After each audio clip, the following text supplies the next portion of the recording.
Welcome to the Cultaholic Wrestling Podcast. At Backlash. At Backlash. At Backlash. Ut Backlash. Backlash. At Backlash. Backlash. At Backlash. While Backlash is going on, you might be sitting watching the show at home without realising that on average, being US-based means you're paying way more than other countries. Elsewhere, all the wrestling you love and watch on a weekly basis is available in one place for one low fee. Weeklies, premium live events, archival, the lot. Just before Backlash, you can get yourself a NordVPN account and switch your virtual location in just one click, moving your location to any number of different places where you can really see the benefit of the deals and offers that exclusively exist elsewhere. You can also use Nord's handy location services to find cheaper deals on flights and hotels. All of the time, and not just at Backlash, Nord protects you against password attacks, phishing, ransomware, malware. It makes sure your banking data and private files stay private. The internet is getting to be a pretty dangerous place these days. I won't do anything without a NordVPN account, and if you're smart about it, Nord will pay for itself in no time whatsoever. So grab our exclusive NordVPN deal by scanning the QR code on screen right now or going to nordvpn.com/cultaholic. Link in the description below to get a huge discount off your NordVPN plan plus 4 additional months free. Thanks once again to Nord for sponsoring this video.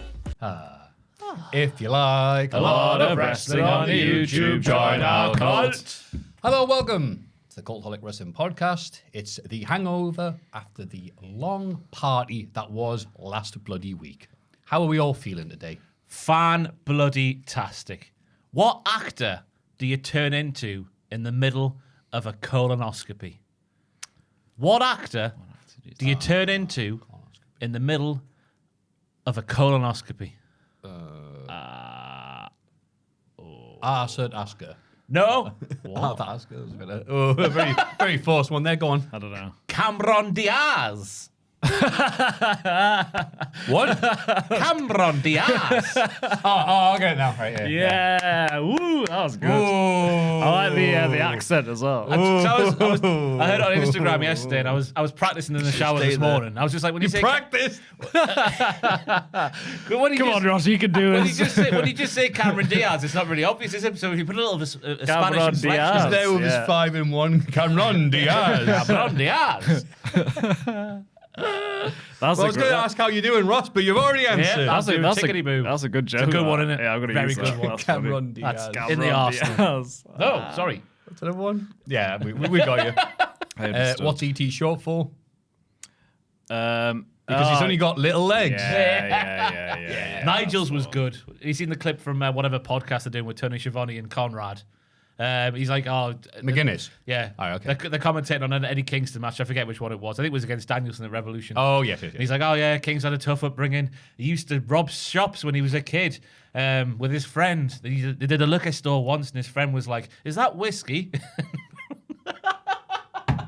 And the guy was like, yes. It's Oh my god. not as whiskey as a bag job. Nice.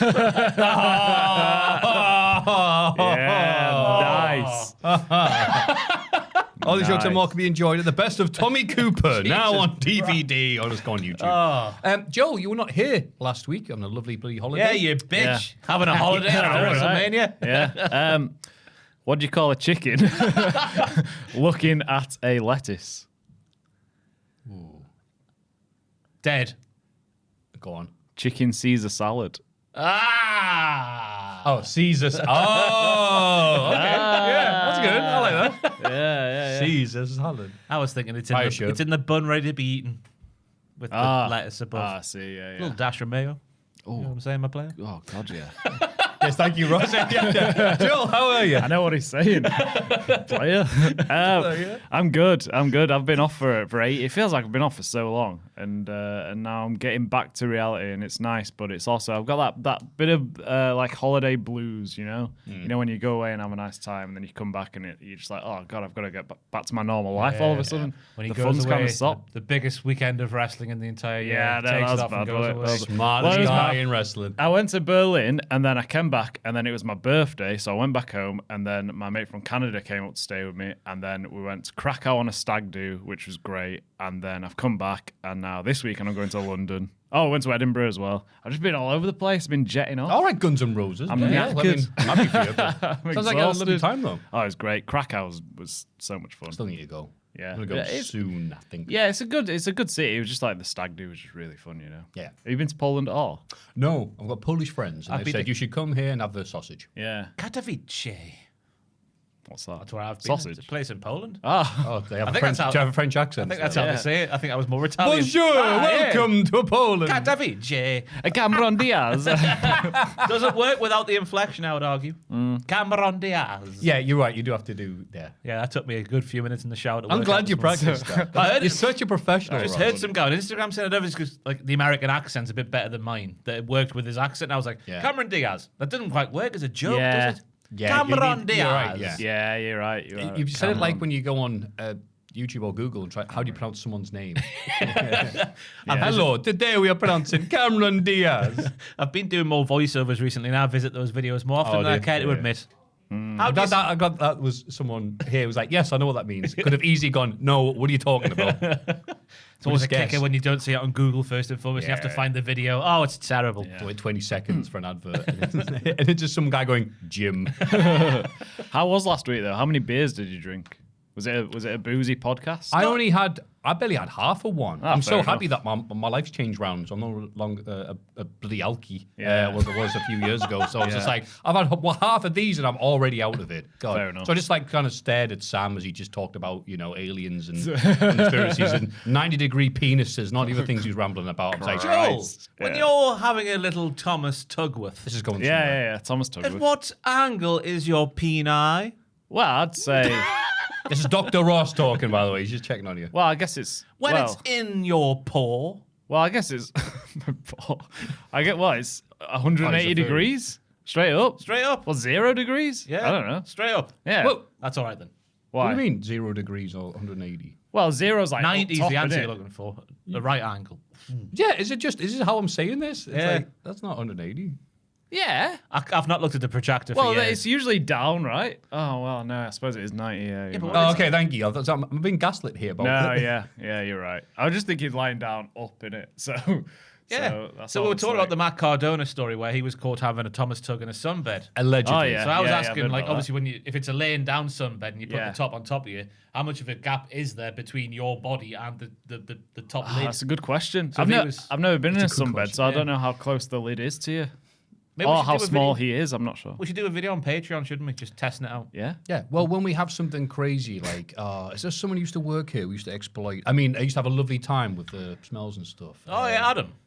That's him for Cheedy. Yeah. 6'5", Yeah. blonde hair, That yeah, rings a bell. Beautiful babe. handlebar mustache. That's him. Yeah. A real American. Nah. Yes, it's racist. Yes. Yes, 1 p.m. BST Saturday. That's tomorrow when this podcast goes live. Hell in a Smell returns. God. Adam Pacitti come back for one day only to whizzle wazzle Bobby Lashley. Nelly said his Yeah. former government name. Whoa. Goodness me. So yeah, that'll go on for however long it lasts for. We've ordered a lot of smelly things. Bit more difficult because Andrew's one of those vegans. Yeah, He's yeah. a vegan man. So obviously we don't want to douse him in meat because that would be a bit cruel. A little bit. So yeah, all the stuff's vegan. So yeah, Andrew's going to get absolutely whizzle wazzled. God. I've seen what they've got planned. I reckon Andrew's going to get bruised as well this year. To add another... Bruised? Yeah, I It's reckon not he's been gonna a good year for him, has it? Not at all. God, the punishment that boy has taken. Christ.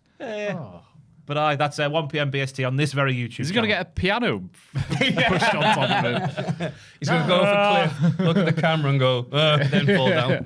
If things work like they should, the speed at which things will hit him might cause bruising. Ah. That's right. all I'll say. Oh, my God. Poor Oh, no, man. that sounds terrible. I can't wait to watch it. I'm intrigued. Yeah. And if you're on the Patreon, there'll be a secondary camera. There'll be 2 live streams going on. One for the Muggles on YouTube, obviously just watching along live. And then there'll be an extra addendum while the whole thing's going on the Patreon at patreon.com/cultaholic on whatever the tier it's on. I don't know. I didn't do that. All the tears streaming down his face. He's just covered in soy cock. Hey, look, it's a curse. Oh, you say that again. God, we thought we were rid of these. But yes, for people paying attention, they have been paying attention. Thank you very much. It turns out whenever we do a podcast, it's a Friday comes out. That's when a lot of companies like to give out their worst news because they don't have to come back in the office until Monday, 8 a.m. Got a few days for, the world to turn, some other news to get in the way and distract. So we obviously apologize that we weren't able to do it, but we're, not Doctor Who. Here are the list of all of the people that have released so far. And again, this is so far. It could be more by the time we even add this. Because allegedly there's more coming from the Performance Center. Yeah. All right. So, all of Wyatt Six. Yeah. So, Nikki Cross, Joe Gacy, Uncle Howdy / Bo Dallas, Dexter Loomis, Eric Rowan. That's it, isn't it? Out of the we mixed White together here. Six, So, yeah. but yeah, so all of White Six. So we're gonna try and break it down, I guess, a little bit there. So they only just wrestled on the SmackDown before WrestleMania in that blow-off tag match. They were a victim of bad booking more so than most on this list, I'd argue, because that concept's work in wrestling. It's worked in wrestling for, since colour television was a thing. I remember obviously they've been doing this long feud with the MFTs that just hasn't landed. They've persisted with it because apparently that's the Triple H way. He just doesn't care. He just goes, "Yep, well, it's going to work eventually." It hasn't worked out, and it's cost them their runs this time. Yeah, it's totally due to the writing, isn't it? Because their performances, especially Uncle Howdy's, were good. They really leaned into it. It's just the storyline around it. WWE never do it well to the spooky gimmick anymore. Anyway, like Aleister Black as well. More in a minute. But yeah, just weird. It felt like they'd at least keep one of them just out of respect for Bray. Yeah. And just didn't. Just like, hey, remember that? Cool. Well, they're going to mill around, do some VHS gimmicks, be spooky, get their lamp stolen, get it back because they gave it back. Yeah. And the reaction to wrestle. But nothing. And after their first time they showed up and they killed the roster. I still remember that. That was brilliant. Yeah. That was so good. Everyone covered in blood. It was amazing. It was like a horror film. Yeah. Chad Gable's never been seen since. Chad Gable, bless him. And then, the last run was like, oh, give us back our lamp, please. And the reactions were non-existent on some SmackDowns, which is terrifying to think of a group this over. It should be over just by showing up. That's the thing. Like they obviously started very much over because of the context of the gimmick, the debut. It was all going fantastic. The theme's a good theme as well. Oh, Great crowd theme, bombing. yeah. But then how they were booked, the reactions by the time the run came to an end were just non-existent, and that was just down to the writing, which is on the fault of the creators. Yeah, Because exactly. they just don't go anywhere. They do nothing. They just do the same promos every week, and then nothing comes of it. And the crowds were realizing this as well. Yeah. So I was like, oh. I reckon Nikki Cross will be back within 3 years. I reckon she's just. Should that be the big question today? Who will have the best indie run or something? Like that? Yeah. I reckon she's going to turn loads of heads because she was the most underutilized of the lot of them. Didn't have a wrestle as Sister Abigail, whatever she was called, in the Wyatt Six. So I think she's trademarked her former gimmick from back in the day. So I reckon she'll turn loads of heads and go back as one? that gimmick. Nikki Ash? No. I was thinking about the reports that was her gimmick. That was something that she was making backstage and wanted to do. And it was like, that's amazing. I'm glad you're putting your whole ass into this gimmick. God, you look stupid. Yeah. But she did try. She was really into it. The superhero one. Yeah, almost a silly, that, wasn't it? superhero. She won a belt with it. She did. She beat Charlotte on Raw one time, and the crowd were really into it because Charlotte lost. Yeah. The 24/7 title. Yeah. She'd nearly put it in a bin. Tag belts with Rhea, Yeah. I think. God, you know a lot about Nikki ASH. I wouldn't have named that if you gave me a winning lottery ticket, Me mate. neither. Bloody hell. Well done. All right. How dare you do? You research the jokes, you research actual wrestling. Well done. And I'll just sit here looking gorgeous. Alba Fire.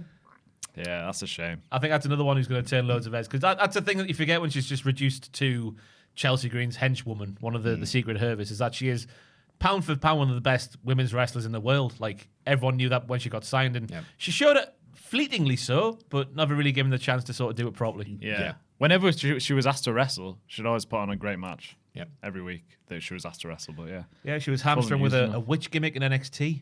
Do you remember the witch as well with Isla Dawn? Isla Dawn, that was yeah. it. You will be King Macbeth. Yes, I remember that. Yeah. Katie Ray's one of the best wrestlers in Europe, and I'm happy to see her hopefully do other stuff. Yeah. You know, people can go, oh, you can wrestle. It's like, ugh. Zoe Stark. Yeah, that's a harsh one because she was out injured. Apparently, she was recently cleared before, obviously, this release news came out. But that's the one where it's like, obviously a fantastic wrestler, but it was the other side of it, which you need to be good at in WWE more than other places, the talking side that really let her down. So it'd be interesting to see what she can do because she is a fantastic wrestler, but it is just the talking that sort of let her down. She never got a chance to get going, did she? Really? No. Did she team up with Trish? Trish? Trish? Oh, was she Trish's like partner during the I Becky think so. feud? Yeah. That rings a bell, doesn't it? I've got name memory. I can't lie to you. Joel is doing really know, good yeah. right now. Yeah. All right, go on. Let's Yeah, go. but Zoe Stark was associated with Alpha Academy. No, beg your pardon. That's wrong. American Made. Was that Ivy Nile? That's Ivy Nile. Yeah. Well, no. Who was Zoe Stark with then? Was it Shayna Baszler for a bit. Yeah. the fact that I got them mixed up? No. Who's the other wrestler who looks like they've got potential and has done nothing on Raw for ages? Yeah. Sorry. Yeah. Yeah. Wow, very that's similar, bad. Yeah. But again, Andre Chase. We knew it was coming. I forgot to put my red shirt on. Steven Scudet's got me an Andre Chase shirt years ago. I forgot to put it on today in memoriam. Covered in jizz. Yeah, I thanked him for the memories on Instagram, but that's just ever since. I mean, that's such a great thing, and we can just. I don't understand what Chef Michaels was doing on that one. You feed the entire faction to Ridge Holland. I mean, that's a red flag to begin with, but not a good one like the one Chase you were planting the ground when they win a soccer game. Nice. But yeah, they were onto something. He beat Carmelo Hayes in slacks. Let's not forget that. Obviously, the stand deliver a few years ago where the pre-show was the main event. There's so many memories. I think the gimmick went a bit further than even he expected based on what he put on Instagram. So fair play for lasting so long. It could have been more. I wish it was more. Oh, that's a shame. But I think that's the last of the 4 Pillocks to fall. Is it? Yeah. Was Tony not one of them? No? Yeah, I thought Tony was there. Was Tony one of them? I don't know. Oh yeah, he was one of them. Because Was you he? love him. But his gimmick's gone, isn't it? So there's Tony, Tony, as Joe, related to Andre, and Gacy? Joe Gacy. Yeah. Aye. God. One remaining. Wait, not Vaughn. Come Tuesday. Yeah. Was there 5 Pillocks? I don't know. I'm My confused. God, now. I've confused myself even as well. Sure, we had no Maybe what's a Andre secret wasn't. pillock. NXT, the 5 Pillocks of Islam. Bloody hell. Andre wasn't a Pillock. He can't have been. I was on board with No, JC from day one. I don't know. Pillock's like We'd have to go back and check the tapes. Yeah, I know. Yeah. In my mind, the Pillocks was the rubbish gimmicks that were funny. Oh, Not right, okay. Andre Chase University, which was just. Oh, you fantastic. liked him legitimate. Right, I remember now. Tony yeah. must have been one of them then. Yeah, Tony was. Let us know. Yeah. The people will know. Yeah. Yeah, let's know what we thought years ago. Bloody hell. But yeah, he'd only been kept around because someone backstage enjoyed hearing Booker T completely obliterate Andre Chase, which I don't think was the idea when he put him out there. But then Booker was like, look at the state of him. Yeah, look at his shoes. And everything he said, he's like, you couldn't defend. He's like, what a bum. Why would you go to Andre Chase for teaching lessons? Look at him. He's got his shirt not tucked in. He's a bum. You're like, Booker, you're right. I don't think you were supposed to be saying this, but now that's the plan. That's why he's so likable, though. He just looks like a guy. Just a normal guy. I liked going on Twitch when what did he do? Did he mess with, bollocks, Thea Hale or something? He quit on her behalf. Yeah, threw the towel in. So I went on his Twitter, rated him, and he was like, "Oh, thanks guys for rating." All the comments. I can't believe you screwed Hale. What's wrong with you, you monster? He's just trying to play Mario Kart. He's like, "Look, guys, I had to do what I had to do for the U. Come on."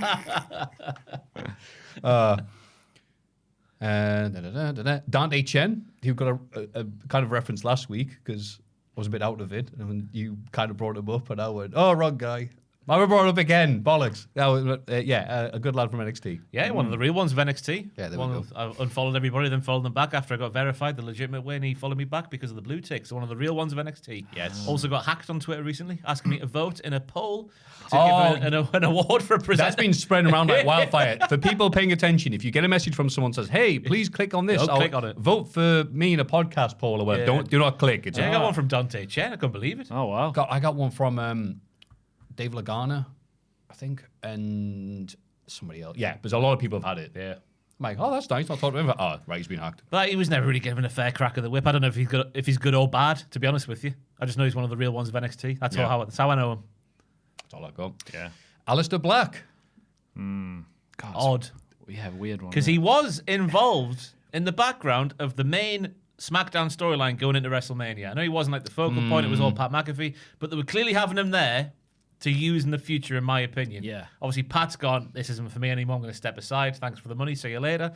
So this is the chance for Aleister Black to be a proper main event guy, being the devil on Randy Orton's shoulder kind of thing. And they've released him and Zelina Vega. Zelina Vega wasn't doing too much in more recent times. But just the fact that she was stood there next to Aleister Black and they were sort of attached to the main SmackDown thing for WrestleMania, Yeah. it is a shocking time to release him. Well, he just pinned Orton, didn't he? The SmackDown before Mania or two before or something. He pinned Randy Orton, which is a big deal. And then they do nothing with him. It's strange. I mean, it was part of a storyline that really wasn't about him. No, it wasn't about him. Just to give that little asterisk there. It was interesting seeing, sources say that the actual plan for Mania was Aleister Black rather than Pat McAfee. And you can kind of, after getting released, you're like, was it you who said that, Aleister Black? No, because someone shared the pictures on Twitter. Like, you see all the shots of, like, Jelly Roll speaking to Cody in the car park. Two people stood in the background. Zelina Vega and yeah, Aleister but directors that would bloody everybody. Not anymore. It never really pays them off. That's a very, very 2022 Triple H thing to do. He stopped doing it in more recent times, but he was doing it with these two. So I do think it was going back that way. I just feel he's burnt. Because there's a report come out this week that nobody in AEW seems to be too keen on him coming back. They've not even been hiding the fact. People look at the interview Darby Allin did with Errol Hawani, was like, man, AEW is so much better now we've got rid of certain people who are pains in the arses. Is it Sean Dean? Oh, the captain. The captain, Sean Dean, beg your pardon. It was just like, no, we don't want him back. Yeah. They didn't say who it was. Everyone knew who he was referring to. I think someone shared a picture of like the House of Black, but they were like, just put Zelina Vega in there and it'll work again or something like that instead of Julia or whatever it would have been. The captain replied no. So where does he go? He can't go back to AEW. Yeah, it feels like he's burned that bridge by not wanting to lose. Reportedly, allegedly, I don't know. It's funny because it was always reports, but now AEW wrestlers are like just like not even pretending on yeah, he didn't want to lose. So look, if he's in fairness, he was spraying people with a mist and stuff and turning them. Maybe he's got some sort of issue that like prevents him from lying down for 3 seconds. It is a shame. Why are you laughing? That's a very serious thing for a wrestler. Because seeing him in NXT, he was like the biggest guy. Well, on there, wasn't he? He had the coolest look, the coolest finisher. You just felt like he was a Triple H guy. So when he got brought back to WWE, they'd actually do something with him, and they just haven't. No, it's a shame. The potential's there. I want to see it. You're right. We'll always have that unsullied feud with him versus Velveteen Dream. Oh God. But yeah, just fascinating seeing people just go, oh, Aleister Black, yeah, don't come back. Like, oh, that's harsh. Yeah. It's mad, isn't it? 'Cause I enjoyed the Kings of the Black Throne stuff back in the day. I know that some of the promos were a bit wanky and nonsensical and like 2015 Bray Wyatt, what does this kind of mean sort of thing. But the overall presentation, I think there's so much legs that with him and Brody King and obviously other people getting involved like Buddy Matthews and all that malarkey. So Malarkey Black, just thought about that. That could be a new gimmick. Oh my God, Malarkey Black, that's amazing. He's a playful scam. What am I like? Hey, what's he like? But I am intrigued to see where he lands. Yeah. Or wherever he lands, he'll probably do so with his legs crossed. And at least Zelina Vega's booked her first indie match. Her versus Sean Ross Sapp. That is correct. In a death match. of How dare he do his job? Damn. And he was like look, I apologize, Lena. I'm doing me job. Someone's going to be doing it. I gave you some time. Yeah. So I was like... He said he sat on the information for 2 hours, and if he didn't break it, somebody else would have. But that is true, yeah. Yeah, absolutely. Yeah. Apollo Crews. God, he was there for a long, long time. Over 10 years. Wow. That Unreal. deserves some sort of like medal of achievement, that to be Apollo Crews and last in that company, having done sweet FA. I know he had the gimmick with the Nigerian drums and whatnot around WrestleMania 30. The Nigerian drum match, which did not feature any drums being used. No, They were stood around the ring, weren't they? To make it look like there were people watching the match. Was that with Big E? Yeah, it was with Commander Aziz. Did he win the IC belt? Yeah. He won the IC, and I'd completely forgotten about this. He also won the US belt in Raw in 2020 during lockdown. That's when they brought back the old US title design. Yeah. Completely forgot about that until I look at Cage Match and somebody got up to. Pretty sure Trick Willie was one of his henchmen as well. You know, when he'd have the promos in the ring, and they just have two henchmen sort of stood there, not saying anything. Oh, okay, yeah. Trick Willie was one of them. I'm pretty sure I'm saying. But he did so well to last that long because he was never. I remember like in NXT we had like a yearbook kind of thing gimmick in one of the episodes, That's right, yeah. and it was like Mr. and Mrs. NXT is going to be, which is like, oh, we've earmarked these two for future superstardom. Yes. It was him and Dana Brooke, and I was like, oh my God, really? Wow. Obviously, unbelievable wrestler, but it is that other side of it where he just had no charisma whatsoever, in my opinion. No, the best time he had charisma was when he could see into the future. Yeah. When he was a crime fighter. Yeah, a crime fighter seeing the future. It turned out it's like, I'm going to win the NXT title. Yeah. But then he didn't. He didn't. It was never addressed. He touched it. Yeah. He touched it. He saved a woman from an attack in a diner. Yeah. That was his He gimmick. did do that. Well done, Apollo. Good lad. If you were watching NXT, firstly, what's wrong with you? Yes. But also, secondly, that was his actual gimmick. He was a crime-fighting, future-seeing man. It was incredible. He's singing out in the way. I'm just crime fighting, street fighting dude. Yeah, amazing wrestler outside the ring. You wouldn't know it just watching WWE, so hope he gets to do some stuff elsewhere. And I forgot, I was having a look at Cage Match because Aleister Black was here for 364 days, not a year. No pay-per-view or PLE appearances. Really? Just SmackDown. Oh, yeah. It's unreal thinking about that. No, Yeah. guys, they're going to push me. I'm going to be the guy in Randy Orton's ear. No. He did that interview, didn't he, where he's just like, do you think it's going well? And he's just like, yes, it's going very well. Merchandise sales, SmackDown main events, it's all guns are blazing for me. Yeah. Listen to Damian Priest. Yeah, everything fantastic. Yeah, I thought that one, but that was on SmackDown, wasn't it? The last man standing Not good match. enough for the pay-per-view. Yeah. Chris Sabin and Alex Shelley of the Motor City Machine Guns. Just symptomatic of the tag team division, isn't it? They're releasing actual tag teams while Priest and Truth. I know there's Judgment Day tie-ins, but they're not a proper tag team, and we're releasing the proper tag teams. Yeah. Yeah, we've been watching SmackDown for ages. It's clear Triple H does not care about the tag teams divisions on Raw or SmackDown. And it sucked for the pair of them because obviously if you're an old person like myself and you remember them being one of the greatest tag teams on God's green earth. But then they show up years later and that's a thing, isn't it? When you're such an influential tag team, you go along and everybody's doing the stuff that you were doing. Yeah. So Corey Graves, God bless him for saying your favorite tag team's tag team. But to people who weren't paying attention to the glory days of TNA, it was just two lads doing what everyone else does. I think Hey, look, Fraxium, they're like them. Yeah. I know a lot of people say, like, oh, they should go to AEW for a lot of people on this list, but I do think those two should.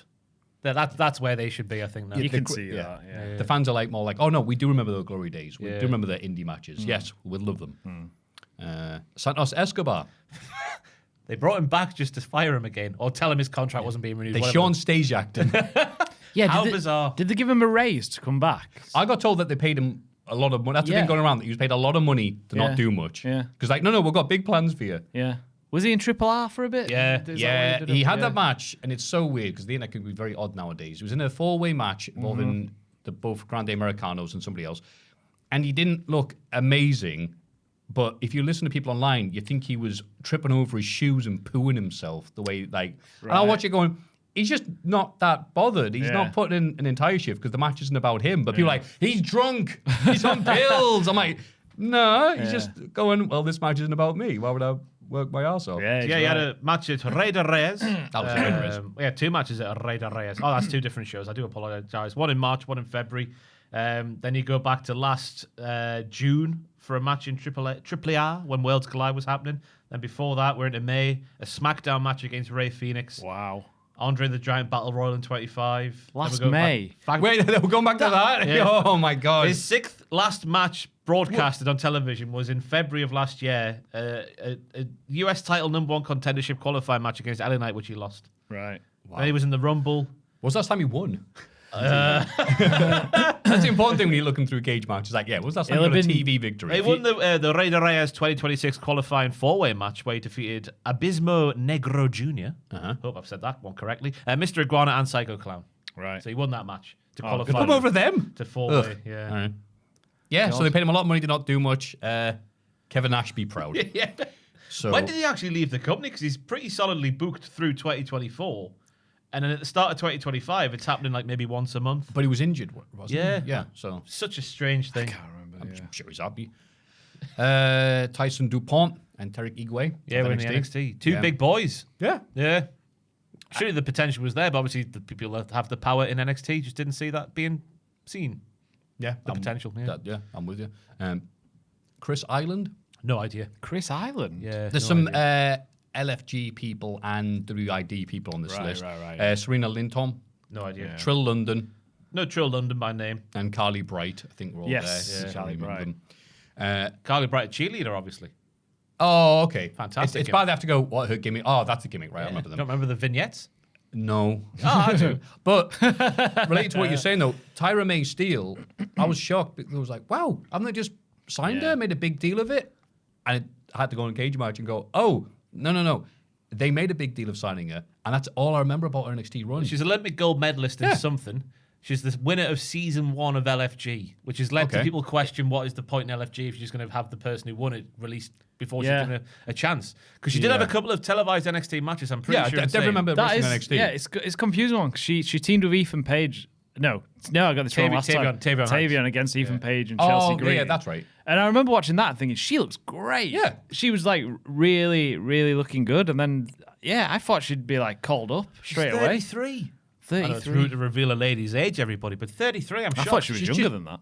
She's just a kid. She's not ready for NXT. Come on. Yeah, strange that one, really. We'll see you in a decade where you'll be champ. I wonder what the story is behind that, because she was great. Yeah. Yeah. Very odd. Malik Blade. Yeah. Malik Blade's a sad one. Yeah. Him and Edris back in the day. Edris and Ofe. Yeah. Malik Blade was the son of a preacher. As the son of a preacher, man. Thank you very much. Just seemed like a nice guy. But again, he wasn't used for years. And obviously, when you get to be in NXT for so long, and you're not being used, the writing is kind of on the wall. So that's the subjectivity of the wrestling business, isn't it? Sad but true. The bookers see things in some people, but don't see things in other people. Yeah. And Luca Crucifino, which, how are you doing, Ross? And he's retired as well. Yeah. He's announced his retirement from the business. Wow. Did you see his Evolve gimmick? No. That wasn't. I heard about it, but I can't remember what it was. He was a raver. Oh. Bringing back the memory of the Cowie I'm sorry. girls. I'm sorry to be the person to bring it. He was the Cowie boy to the Cowie girls. What could have been? But he was all right in NXT. I thought he had the look, that's for sure. Obviously, nearly got murdered in the desert, but didn't. Yeah, that's his legacy. He's like nearly murdered, but not. Then showed up during that match. You go, I'm not dead. That was poor writing from Chef Michaels on that one. The whole D'Angelo family unraveling. That was terrible writing. Right. That HBK needed AI to fix that. Like, there's no way AI helped him with that because there's no way Sean can use it. No. And then the one that everyone's been talking about going, no, really? Are you sure about this? Kairi Sane. Yeah. So that feud on TV that's been building up for like longer than Takeshita versus Okada. It's not going to get blown off. Yeah. It's been After saying, all that, been saying for months, it feels like on this podcast, if they proper lean into the sympathy like Kairi Sane can get from these like being berated by Asuka, they've got a proper main event level babyface on their hands, but then they never fully went into that sort of side of the story. Did it was all just about Asuka's side and like Kairi, and then obviously she'd walk off. But yeah, in the middle of a storyline, obviously Meltzer put the report out saying that she wanted to go back to Japan for personal reasons. That she put out just basically a nicely worded statement, but just saying like, nah, that's not true. I wanted to be there. yeah, she did say that. It's bizarre. It's a weird one, that. Yeah. Yeah, I do not understand that at all. Dave Meltzer, blah, blah, blah. I'll summarize some of this. Nobody above Levesque, says Dave, is saying who to cut. Maybe Nick Khan, maybe not. Oh, shut up, Dave. All right, thank you for that. Thanks for saying nothing. Cheers, mate. A lot of people were saying it was a TKO decision to release the likes of Kairi Sane who were in the middle of a storyline. Because why would Triple H do this in the middle of a storyline? But then Meltzer was like, no, it is Triple H and Nick Khan who are the decision makers. TKO said to them, like, your wage budget is whatever. We need X amount of dollars freed up in your wage budget. Find those dollars however you need to. Yeah, seeing that Triple H is apparently the guy helping to decide these people getting released just makes no sense on some of them. Yeah. He's writing the storylines, isn't he? Yeah. Yeah, exactly. We think. It's weird thinking about like the salary cap in wrestling nowadays. It's like, okay, but you do have huge rosters that you didn't think there would be, or there'd be a big enough one. It sounded like a right nightmare back in the day when they used to do, like, obviously based off the house show attendances, and like talent would get 10%, but then the guy in the main event would get 1% of that. And more. God. But talent, it must be a headache just to balance the books, so to speak. Yeah. Yeah, and as we said, people at AEW going, Aleister Black coming back. Don't think so, mate. Artificial intelligence is being used for WWE storylines. There's people who watch Raw and SmackDown every week. This is the most believable news we've had in wrestling in quite some time. Oh, yeah. Nick Khan and Triple H using AI for storylines for WWE. What's resonating? What superstars are resonating? Quote, in what pockets of the country are they resonating? That helps us with, obviously, our content, our editorial, our creative, our mapping, our touring, and, of course, maximizing revenue and getting our product out to the fans most in need of it, Shapiro said. Right. Oh. So the way they're using it, by the sounds of that, is like research. But surely they were able to do that before AI, right? But the research they're doing is like, what's resonating? Stick your ear through the curtain. Yeah. Not even the real watching their shows. Yeah. How's AI helping with that? I don't know.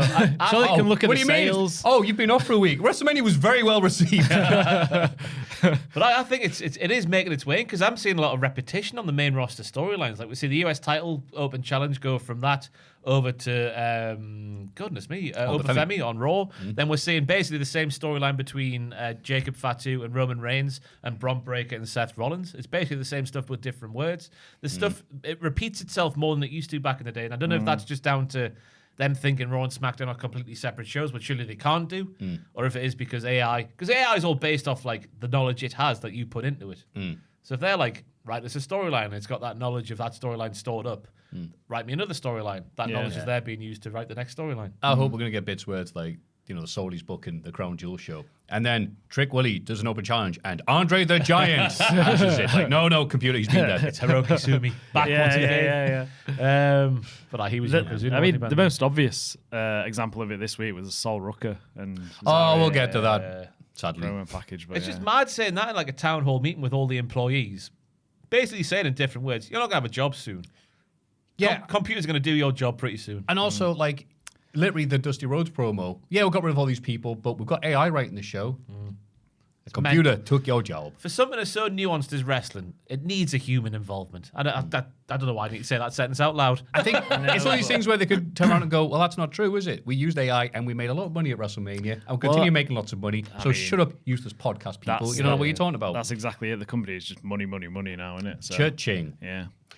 Other news, Lucha Underground is teasing a comeback. Is it? The people who have the rights to Lucha Underground covering this are like, I'm not sure what that's about. I read and either they're That's a shame. kayfabe and everybody, or someone's just gone rogue. I was going to say, if they are kayfabe and everybody, it's going to blow up in their face because even people who used to be involved in the promotion are getting excited on social media. But I read something saying, like, apparently they've just obviously got all the rights to the episodes, and they're just going to release all the episodes. Okay, Didn't they already Yeah. do that? They're No. on Netflix, aren't they? Are they? They used to be. Maybe in America or something. Yeah, I don't think they've been on there for a while. God, I love Lucha NordVPN. Underground. Hey, What's the address? nordvpn.com/cultaholic. There you go. Thank you. Bounce your location around the world and get different Netflixes from around the world. Fantastic. You can use it. You can use it. Really? Somebody who can't use it is Cruel, Krule, who admitted this week, lied. Well, sorry, I did not lie, but I didn't say, didn't I haven't deny been. it, Yeah, yeah. I didn't Why deny it. I waited until weeks after the fact, after other people had vouched for me and looked like idiots now. Why did he wait? Yeah, yeah. What's the point? We had a lot in his mind, like trying to erase his Twitter history. Maffew, what's that about? Nah, I don't think I can say it on this podcast, but Right. I kind of want to. Oh God. Are his second and third initials also a K? No. Oh dear. No, it's a bit of a Keith Lard type. You Oh, could say what? That. Have you not Sorry? seen?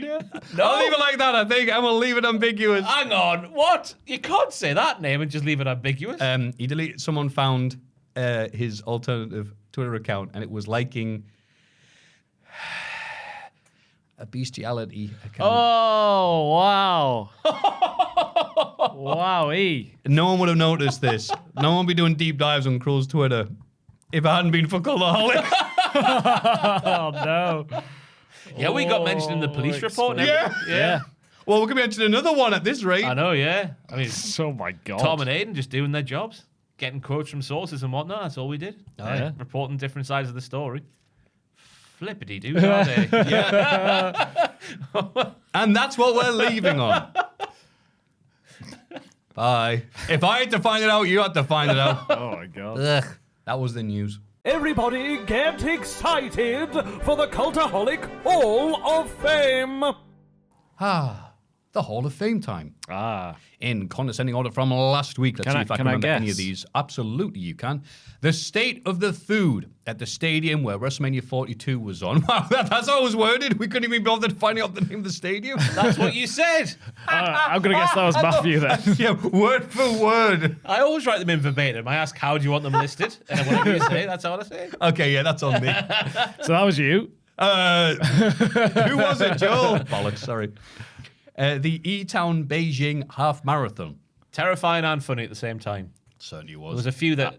So it's robot racing, basically. Right. Some of them were good, some of them were terrible. Oh, okay. Yeah.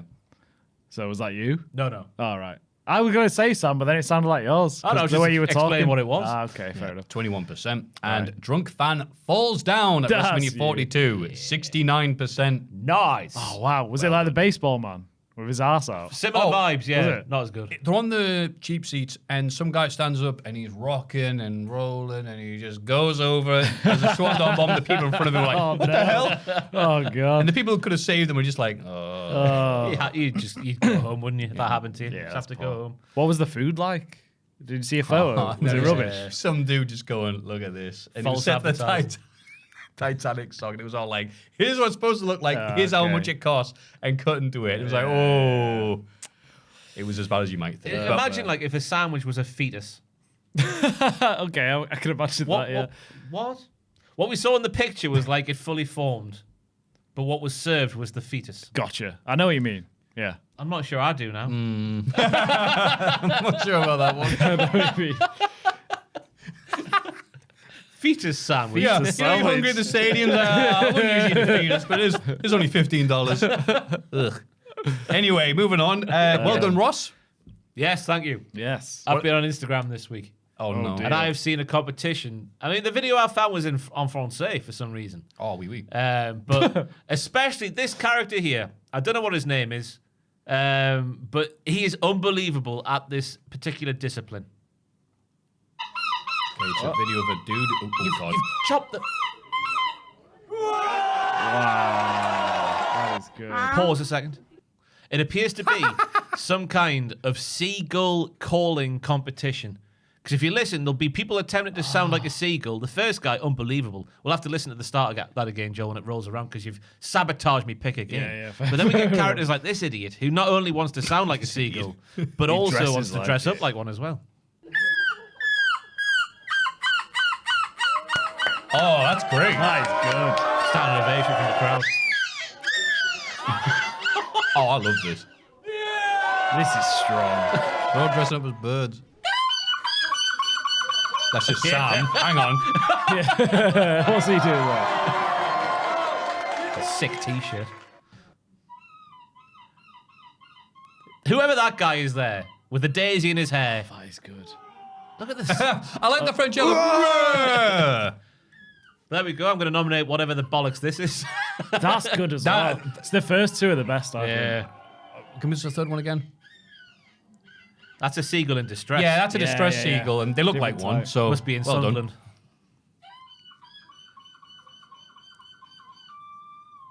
It's good, but Nah, hang on, it's, like, it's the weakest of That's the a four. seagull that thinks it's Tarzan. Nah, I mean, good effort, mate, but yeah, all right, enough. I think the audio listeners have... Wow. It just seems to have a passionate fan base for no reason whatsoever. For audio listeners, that was real people, not seagulls, because Yeah. they might be confused. They might They're thought all we got clicked across seagulls the into the corner and moved on office. with a different podcast. But yeah, the French seagull contest. Yes. That is good. That is good stuff. My God. I'm blown away. Me too. It's good. It's good. What a talent to have. Let's Yeah, give it a Christ. game of poker. Like, all right, let's Should we see give your it our hand. best? Joel? Ooh. I mean, I can't imagine you can get that high.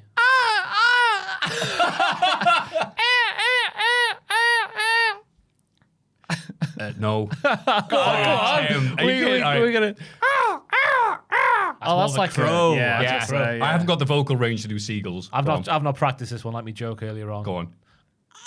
Can't get that high. God, you're in pain. Bobby Lashley getting kicked in the I head. was trying to get high. Oh my God, yeah. No, I can't Oh do it. my God. Yeah. Because the way they were We're doing sorry, it, audio listeners. It'll get better. they're all coming from the back of the throat, Yeah, weren't they? yeah. Nah, it's not happening. What a talent to have. Yeah, Christ. I wish I Damn it. I wish I could make duck noises. What a life. Wow. Well, you were technically second place, Joel. So what have you got for us? Oh, I guess so. I'm not taking advice this week. I'm doing my own Hall of Fame. Good. Because I've been criticised for using other people's Hall of Fame. And I will respond to people. I've got loads. I haven't looked at my Instagram at all this week, so I probably will pick one for next week. But this week, I went to Poland, as I said, and we went to a wax museum in Poland. Is it the really rubbish one? Yeah. That was on Top Gear. Yeah. Get in. So we took some photos because they were so bad. Got to try and guess who they are. Oh, yeah. I think you'll be able to guess them, but they just... Go on. Right, let's have a look. They just made me laugh. that one's obvious. Why is he so small? He's so sad as well. Famous celebrity Shrek. Shirk. Shirk. Okay, My mate took these photos. Yeah. So we got that one. Oh my Who do you think God. that is? Noel Fielding. What's wrong with his eyes? One's up and one's down. Looks like One's going to the shop, one's come back with change. that might be his jizz face. Yeah. That's the first thought that came to my mind. His jizz face. Michael Jackson jizzing. Yeah. You got MJ. These, right? What? So I think that's supposed to be Harry Potter. And that's a mine. Hang on, that's just Pat Sharp on the left. That's not Hermione. Apparently. I think it's... Why is she so stone-faced? It's just a standard mannequin's face, isn't it? With a wig on. Who stepped back and thought, you know what, that is Hermione it's Granger. fine. That's Emma Watson. Hey, they've got a broom. You know, that'll do. Yeah, thank God they got all the hints to help you. Bloody hell. Yeah, I know. He looks more like, what was he called? Dennis, the guy in London who killed the bloke in his flat? What's he God, called? what? Oh, it was a thing, Joel. Dennis the Menace? Dennis, what was There he were called? some of us killed people. Yeah, he kept the body parts in his wardrobe and stuff. And Yeah. Ah, right. He had like a flat viewing or something, and people were like, "What's that smell?" Oh, He's like, Jesus "Oh, Christ. Oh, that's the drains. Keith Richards." I think it's Mick Oh, is Jagger. that Mick Jagger? Yeah. Looks more like Keith. Yeah, I was going to say, that's, Maybe it is Keith. I assumed it was Mick Jagger. Oh no, it's Mick Jagger. it's just every second bloke you see walking down Shields Road. That's actually, Yeah. that's actually Cope. Yeah. Oh, yeah. Yeah. Okay. I mean, have a guess, but Jesus Christ. Jesus. What's wrong with her neck? Wait, we're supposed to be... That's Prince Andrew in a wig, isn't it? We're supposed to be behind them to show that... the Senate. With the big fold. Oh, God. This place rules. I want to go... Look at Kate. Look at the state of her. The guy on the right who's on The Apprentice. Oh, the Cockney fella. Yeah. You are brave. You are brave. Look at my turtle. So, yeah, we enjoyed them. They are. I bet you They did. are wank. Were people Out there? of the Were people there Christ. going, good likeness, or was everyone just going there to take the piss? It was pretty empty, to be honest. Get it. Yeah. Oh, that's a really good pick, mate. Thank We you. could call it the crap Madame Tussauds. No, I know what you mean. Yeah, Madame Tussauds, yeah. Yeah. That's the That's one. a household name? Never know I think anymore. so. Yeah, I think. Oh, okay. Yeah, it's around now, and it's not just London anymore. I think it's There expanded. was one in Blackpool. Yeah. One in That's Blackpool, right. yeah. Yeah. Oh, well, Strong week. yeah, I was going to say, we go to my pick. What is yours? Because I am a bitch and will take submissions from people. So, yes, it's more funny animals because I want to win. Of course, it's a And again, you seal. can't mock it if it wins. It's just said, I think you play with the audio. Neil's at it again. My God. Neil is arguing with the local authorities. It's a big seal. Oh, he's a big boy. That's like Matt Cardona's penis at the start there. Oh. Neil, Yeah. So, what are you doing? Why are you causing mayhem again? ungovernable eel. Neil, even. Neil. Slow down. Oh, I'm sorry. I didn't hear any cursing when I looked at this beforehand. It's It's Australian. Don't like, That's just hello in Australia. I'm sorry. That's okay. Trade jams in Tasmania be like. Sorry, I was late for work. There was a sale on the road. we can't keep you. Oh, so it's just. Would you let Neil in your house if he was at the door? I would, but I'm weird. Yeah. Yeah. Oh, my Oh, I've seen this one before. wait. Neil, get off the Oh, car. they cut the camera. I'm sure he gets on the bonnet, doesn't he? He crushed the car? Sorry, on the hood. Oh, what a guy. See you, my big boy. I will be back. Yes, Uh. will be back. Here we have Neil. Nail. In his own habitat. Oh, he's great, man. You know, trying to eat signposts or whatever that is. On the side of the road, buddy. Oh. Meant to be in witness protection. Oh my God, what have we got here? Come with us, Neil. Oh, God, that's quite scary. Buddy.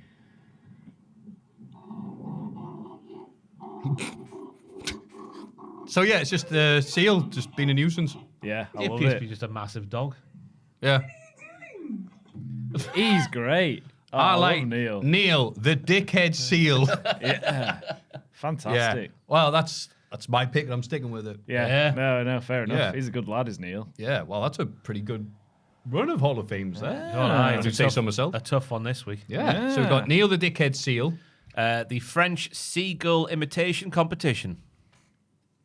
The Paw Poland Wax Museum. Yeah. This is definitely the week for your parents to see what you're doing in your YouTube career and go, yeah, this is what we do. Those 3 picks are yours and yours alone to vote for. If you go to patreon.com/Cultaholic. And while you're there, you can be a proud supporter of the channel, like these fine folk. Reno 2200. From the future. Laser noses. Neil, it's the future. Go away. Levi LaRue. Going in for the kill. Like a seagull. And you'll understand. The seagulls. Jimmy Gillen. Gillen. The best a man can get. Tade 2. Na, na, na, na, na, na. Na, na, na, na. Take 2. Mike Kavanagh. Oh,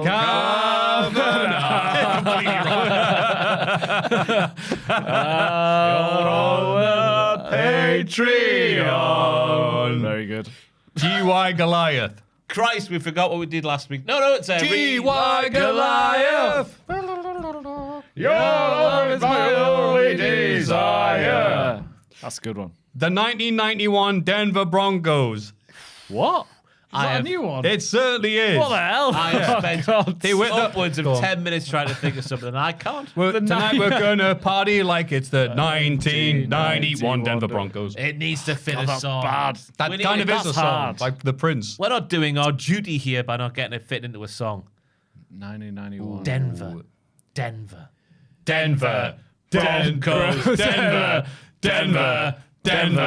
Broncos. It's like Rick Rubin Yeah, sat that's, here. well that's done. Good. That's good. I feel like I'm an old. And finally, Lord Bushi. Lord Bushi. That funky Bushi. No? Yeah, that's good. I just don't know what the song is. Oh, Yeah, what else is that? Lord Bushi, master of the Patreon. No, we use that for someone else. yeah, don't that's we? not. Hang on, we're just giving somebody else's stuff. Babushka? Bushi used to be on the Patreon back in the day. I can't remember what song. What did we used to do for him? Or weren't we doing songs back Hey, Bushi, you're so fine. Yeah, you're so fine. You blow my mind. Lord Bushi. Hey, Lord Bushi. Bushi. Hey. Yes. Got there in the Christ, end. we Thank got you, there Joe. in the end. Thank you very much for all those. Happy voting. This is This Week in the Wrestling. It's this bloody week in the wrestling. This week in wrestling. Oh, yes, it is. Time for SmackDown because it's first. Jacob Fatu superkicked Tama Tonga as he refused help from Solo Sikoa and the Usos after challenging World Heavyweight Champion Roman Reigns on Raw. Yeah, they clearly think nobody watches Raw because Jacob quite literally gave us a play-by-play rundown of everything that happened on Raw, down to breaths and everything. And then I took a breath. And then I said this. And then I did this. Jacob says that Roman is right. He's not ready. And it's something he's heard from everyone during his life. It turns into one of those promos. Yeah. I wasn't supposed to get here, but I'm here now. You hear him a lot, don't you? But he has been through a bit in his life, hasn't he? So it hits a bit different with Jacob. It feels real. But we've kind of just... We've already established that with the Drew feud that he just had. With him in prison and stuff. Yeah. I don't need to go over it again. It's fine. Maybe ChatGPT. Yeah. Only knows one way to write Jacob Fatu feuds. Yeah. And it's to draw on the past. Yeah. WWE do like doing that. Like, hey, we like to point out this wrestler's issues and stuff like that before we give him a big push. Did it with Booker T back in the day. Yeah. Eddie Guerrero and his issues outside the ring and stuff. So it's a good sign. It just looks like a bad one. Yeah. Yeah. It's character building. Yeah. Character fair building. enough. And it's also funny just to say, Jacob Fatu's thing is, you know what I mean? And people like that. The amount of times you hear that in Newcastle from old women. You know what I mean? I can't take it seriously. I know it's like Aura and everywhere else, but in this part of the world, it's like, nah. Yeah, I mean. Yeah. Yeah. The women in Greg's are the people like, chicken roll, you know what I mean? Oh, I had one yesterday. Oh, they're nice, aren't they? They're all right. Yeah. They're similar to a sausage roll, just chicken flavoured. Who'd have So I thought? can ask a bit earlier. That was also my review of the chicken roll. I'm yet to have one. I can't wait. The Usos come out looking a bit more heelish than normal. Jay dressed all in black. Hangover sunglasses on. Not one yeet. Maybe they remembered about him turning into Roman Reigns against his own will. But then again, maybe not. They just slot in wherever they're needed for other people's storylines now, the Usos. Yeah. Yep. It seems like last year is staying there. Yeah. We're not. I'm hoping, I don't know, though. there's going to be something with. I know I'm getting hopeful. Oh, yeah, because I'm not a pessimist. Yeah, 'cause- that Jacob does something, or maybe he beats Roman unexpectedly, and then Jay's like, hang on. That bitch lost to Roman? Yeah. Oh, sorry, they beat Roman even? Yeah. That'd Maybe be I good, should right? become the new Roman. Well, It's not gonna he happen. was telling people. Jay told Roman on Raw something, and Roman was like, "Yes, you're right. I'm going to take that on board." So he's still kind of guiding Roman a little bit. Jay, I said there's a 10% chance that Fatu wins. A 10% chance? 10%. I think there's less than a 10% chance. I think 3. Imagine it'd be really cool though. It would be, yeah. But just it seems like Roman's summer's like mapped out already, isn't it, with Gunter? Yeah. And then Oh, really? You think? But what a yeah. No, I think way too quick to have Oba versus Roman. He mentioned it at the WrestleMania post-show press conference. Who watches that? Me. Was it good? Someone else wrote it down. The only bit I saw from that show with my own eyes was Corey Graves. Because someone was like, they tweeted years ago, oh, I reckon Carmella pegs Corey Graves. What? And then he was doing this thing with... Well, you tweeted that. No, someone else did. Oh. Years ago, they tweeted this, and he was doing this thing with Liv Morgan, I think, where like he was on all fours and like arching his back in a certain way, and then someone quote retweeted their own tweet from years ago, going, "Look, see, the evidence is there now." It was cruel. I'm really impressed that person was like, I remember tweeting that. Yeah. I'm sure I read that, yeah, but whatever. Yeah, he was on his back, like arching it in a certain way. The downward dog. It's a good yoga pose. Yeah. No, the opposite. What's the opposite of the downward dog where your spine goes that way? Oh, Spine goes that. What? what? So you elongate your spine, so like you don't arch it. Oh, like it's a- a like a cat pose, cat. you mean? Yeah. Yeah, it's Yeah, cat pose because yeah. you go inwards and outwards. With Yeah, and then he was like twerking his ass in the air, and it was a great time. Why are we talking about this I again? have no idea.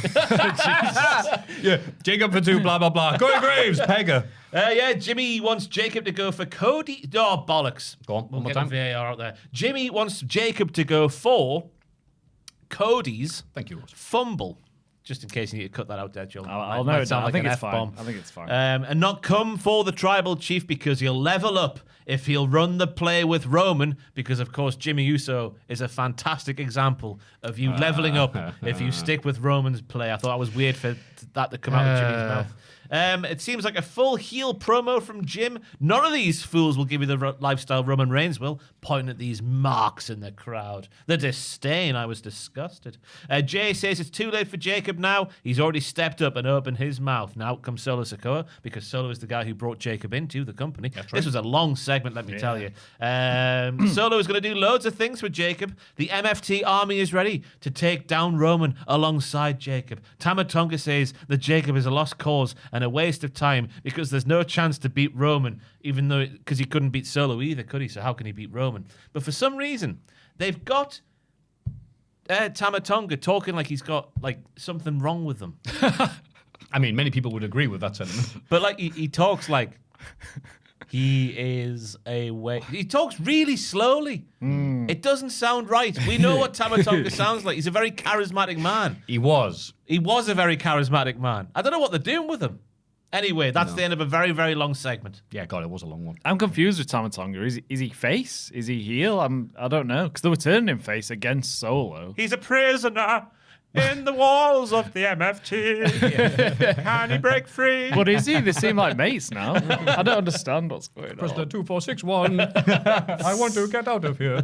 Yeah, he's one of these people that no one really cares about. Yeah, they were trying to make people care. I think people cared about him even less this week because they looked at all the people that got released and was like, Tama Tonga's still there. How did he get out of He that? started doing his thing again, though, that people like. Yeah, they brought that back. So. Gigeen. No, it's Booker T. Yeah, Tola Tonga's apparently got Yeah, a little... Booker T stole his gimmick as well. He apparently got banged up in the final bits of the Andre Battle Royal this year. Tola Tonga, the big tall one. That's why I It's wasn't the on first time he's SmackDown. put effort in. Bloody hell. That's why I wasn't on SmackDown this week. Because obviously Oh, because I was wondering, oh, God, where's he? Yeah. Because the release news came out. It was 5 p.m. EST. And obviously SmackDown goes on the air a couple hours later, and everyone's putting 2 together, but getting 5. Yeah. 5 will make you get down now. Yes, they will. Tiff Stratus defeated Julia in a Women's United States title match. It looks Bloody like hell. Julia is not only losing the title here, but potentially losing her menage. Her menage. Her what? Her manager. Because her and Kiana... I was confused. Julia isn't happy that this match is happening on SmackDown after WrestleMania and not at WrestleMania itself, to which I would say, yeah, Julia, it's not clicking for you in the WWE, pal. Yeah. And this is more proof of that in terms of like the gimmick stuff. But the match itself, I thought, was very, very good. The lasses worked hard. Lots of good action in the match, including a handspring stunner from Tiffany Stratton, which is, I think, is the first time she's done one of them. It was very, very smooth. Kiana was battered by Julia on the apron, which then leads into the finish. But a modified Rings of Saturn out with the PME was slick, but coupled with a promo from earlier on, the seeds of dissension are being sown with these two friends. Oh, what am I doing here? Wow. It was beautifully put. Yeah, it was. So it looks like maybe Julia's going to lose it all. She's lost her belt, and now she's going to lose her menage. Oh, her menagerie. Yeah, it was a decent little match, though. I thought Julia actually looked good and like a threat for the first time in a long time. She was able to reverse a lot of Tiffany's stuff. I think it was only a matter of time until Tiffany was going to win the belt. But I feel like her stock's lowered quite a bit since she's come back, Tiffany. So hopefully this reign builds her up a bit. I don't know if it will, though. Right. So who's going to challenge for it? There's new stars, I suppose. I know, the cupboard's a bit bare at the minute. Yeah. She just needs to put a bit more oomph into her promo game again. Because she was cutting this promo, she's like, everyone's going to be running on Tiffy time. She's been like that for a while. Yeah. Just a bit like robotic almost. a bit more Was depth. did she ever get good on SmackDown promos? NXT, she was good. Yeah, I was going to say, I think we're still thinking about the glories of NXT. Again, that was a while ago. Yeah. But it's the main roster thing, isn't it? It's a lot less nuanced than NXT, of course, the main roster of WWE. Usually you say that and it was a joke, but you are right here, because their promos is nowhere near as good as they were. It's just noises and catchphrases on the main roster. Yeet. Yeah. It's Tiffy time. Yeah. Yeah. Yaramin. Aight. Again, just noises you hear in literally. sunny Newcastle upon Tyne. Yeah. So I was just more worried about, like, what's this mean for Julia?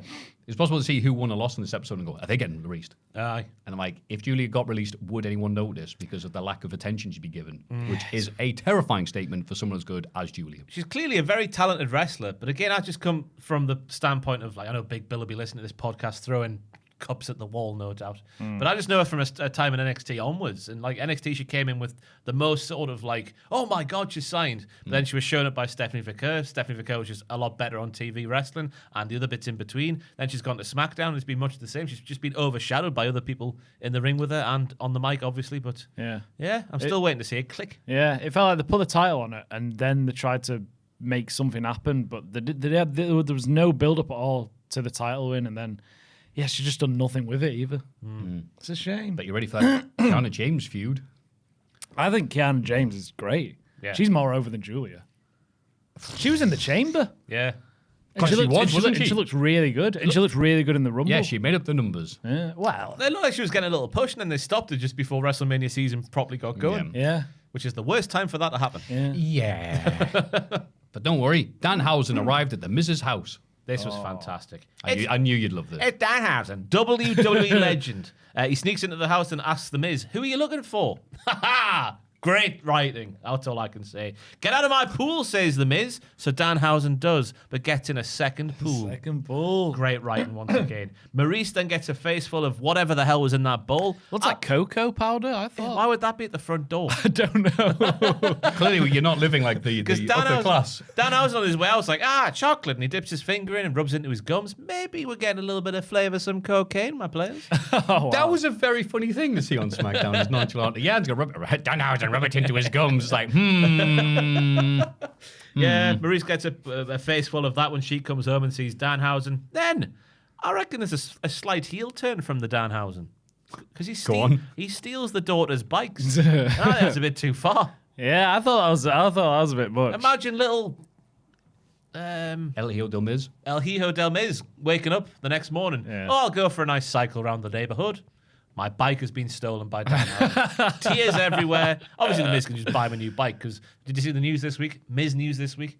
In Miz News, no, Miz please news tell this us. week. Him and Maurice sold their house for $7.3 $3 or $4 million. What, this house? No, the other house. Oh, so was this a new house? This is the new house, I think. The new Oh, house. that'd be so funny if they did that. Then sold it.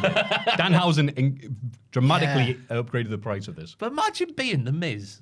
Imagine being in 2006 and going like, I'd love to be The Miz. Yeah, you get laughed at. Yeah, but now Right. it's just like he's ticked all the boxes. He's king. He's winning at life. Yeah. He's one of these types O'Neill types where if you saw him when he started, you'd be like, look at this idiot. He's not going to last long. And then like decades later, you're like, oh, he's so cool. And I watched him at the Hall of Fame present with Michael Cole. He Yeah. definitely had some chocolate-flavored cocaine before presenting that. He was on one, Allegedly. wasn't he? Allegedly. It was fantastic. But He's I just happy to be there. Yeah. If any lawyers are listening. Danhausen he goes past the Cybertruck. Ah, a spaceship. Very rich, more fantastic writing. It's just refreshing to see them letting Danhausen obviously made this gimmick outside the company. They're not trying to WWE-ify it. They're just letting him be Yep. him, and Yeah. it's working. Yeah. Yeah, it's like I'm fine with seeing a bit of comedy on the shows. It's nice and refreshing, isn't it? Especially when it's done well. And I think Danhausen does it well. There's a slight part of me that's like, he's getting shown a lot. At what point do people get sick of it? Because it is just kind of the same thing. But he is a funny guy. Yeah. I'm just watching this thinking, okay, this is doing nothing for me, but Ross is going to love this. Does he not do it for you? It's a bit of fun. It's just quite fun to watch him. Some stuff he's done, and this was like too much that the other direction for me. But I'm just very happy seeing Danhausen Fair enough. come to WWE, not change anything about himself, and make $1 billion. Yeah. Yeah, It takes two to tango, obviously, and like we're in the Miz's house here. That's his shoot house. So it just, I guess when he comes up against someone who's not quite on board with making themselves look like a tit, that's the real acid test for Danhausen because it won't feel like they're both working together to make some entertaining stuff. But yeah, I'm surprised after the debut being so waxy lyrical about it. Yeah. Yeah. He's just a nice palate cleanser on the show, is Danhausen. There's always have a room for little this bit in of a wrestling. Up the 1990s, that's all. I'm that's saying. it. Up the 90s, yes. Yeah. After winning the WWE Women's Tag Team title at WrestleMania, Brie Bella and Paige were interrupted by former title holders Charlotte Flair and Alexa Bliss, leading to a promptu tag team matchup between the two tandems. Who wrote this? God, that's a Bloody twister, hell. isn't it? I don't know. Yeah, Bonnie Tyler appears to be possessing the soul of Paige because what Bonnie was going Tyler? on? Yeah. This is my house. I came back at WrestleMania and won the championships. Total eclipse of the heart. The former champions aren't going to let WrestleMania moment get in the way because they come out and then they say they want Paige to prove this is her house, and the match is on. I was expecting Nia and Lash to get involved, but not all three members of Fatal. Oh, what? Yeah, Fatal got involved. That's what I was trying to say. I can't read today, apparently. Lady Reed skipping the queue, good for her. Because obviously Fallon Henley's been in NXT since I say the start. It's like before Christ and after Christ, isn't it? It really is, yes. Before 2.0 and after 2.0. She's been there the whole time in 2.0. I think maybe JC Jane has as well. She was in Toxic Attraction. You might be right. So yeah, Lainey Reed skipping the queue. She has delivered in the few matches that she's had on NXT, so I'm not against the idea, of course. But it's time to sink or swim, my player. Yeah. Good attack. I'm not convinced the heat in the building was all real. I saw some people also saying that. Yeah. It was mad, wasn't it? It sounded like so someone put loud. a fan on. Yeah. What do you think it was edited in post? Yeah, Like backstage? I didn't see SmackDown till Monday, and I was watching on Netflix. Same. Yeah. I don't know. I think there was some real heat, but then it's like, hang on, wait, whoa. This is some of the craziest heat we've heard in ages. I don't know. I don't know. Because they were talking to the crowd like, wow, settle down and stuff. Oh, that's the later. I just meant for this bit. Yeah, for this bit, Yeah. Yeah, it's good though, isn't it? Jace is great. I love her. I think she's come such a long way. And attacking Paige was a good move before she even got in the match. That made everyone hate her even more because they wanted to see Paige. It was a good debut. I hate Charlotte and Alexa again. You've never said that before, John. I know, but just this reminded me, just when they walked down to the ring and they were talking. I can't describe it, but the way they talk to each other is just, it crawls under my skin. It's That just shows you've got no friends, Joel. This is how friends talk to each other. These are real life friends. Yeah. They've just met for the first time. They spend all week together, not just at SmackDown for a couple of weeks. Oh, no. But the finisher, that whatever the bollocks it was called from Fallon and Laney, I'm tempted to give it my move of the week. Ooh. They're like the hoisted up, then it was like a standing suplex, and then whipping the round. God, that could go wrong very easily, but it didn't here. So Yeah. yeah, It might get it. Might do. We'll find out later. I'll tell you what, I'll note it down. Well done, So I Ross. can't remember the rest of my notes, to be honest with you. The women's tag division's looking strong as ever. The men's is awful. Oh, it's But desolate. The women's is like star power everywhere. Yeah. Great. And even though they're doing the thing where they build up to Mania, wow, it's a tag match with interference. It's like, yep, but adding more people to this division. So, yeah, I'm happy for them. Yeah. I'm happy for them in their real heat. Cody Rhodes made the statement, I'm easy to find and hard to beat, after emerging victorious in his match against Orton at Mania. He made the call to walk up the ramp at WrestleMania and no sell the punt because it's the job of the WWE champion. Why was Paige doing this promo? When he takes the side ramp, or the loser's lane, as people call it in the business, that's when you know that his run is over. So watch out when he does that. I'll be keeping tabs on his Yeah, all right, on Cody. his directions when he goes up the ramp. Randy took his best shot, but Cody is still standing, of course. He calls Zayn a sarcastic and condescending son of a gun, which I thought was interesting because obviously Sammy was saying that Cody was the golden child. Is that just like not Sammy being a heel in like everyone's perspective, but just in Cody's? I don't know. I think it was a bit out of place. Yeah, me too. Yeah. Like, what are you talking about Sami Zayn for? Yeah. I thought that. Unless it's like a hint to his next challenger who's going to be Zayn.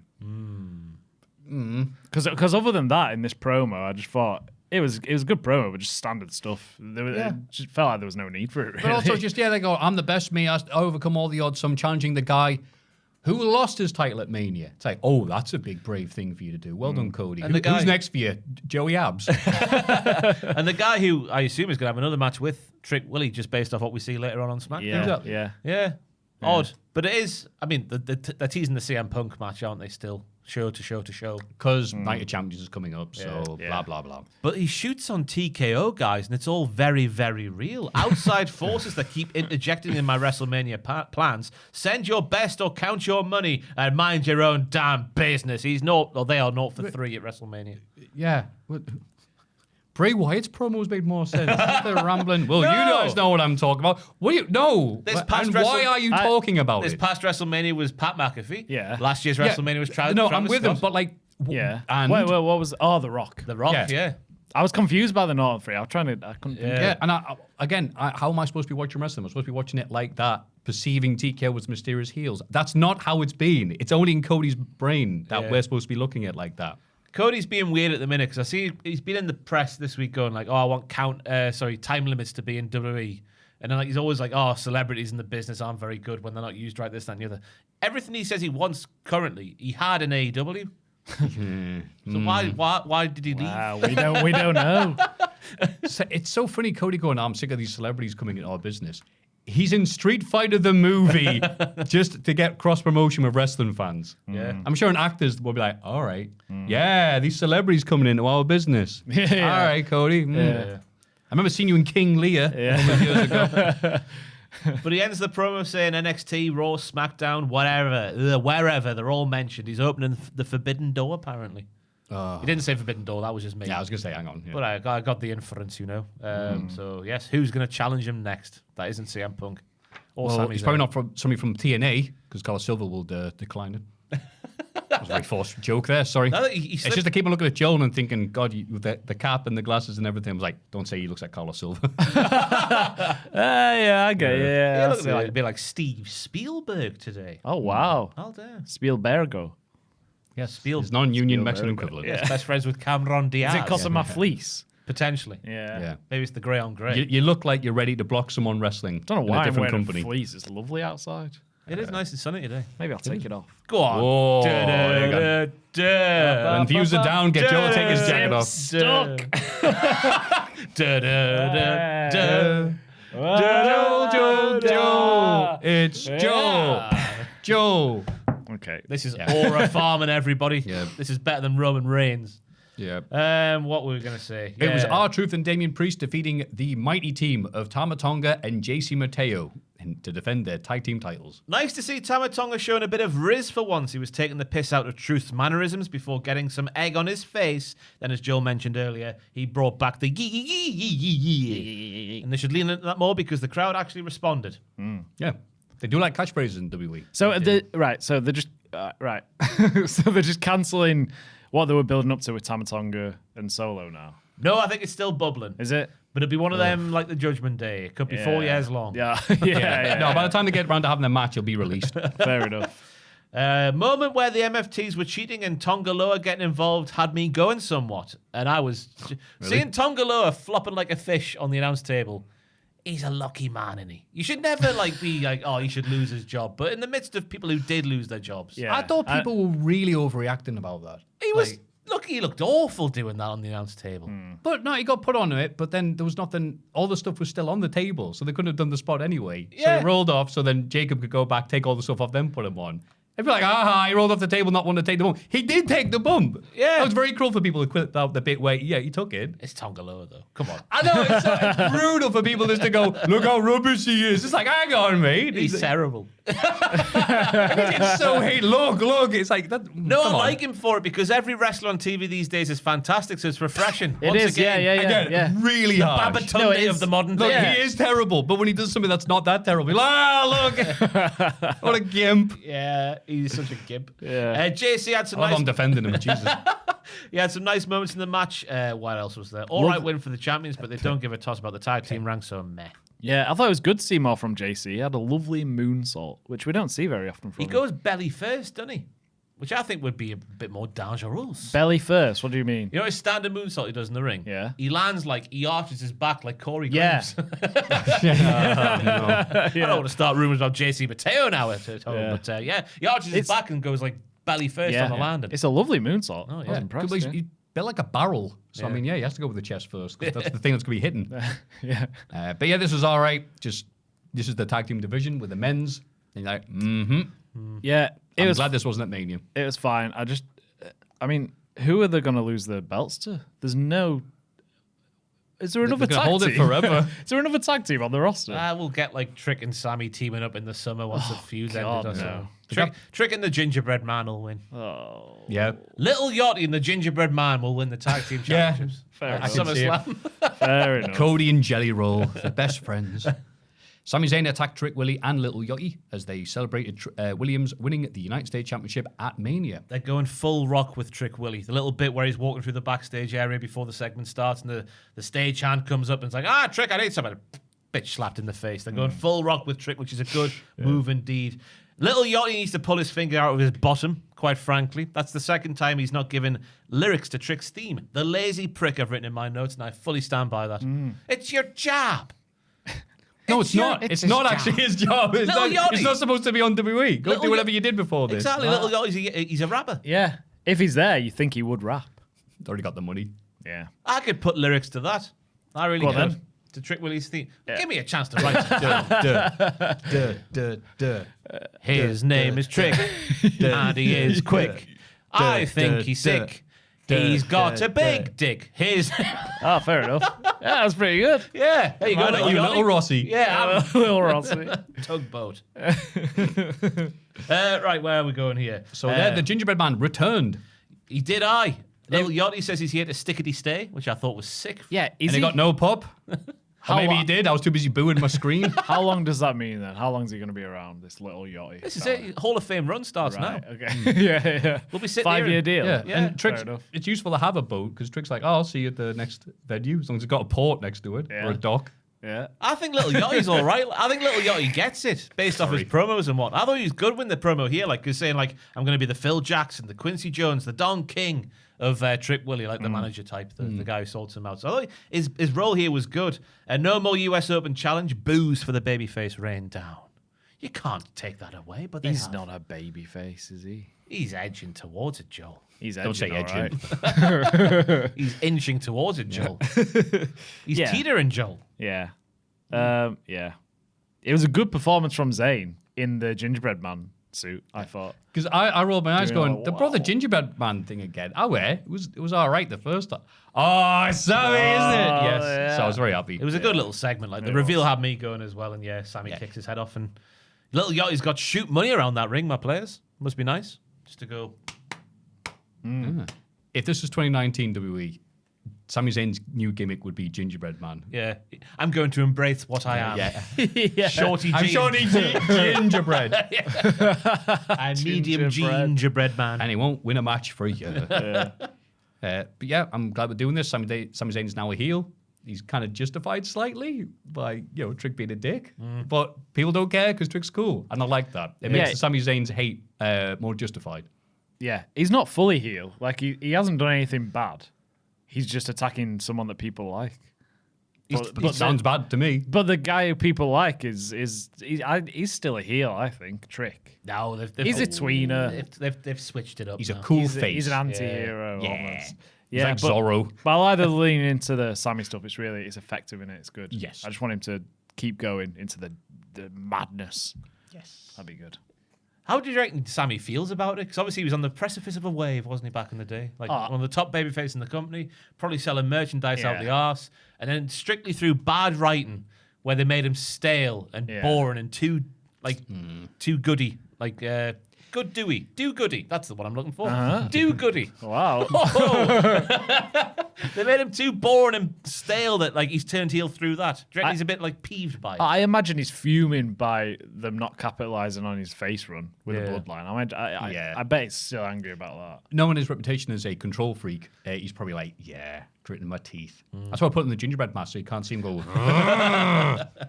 But again, you could say he's not the priority now for being on the world title run because they had other plans. They are building up to Saudi Mania. This will be the thing he needs. I say that with hope. I don't know. I don't want to be a miserable person every bloody week. They've got some work to do because it'll just always feel more forced than it would have been if they pulled the trigger back in the day. Definitely. Back in the day, a year or two ago. Yeah. He was ages ago now. Yeah. 2022 into 3 or 2023 into 4? When was that Survivor Series? 2 into 3, I think. Yeah. I don't know. I'm guessing. Don't know. It's all a blur. Yeah. Time is going past quickly. Isn't It is a bit, isn't it? Feels like it's going to read slow during this podcast. Royce Keys is backstage, looking at his trophy backstage, going, whose keys are these keys? Aight. They're really trying to get that new noise over. Solo is here, though, and he reveals that he gave Talatonga the day off, which is why he's not there. Rest easy, He's not Maffew. been fired. Yeah, I know. Rest easy, Maffew. So it looks like maybe Royce Keys' first feud will be against Solo Sikoa, who's also busy with Jacob Fatu. So yeah, it's all coming up Solo at the moment. Great. Yeah. Yeah, I too am excited for this. Sorry. Solo's getting I read back. the wrong thing. The main event of this show, I reckon Solo's getting back to what he was. He was being very camp and very silly. Yeah, he was in the main event, yeah. After capturing beg your pardon, Danhausen defeated The Miz. Yeah, all 6'8" and 300 pounds in bracket self-reported of Danhausen. I believe it. Hell of a pop for Danhausen when he came out. Biggest of the night, I reckon, so far. Oh, so yeah. that proves it's working. Shoot Hurricane Rana from Danhausen, always nice to see. He does the Undertaker sit-up. The torch has been passed. The mantle has been taken. My goodness me. The curse with the pyro leads to a shoot roll-up win. How does The Miz come back from this after the pool stuff as well? He must be so embarrassed. Egg on his face. Yeah, I know, yeah. God. Coco on Maurice's face. There you go. What was that? Is it just... Is It that a looks thing? like, unless it was like cinnamon, the cinnamon challenge. that If there's people any used to rich do. people listening to this, people who own mansions, you guys know what you put by your door. Our house has got Bovril near the door. Cup of Bovril on the way out. See you off down the road. I'm going to little sign that says, make sure you pick up milk. What's the ceiling for Danhausen, do you think? in World WWE? heavyweight champion. Yeah? Yeah.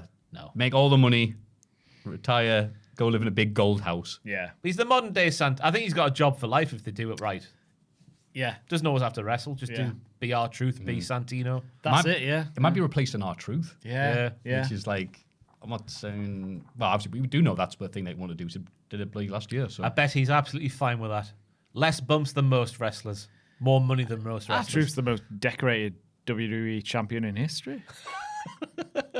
With the Go on. 24/7 belt. Oh, right, yeah. How many times did he win it? Like 55 times or something? Yeah, it No was idea. crazy. Yeah. We should say the Cultaholic Fun Federation returned on the Patreon yesterday. Myself and Tom Campbell, Sam Driver at the driver's seat. Get in. It was controversial, to say the least. To say the least. What happened? Things. Oh. But yeah, it's another thing that the algorithm turned Diddler against, and we wanted to keep it around. So thank you if you're on the Patreon supporting that stuff and being the literal only reason it is still alive. So yes, before people go in the comments going, another thing behind a paywall. If it paid for itself, it'd still be on YouTube, but it's not. Yeah. The kids are learning the horrors of capitalism at a young age. Yeah.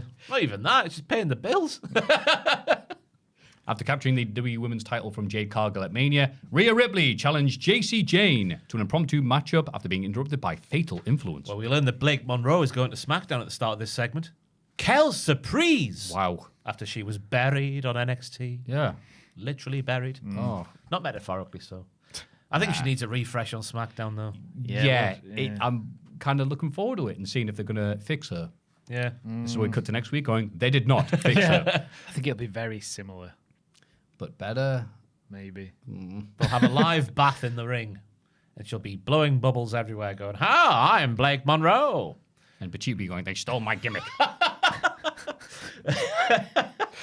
But in this segment here, Rhea Ripley puts over Jade Cargill, which I thought fair enough, because it probably was Jade's best singles match. In WWE, at least. I can't remember AEW, but she says, Jade proved she could go.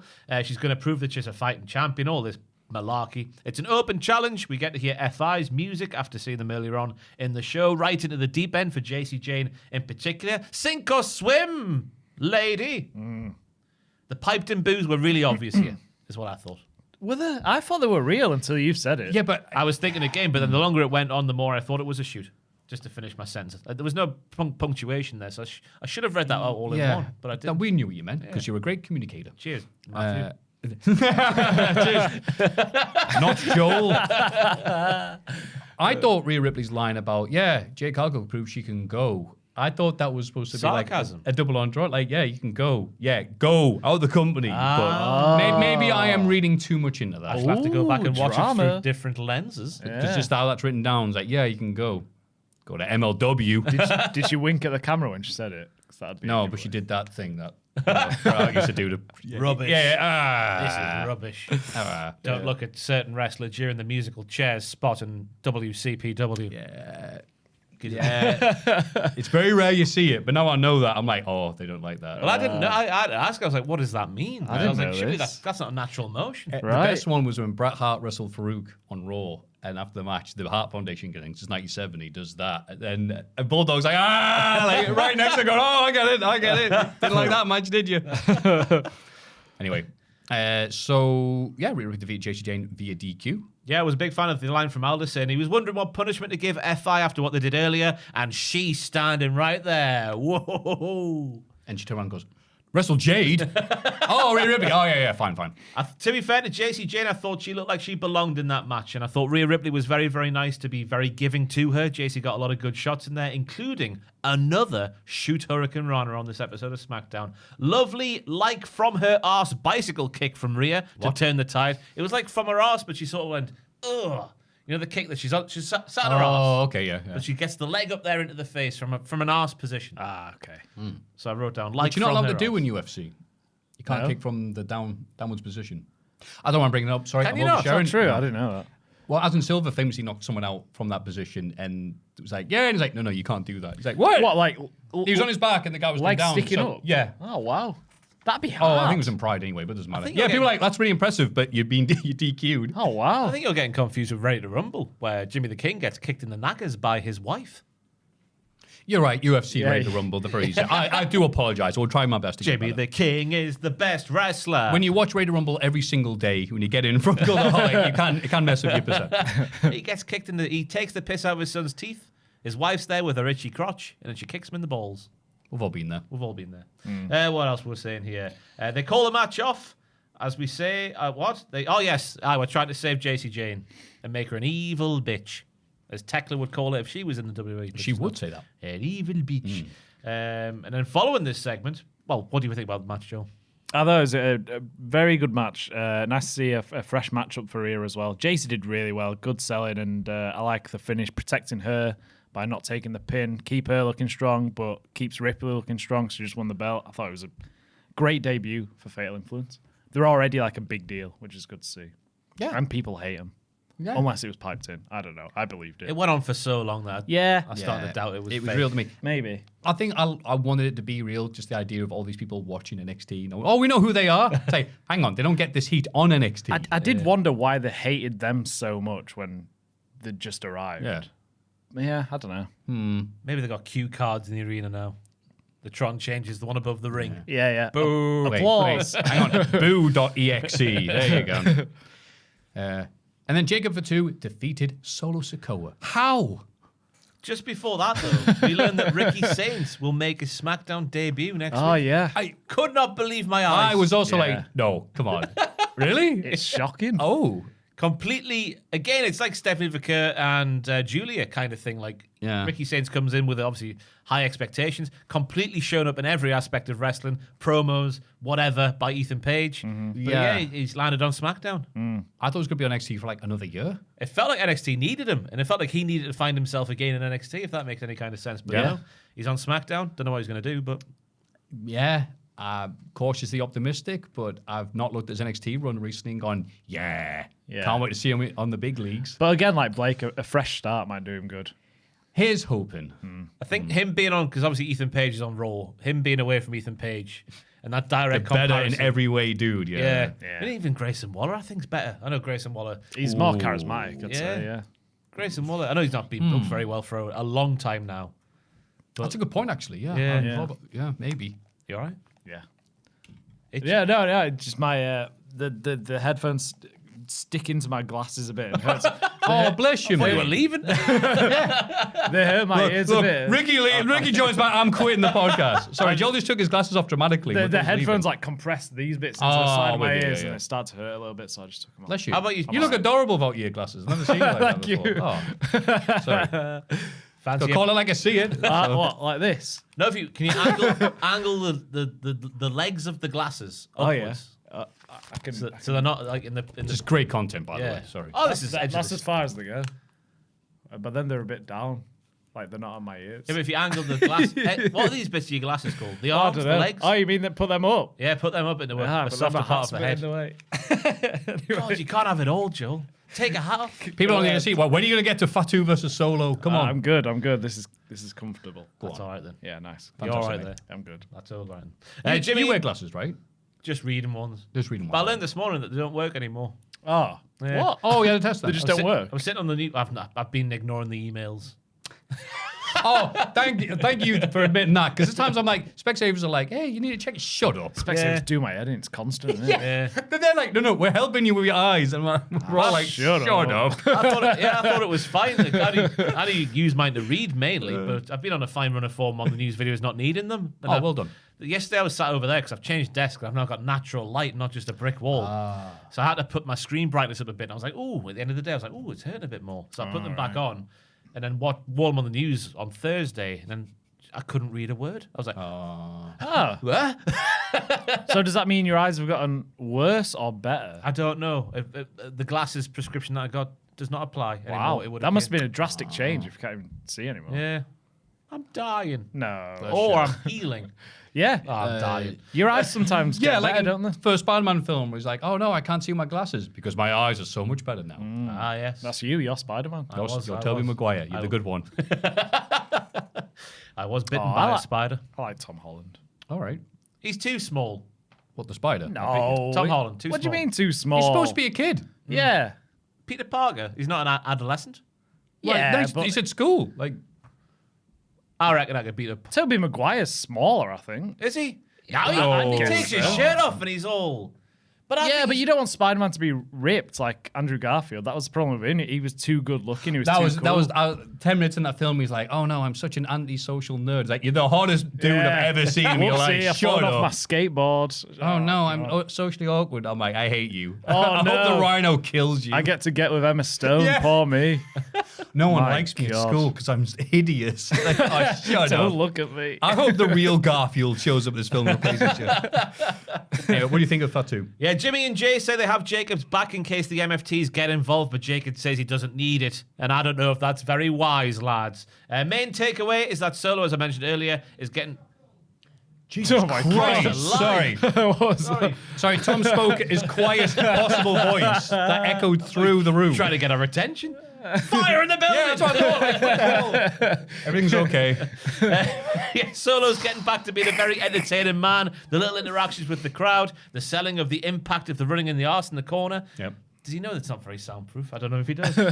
Tom was not familiar with the idea of lowering his voice. Yeah, Tom used to sit way over there. Now he sits just outside there. Oh, that's a mistake. Felt a bit house showy. It didn't have the needle I thought it might have after the segment at the start of the show, and obviously all the history and the family drama. But then the numbers game happens. No Usos help because Jacob asked for it to be that way. They stood at the top of the ramp watching. God, he's louder than the booze for JC Jane. We can hear you loud and clear. Shut up. I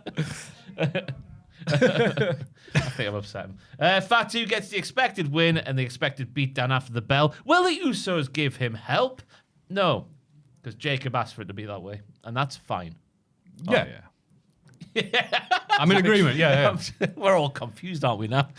No, we're paying attention to you, but also like, what's Tom doing? I agree with you. I like Solo being a bit more, bit looser, a bit goofier, a bit like I liked his mockery here against Fatu. He was on top for a fair bit as well. It looked good. The match was a bit like plodding though. I thought it was a little bit tedious, a little bit boring. But the beatdown after did a very good job of making Fatu look great. Yeah. Yeah, thank you, Solo. Got a lot of Samoans around. It made the MFTs look weak, but that's fine. Good. That is fine by me. Yeah, I don't care what They're crumbling anyway. Yeah, exactly. Yeah. Or are they? Push Fatu to the moon. It's fine. Yeah. Yes. He won't be able to get picked up on the mic. I don't think. No, he won't. That first one might. I won't be looking at him. Maybe, yeah. Roman Reigns sits down, not at the head of a table, and puts weird filters on Jimmy and Jey Uso. Jimmy's face, right, in that opening promo where they sort of sat like us around a table. Yeah. His face is so long and narrow. What? Jimmy? Jimmy's face. Long and narrow. I did not notice. Yeah, go back Like a horse. Or like a horse. Like a horse. Hey, why the long face? BoJack Horseman was around that table. No, just they put weird filters on like the outside of the shot. And you really noticed it with Jimmy's face, which was long and narrow. All right. Well, almost like a blur on the I Yeah. I was more interested in his 6 fingers he had, to be honest with you. Everyone Big had googly eyes. everyone had 10-foot tall Jimmy. I'm going to burp now. Everyone had 2 years to take advantage of Roman taking a back row seat. But now Jacob wants to take it when he's back in the seat. Yeah. The front one, probably. Driving the car. Or the aeroplane. Because they're rich. This is a very accurate analogy. Jimmy is the voice of reason here. He understands why Jacob wants what he wants because of family. But he shouldn't come for Roman to get that for his family. Jay, it would seem, is not as understanding. It's your classic thing of things on the shoulders, you know? The angels and the devils. Yeah. All that malarkey. Pirates, if you're a pirate. The pirates, yeah. I learned an interesting fact about pirates this week as well. Please tell me. Why did they wear eye patches, I hear you ask? Why? Why do they wear eye patches? Because when they go under the underboard? What the hell's the word for it? I've gone blank. When they Underboard? When they go, so you got the ship. Underwater? No, when you go, you're still on board. Oh no, the Navy's here! Dive! You're still on board the ship, but you go like in the In the brig? in the bowels of the Is it a ship. brig? Brig, the poop deck. Yeah. Yeah. Yes, you got the top bit where you got the driving wheel and all that malarkey and the big pole and The driving wheel, the yeah. driving. You got the bit where you go underneath. Yeah. And apparently they wear the patches because Cabin. to get the eye used to darkness and because obviously there's no electric on the boats, they just flip that one up, close that eye, and they can see straight away in the darkness. Wow, Underneath. that's a great Yeah, fact. there's some logic there. Fair play. That's Apparently interesting. it's Bloody got hell. proven true on Mythbuff. With Chris Eubank. Mythbuff. Stupendous confectionery. That's genuinely interesting. Yeah. Yeah, I thought it was very good, yeah. I read, the little lad who appeared in Muppet Treasure Island with Tim Curry. He's the comedian, isn't he? Yeah. Kevin Knight? Bridges? No, Kevin Bridges. No, that's all right. Imagine Kevin Bridges.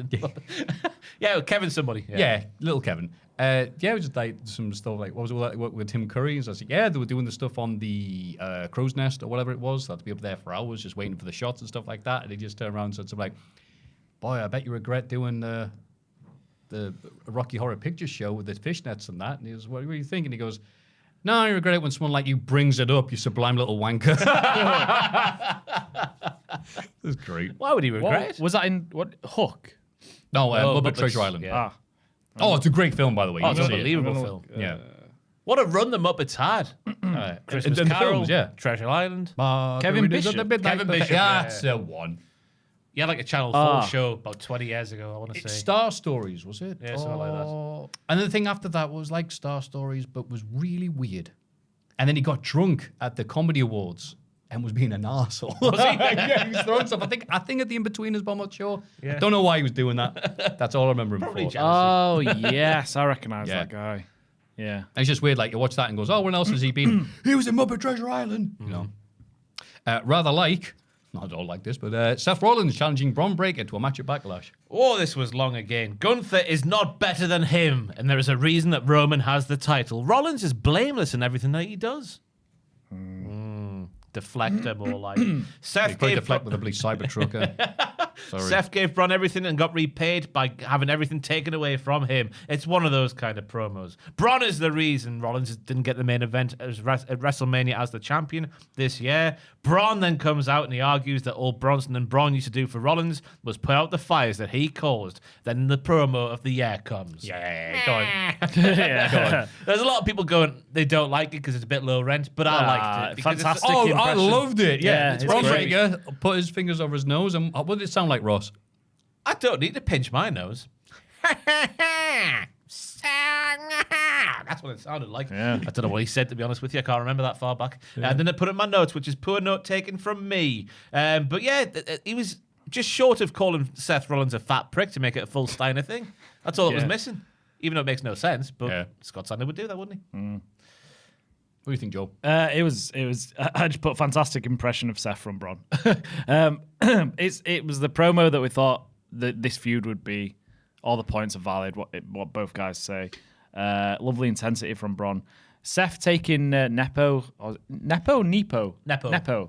always say Nepo. as Yeah, well, I get him Nepo. confused. Yeah. Taking those shots, I didn't think was needed. It just felt a bit cheap. I was like, oh, shut up. He's his hate- own guy. His name's not Steiner. Yeah, that too. I know we know that, but in storyline you should be going like, "Oh, you're the best." In But Yeah, a whatever. lot of people Yeah. watching probably wouldn't know that. So they'd just be like, what are you on about? It's called Braun Breaker. It's not Steiner. Yeah, you know that name he picked because he didn't want to have the Steiner thing looming over him. Yeah. And we mention the Steiners every bloody week on Raw now anyway. I so did a like bit that weird. Rollins was like, did you call Big Papa Pam Pam? Yeah, That's not his dad. Huh? Yeah. Yeah. One, this promo went on too long. And two, I don't know why Seth's thing was like, you're the best wrestler in the world at being number 2. I was like, all right. And he's like, no, sorry, that's what Braun said That's to what Seth. Braun I beg your said, pardon. yeah. But he also did that voice, hee hee. But then Seth's like, you're not even number 2 in your own family. Is that supposed to be an insult? Is dads, both of them, part of one of the greatest tag teams of all time? Yeah. It's like, yeah. So who's Seth's dads? J&J Security. Oh no, you're not as good as the amazing Steiner brothers. Okay, so on too long. I don't think crowd were into the idea of a long promo battle. I think they were just like, all right, can you just shag already, you two? But I like that we're getting back on track to what was supposed to happen at Mania, but didn't. Seems okay. But I thought makes Braun, sense. I thought Braun was so much better here than Rollins. Yeah. The bit I liked about Rollins' promo was like when he says like, every time I've bet on myself, it's paid off. It got him a title win at WrestleMania, the heist of the century, all that malarkey black. While Braun took a gamble, and all that got him was Austin Theory and Logan Paul. I thought that was a good zinger. Yeah, fair enough. But it felt like what Rollins was saying to Braun, Rollins had said to himself about his own family, like, you're second place to your wife. Fairly recently. So maybe it is ChatGPT again. That is true, yeah. Writing the same stuff, but with different people involved. Yeah, fair. Or I'm just being a silly prick. No. Yeah, it makes sense. Yeah. Hey, whatever makes money. Yeah. Then we have old Steve Aker attacked by Judgment Day with a shoulder taking a battering. And it's done in a way I like sometimes where they shock you. Because it's like, and hey, we see someone walking backstage. You're like, whatever, I don't care about people walking. Oh my God, she's attacked. Yeah. I like when they do that. The classic PH there. Yeah, and this was, OSW review. it certainly was. Yes. And it certainly was done as a means of getting her off the show because she does have an injury. Yes, they say on the air it's a second-degree AC sprain in her shoulder, but there were rumours heading into WrestleMania why their match was so short was because both ladies were banged up. Yeah. It looks like they're going to give Steve a bit of time off. Fair enough. And again, didn't go with my original idea, which is like Liv Morgan does her dance routine and then Steph just rolls her up. And it's just like, shouldn't have done that really. But yeah, but it does suck for Stevie. I don't mind it because I think like she wasn't getting stale. But like when you see her up against someone like Liv Morgan, you need to be more than just a very, very good wrestler. Yeah. Where the entire crowd, I know they're trying to sort of condition the crowd out of it, but still the crowd Booker T has ruined it for Stephanie because all her matches build towards the arse spot. And they're trying to condition like the crowd out of that sort of thought pattern. Which Good luck with that. Yeah, I know. But she just needs something a bit more than like La Primera. Yeah. Cameron Diaz. Yeah, I agree. Yeah. IC champion Penta defeated Rusev in a non-title match. Haha, you bitch. Yeah, it was interesting to see how well Rusev was presented in this match after being presented so strong in the segment last week where he ended it standing tall. And I was thinking at the start of the segment here, why not have Ethan Page on the call instead of just sitting there like Crypto Diddler from WrestleMania? What? Who was that? The guy on the announce table at WrestleMania. Oh, you don't know? Oh, my God. So, what match was it? Was it the women's tag team title match? No, it was later on, so it would have been one of the singles matches. I think it was the Rhea Ripley Jade match. Yeah, that's the one. It was definitely a ladies' match. Some man who made his money through, I think it was like steel initially, but then through crypto and A bit of a Tony D'Angelo They said type. MFTs. Allegedly. Yeah. Through stealing MFTs. No, NFTs. He paid more money than he did to be in the front row to sit next to Wade Barrett, but with no microphone attached to his headset. So he paid out the arse, after already paying out the arse, to sit next to Wade Wow. for one match. Well, like over the barricade. Yeah, like, next On the to company, him. get his Next to name Wade. in the chyron, and they said, this person will be commentating here. He did not have any means of commentating. Oh, wow. And we don't know yet if he knew great. that no one could see or hear him. Yeah. That's fantastic. So that's it. I liked it because they went, here's this bloke, and here's the video package. And obviously 10 minutes of that and 10 minutes of like, Hogan, Dead Racist documentary coming to Netflix. So I like to think they went, so what do you think about this match? And he talked a bit and just had no idea it wasn't on in his that's cut. And he's funny. only just found out when he went back. That's my story and I'm sticking to it. Yeah. Very, very odd moment in Mania. But they had Ethan Page do this basically on Raw. He just came and sat next to the announce table when surely someone like Ethan Page should be calling the match and taking the piss out of everybody involved. Absolutely. Yeah. Why not? Missed don't know. opportunity. I'm really happy what they explained that to you because it's such an odd thing. That is very strange, isn't it? Penta with the hot start of the match, but it's Rusev who's booked strongish with some power moves to turn the tide. Bit of back and forth, and then Penta ends it with a shoot roll-up, but Rusev gets his heat back after the bell, with Ethan Page helping him to stay on top. Javon with the save for Penta, and if I was Javon, I'd be like, just attack Penta. Injure the champion. Give me an easier match. But it's no, too good. No. These baby faces need to be so naive and noble, don't they? He's a nice guy. He's a nice guy. Yes, he's too nice. It was all right though, and I'm hopeful for Rusev again. Yeah. Maffew was not. I am not. No, I'm like, Joel, are you sure? Yeah, I I'm think not he's just- really. I think he's just the dude that someone wrestles on TV to build up to other stuff. Yes. He is the Bulgarian Solo. Yeah. How dare you? No, I think it's fair. He's not going to win anything big anytime soon, is he? Yeah. He's getting his presence back. A little. what He's presents? like, What presents he have? Like Yeah, Obi-Wan Kenobi Star Wars figure? he or feels what? like quite dominating, but it's just because he's wrestling loads of little guys at the minute. Penta's not a little boy. Penta's easily the same height as me. He's a medium boy. Yeah. Yeah, fair. Yeah, he is the same height as me. You're not Yeah. being Penta. He's got that hot Mortal Kombat 2 push going on. Exactly. Like Shao Kahn's helmet on. Yeah. To even get. In terms of Page, though, I'd very much be into him just winning the belt straight away. That'd be good. Yeah. I can see In it some, happening. in some Healy fashion. Just establish him straight away. That'd be great. Just not in a ladder match. No. Because that is Penta's kingdom. Oh, yeah. Yes. As of a month ago. On the top of the ladder, yeah. Hey, AEW, that was his kingdom and his brother. Remember his brother, They Ray? did have that great one, yeah. But they also had the great cage match, so. Yeah, what's If happened he to wins Ray in a match, Phoenix? that's his speciality. Yeah. Triple A.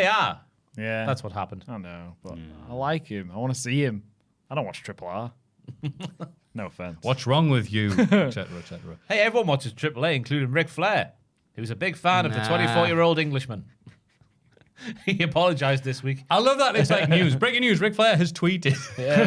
All in And then the capitals. same old ass man tweet. Every letter a capital. Every letter. Probably every word capital letter. He put another long one out just, it was either Wednesday or Thursday. Have you read it in full? I read the first Yeah, I half and I did. got bored. I saw Let Ric Flair be Ric Flair. I was like, that's enough for me. Christ. Oh my God. Yeah, he's Let doing him- so well. Let him ramble, yeah. Feuding with all these Englishmen. I wish one of his pals would just grab him by the neck. You don't have to live like the nature boy. Just call yourself the nature boy. It's too late now. I know it is. Yeah, come on. He's not going to change. Yeah. DDP's just like, nah, I'm not taking the call. Here becomes the lost cause. That's even too far for me.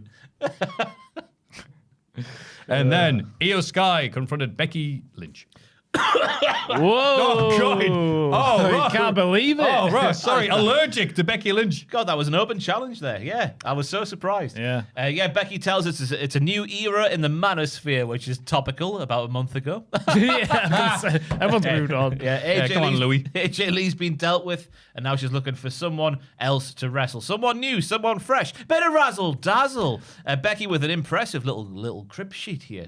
Crib sheet. Yeah, crib sheet, not a crypt. Crypto. Locked in a concrete A crypt. crypt sheet. Oh, that'd be nice. She's the first superstar in history to win 4 different titles at WrestleMania. The first 3-time IC champion. Now she's won more Mania matches than any other woman. Undertaker, I'm coming for your streak, my player, she says. Good. Is she? Don't you doubt the heel, Joe. Hey, don't. Yeah, she wouldn't lie to you. No, but she's lost a Mania, right? She hasn't got a streak. Oh, no, she's come for the most wins. Yeah. Yeah. Not Undertaker's streak. I added streak in there, and that was bad of me, Joel. Yeah, That's okay. misrepresentation. I was going to say, I from didn't me. Yeah, I was going to remember say, that, yeah, there is a difference between Yeah. most wins and a streak. I'm an Yeah. arsehole. Yeah. Call me an arsehole, Joel. Ooh, you arsehole. No, I'll think about that later on. I thought Becky was going through a soft face turn when she was like, brings the daughter into the promo. Oh, I need to show her what a fighting champion is. That means coming to shows and dumps like Laredo. Yeah. So Becky still got it. I thought it was a good promo from Becky Lynch. I felt like an idiot because I wrote down, is this an actual face turn from Becky? And I thought, no.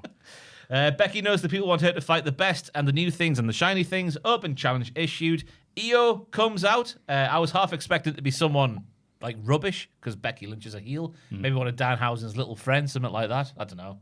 Trying to think Yeah, of that'd be what the most great. rubbish thing it would have been. Someone all jumps up and says the M word 500 times again. Michael Cole himself. Ross, Tom's moving desks, it How seems. dare you? Thanks, Joe. Hey, look. That's what all the I'm commotion sorry that was about. the number 1 rated show in WWE is not exciting enough for you to No, pay no, I attention love to. The longest running TV show in history, Yeah. apparently. I thought it was more good healing as well from Becky Lynch, where she's like, "Oh, you're not new, you're not shiny, you're not the best," and the crowd start booing just because they're disagreeing with Becky. And then Becky's like, "Look, listen, they're booing you, Io like Sky." that. Yeah, it's There we good go. stuff. She was on form. Prime Yeah, I Louis. liked Becky here. And Marty Jannetty again catching strays. Oh, again. So again, we've got Steiner's good. You're not the Steiners, and now we've got you're Marty Jannetty. Again, the target audience for WWE is 10-year-olds who have 50 years of wrestling knowledge. Yeah, it's so true. To be fair, though, in the context of her just being an obtuse, silly heel, that's quite a good thing to say. Because we know Yeah, Io Sky's not the Jannetty. But yeah, it's true. But They're a pair of Michaels. his name gets dragged through the mud a lot in WWE. Yeah. Marty. I feel well bad for him. Yeah. He was He good. was all right. Still the most fired man in the history of WWE. Yeah, yeah. Which is a great stat to have. Marty was good. Yeah, he was good.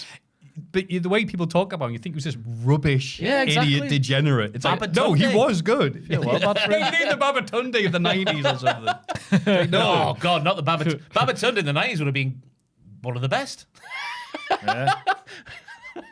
The Giant Yeah. Gonzalez of the 90s. God, yeah, you're right. There'd be so much people worse than him. Who Who is the worst? Of the 90s? The worst worker of the 90s. In terms of like someone who was Oh, the guy who played Evad Sullivan was pretty bad. And the Equalizer, whatever that guy's name was, he was rubbish. Oh, the 90s. like the ultimate warrior. Oh, how dare you? No. He's not even top 5 worst. Gonzalez is up there, bless him. Yeah. It's not his fault. It must be hard when you're that long. Yeah, absolutely. Yeah. I don't want to say Horace Hogan. I'll go tarred and feathered. Hey, for I saying actually watched the Horace Hogan match this week. It was him versus Val Venus on Velocity, maybe. that. Yeah. 2002. Horace is all right, you know. Yeah. He takes a hell of a bump over the top rope. Yeah. It's just funny that he was doing tryout dark matches in 02. Yeah. He's in his 40s. And he'd been on WCW Yeah, for years. who knows if he is. 5-star match rated by Meltzer. And yeah, can I have a tryout? He's Sorry, like, I got that wrong. It's not Val Venus. It was the big Valboski. that's right, he did have that as his Yeah. kayfabe name for a bit. Yeah. It was shocking how over he is in 02, just going back and doing the Val Venus gimmick. Be like, yay, it's 1998. Good job we're up past that period of history, yeah. Yeah. Made myself sad. Any then- other thoughts on this match? The match itself, yeah, Becky's on top, but Io fights back into it. Fantastic note taken, Ross. Io's missile dropkick is picture perfect. I know she does. Oh my God, I know she does it all the time, but they do a slow motion replay here, and she was so high, so very high. Go on. What? Oh, no. Oh, she's high in the sky. Io Sky in the sky, like Artie Pie. Yes. Yeah. I don't care how dumb I sounded there. Yes. Simple story. Becky tries to cheat to get the upper hand. Io gets on top, and it looks like Becky is buggered, but she hangs in there. Couple of mint strikes from Io, the back fist, and the super kick included. A couple of mint kickouts as well from Io Sky. The one off the knees to the gut, off the over the moonsault, and the manhandle slam. I've called miraculous. Wow. I might have over-egged the pudding slightly there. Miraculous. Hey, don't be ashamed for enjoying something. It's yeah, a fair miraculous enough, kick out. And then Io loses a shoe and then loses the match thanks to Asuka as well. Yeah, Asuka's the one to cost Io here because we are continuing this without Kairi Sane. Pretty shameless to be doing that. And wow, how did the crowd respond to that, Ross? Pretty saneless. We want Kairi. Wow, they're very dramatic there in Laredo. That was the guy in the front row, yeah. Yeah, we want Kairi chance. Because I thought Adam Pearce put a tweet out on Monday daytime, I want to say, off the top of my head. He's I need paper, brother. Help. He was like, never underestimate WWE fans or something like that. So in the context of like R-Truth getting hired back, and obviously we want Kairi taking over Twitter last weekend, Jackie Redmond supporting the cause, but then being forced to delete a tweet and just retweet Io Sky instead. Yeah, she tweeted the hashtag out, and obviously someone was like, "Can you take that down, please?" So I thought, obviously, they're going to bring it back, but it doesn't look like it as we're sat here on Thursday. Who knows? This. Yeah, I don't know. Yeah. But as it has happened last year, she could come back. Yeah. But Like you said with the R-Truth stuff, it is possible now. But Just to make them look good. I agree with Tom, though, because Tom's been saying on the news all week, like, you could have her go back and just fulfill the role that she was having and maybe not get pushed, like, long term. Just maybe get, a push in the short term, and as this feud pays off, or you could have her, like, go work freelance around the world and be showcased a lot better. And if you're a fan of Kairi Sane, you can watch her in other places than the WWE. It's true. That's a bizarre concept what you're talking about. Kairi Sane, the rewriters insane. Yeah. Or in machine. Try to make it rhyme then. I've come up short. Because a computer machine. Say machine. And we move on while we reset, Ross. Down we go. The Vision ruined Joe Hendry's concert. Now, Ross, we've seen lots of Joe Hendry NXT concerts where it's obvious that someone else has written the songs for him. What about this one? This was a Joe Hendry original. You can tell. It flowed like an actual song. It rhymed where it had to rhyme. It sounded like a proper song. Like your rap earlier. Yes. About Trick Willie's Big Willie. You get my drift, my player. But during the commercial break, because I saw Raw with commercial breaks included this week, Michael Cole is not taking this seriously at all. Calls himself a Hendryite. He's comparing it to... Oh, what? A Hendryite. Doesn't even work. Yeah, that doesn't work What's at that? all. He's comparing it to Bruce Springsteen, obviously Corey Graves, Oh, God. who I think legitimately hates... I mean, if he doesn't legitimately hate Joe Hendry, he's doing a very good job of convincing me, because I think he legitimately doesn't like Joe Hendry's gimmick. Like Booker T didn't at the start, and obviously was someone backstage was like, you got to sort of like this. Booker T's a big baby face. He's like, wave your hands. Yeah. Side to side. But Raw, Joe Hendry signs to Raw, gets turned into Paul, can we fire Logan Paul? I was shocked at how many people were saying that they were out of hand for having Joe Hendry do this so close to releases. I agree. No, I didn't see that. I saw loads of people saying it. Oh, really? And I agree in certain cases. Yeah. But Logan Paul will not miss the paycheck that WWE give him because of the rest of his empire. So I don't care in that front. I honestly, that hadn't popped in my head. I can see why people would think that, but I didn't think that. I didn't think about that. The same at all. rules don't apply to Logan Paul. Come No. on now, Is it just people. because it's near the time and it's a bit of a sensitive subject? Maybe, but it doesn't apply to Logan Paul. Oh, no, of course. You know what? Because they weren't fired. They were released. Yes. That's it. Different words. Come on yeah. now. Semantics. Their contract's not being renewed at the end of their current deals. That's it. Or whatever. Some It of was, them are getting it was an released, actual decent song, wasn't it? Yeah. It was good. And Michael Cole singing a little bit was quite funny. I was going to say, damn it, he's supposed to be cool. Can't have bloody Michael Cole singing along. Oh, it was quite funny. Kiss of death. I enjoyed it. Have you seen the little backstage segment they did? I think Logan, I saw it on Twitter again. I don't know if it's in like a Logan Paul vlog or something, but I'm really interested. No, it's actually quite interesting the way they're doing it because they showed Joe Hendry and Logan Paul like, nice to be on Raw. And then Joe says to Logan, you've actually been a big inspiration to me. But he's like, got this sort of like poo-eating look on his face. He's like, my music's really inspired by you. And like, you should really listen to this song I'm about to sing right now. And Logan's like, nice to see you. Can't wait to hear your song. He's turned Irish. Logan Paul. Good to see you there. How's the form? Logan Paul. And obviously him and Theory being as generic as he can be, like, I'm tag team champion. I am also here. I'm bald. And then Logan Paul's watching, like, this is great, this. And then obviously he starts singing about starts singing about Logan Paul as Joe Hendry. And just that's when you see like the start of what Logan Paul's promo would be in this segment happening backstage. I thought Logan Paul nailed his role here. And I know you're looking at me like I'm a block of cheese. But I thought he was great when he came out. I thought he sold it like a maniacal heel would do back in the 1980s. And that's my barometer for a good heel promo. Yeah. You can't fire me. I'm me was the quote, which only really works for Logan Paul. Yeah, and maybe Roman Reigns as well. Yeah. Yeah. I think Logan Paul's a good first feud for Henry as well. Oh, yeah. Hendry. I say Henry. Because he's instantly going to get cheered, isn't he? Yeah. Against Logan Paul. I think it worked well, this. He'll get so many more Instagram followers as well. The reels that'll get shared. Yeah. If I was Joe, I'd be politicking to get myself into Logan's house. Do like Danhausen and Miz segments in the pool. Like Alan Knight went down to Logan Paul's house, didn't he? That's right, yeah. I'd be politicking. He went to for Speeds, didn't he? Yeah. Actual Speeds. through and through his own machine. And then was his friend at WrestleMania. Oh, that was nice. It wasn't nice. It was horrible. There was several chapters missing, Joe. Yeah, there was, but it was a nice little. Ending for little Speedy. Little speed. Little Speedy. Little speedy, little yachty. Speedy and the Gonzalez. rest. Up the tugboat. Aye. Then we get to Austin Theory's portion of the promo. He's like, we are the best tag team in the universe at the wrestling, and we are so generic. It actually hurts. We are the world. Yeah.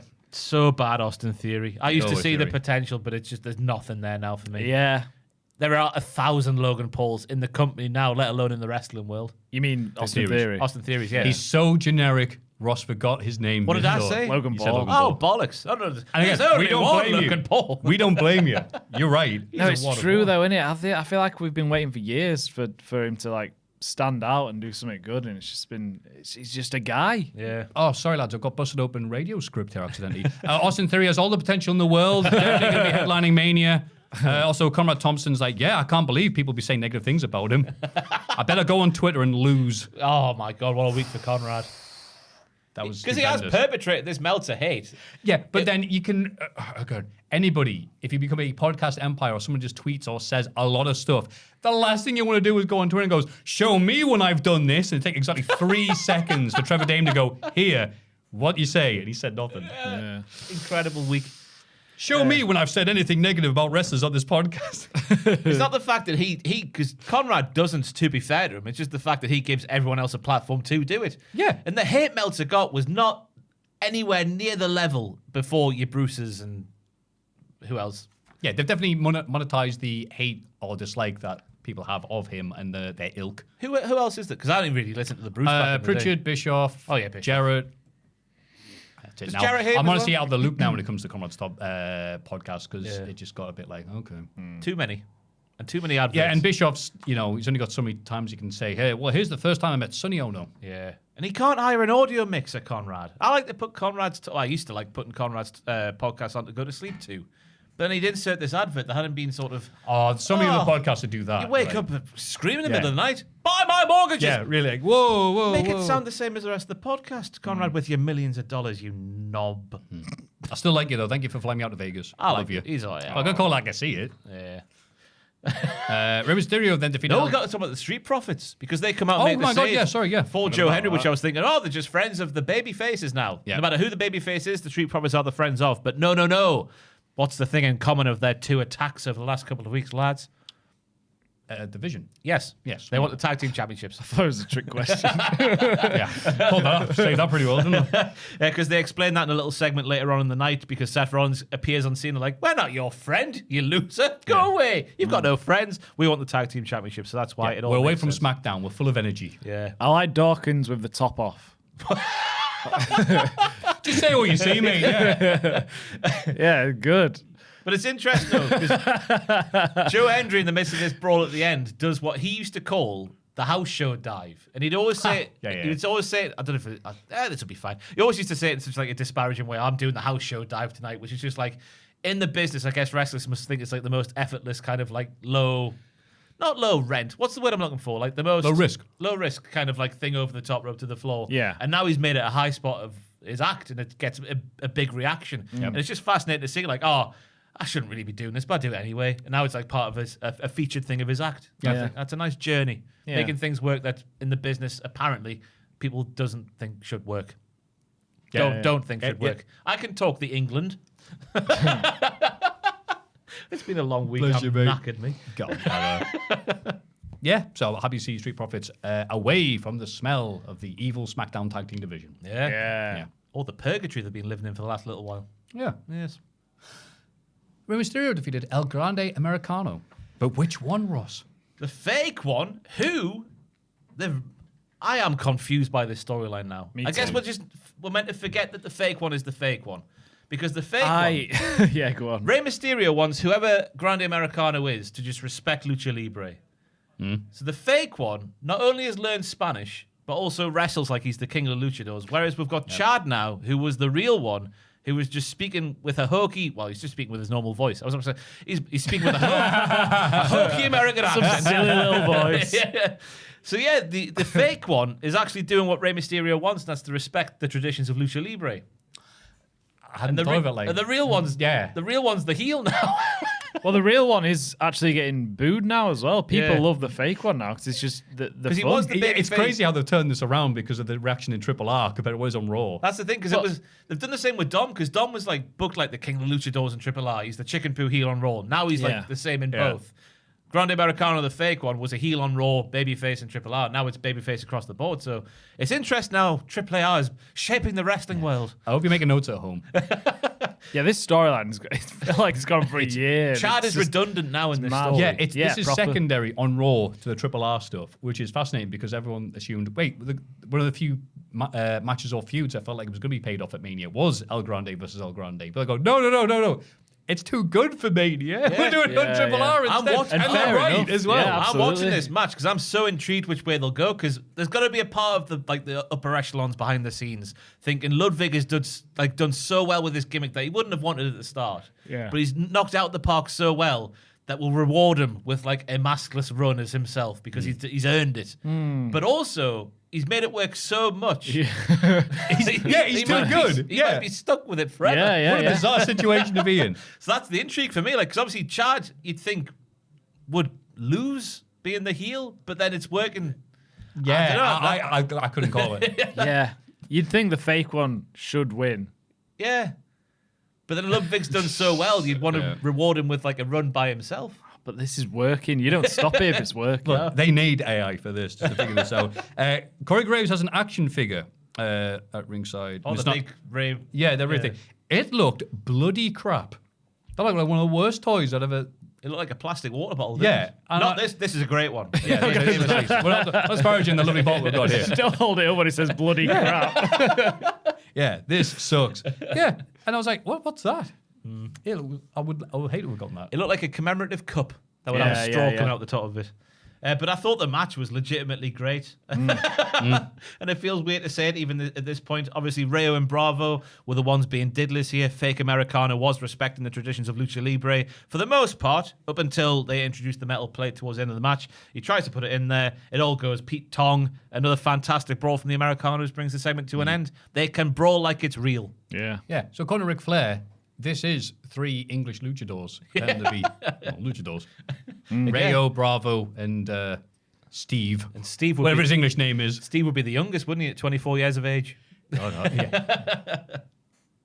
Yeah, I don't think it was as good as you enjoyed it, but still a good solid thing to get us to the feud of the year, according to the Triple R fans.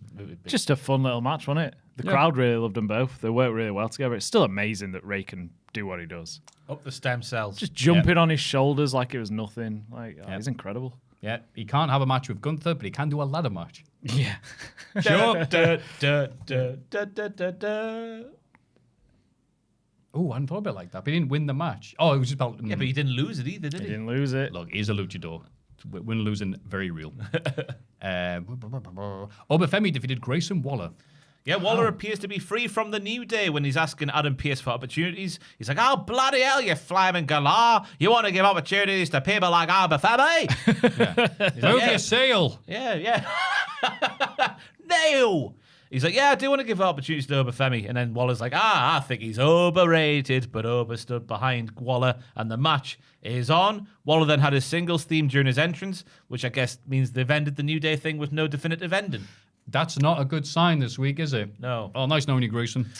I think he would have been announced by now if he was being let go. Yeah. I think he's great. Again, So going do I. back to 2.0. And his early days on the main roster, I was there. I mean, we were there. Money in the Bank 2023. Yeah. It was deafening. Him and inside John that Cena. arena. It was fantastic. But like a lot of wrestlers on the roster could say the same. They had the lightning in a bottle and they let it go. He had something a while ago.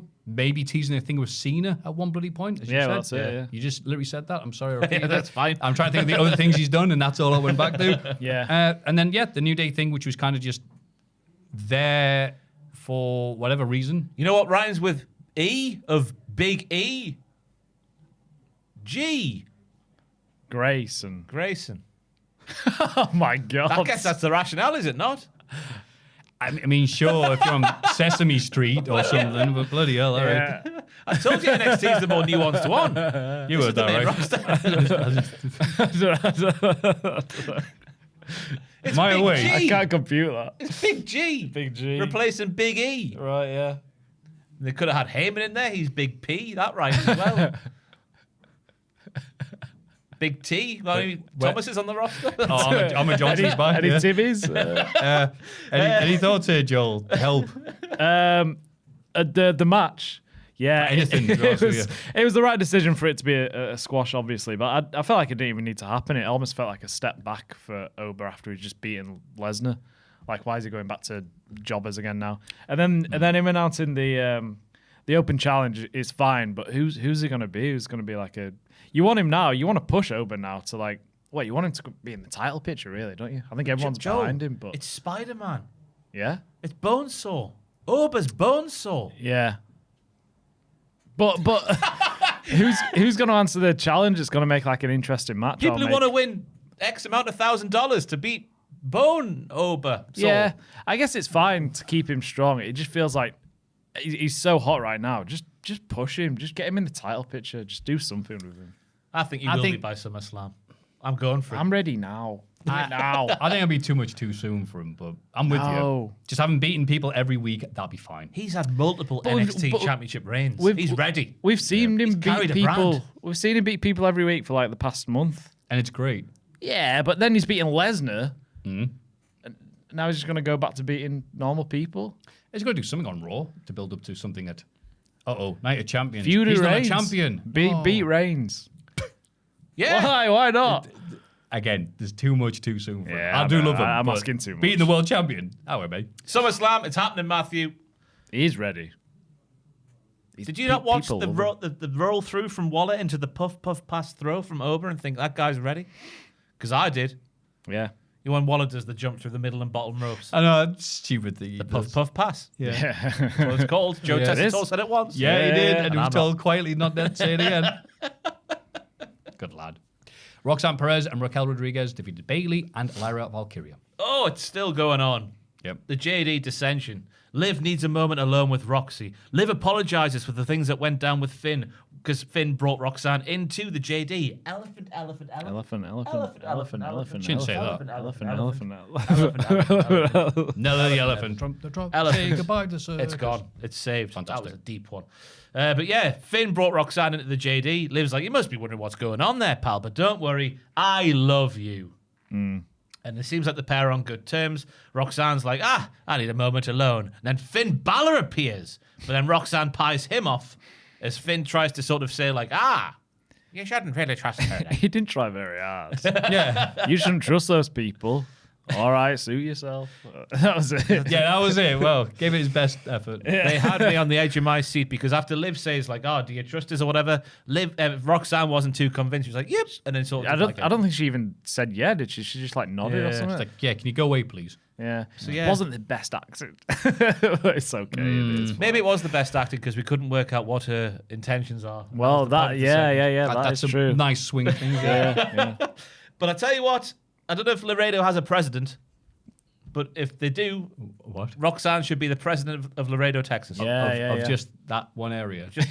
Just Laredo. President of Laredo. Just the town or city of Laredo. Yeah. Whatever it is, the president. They loved her. The pop was massive, Maffew. Yeah. They could put her in office now and she would not do a thing wrong in anyone's eyes. It's true. It's true. She could build all the walls and do whatever, and all the crowd would cheer. Roxy. Why was she so over here? Because she's from there. Was it her hometown? I did suspect that, but I wasn't sure. And because of that, and because of recent happenings in the WWE where people have gone to their hometowns and lost, Bailey was a recent one. I forget who else was. I was expecting a big L here for Roxanne, but no. We learned that she went to Raw 15 years ago and had a sign that said, "Shut up, Michael Cole." Very of the time. Nice. He wasn't popular back then.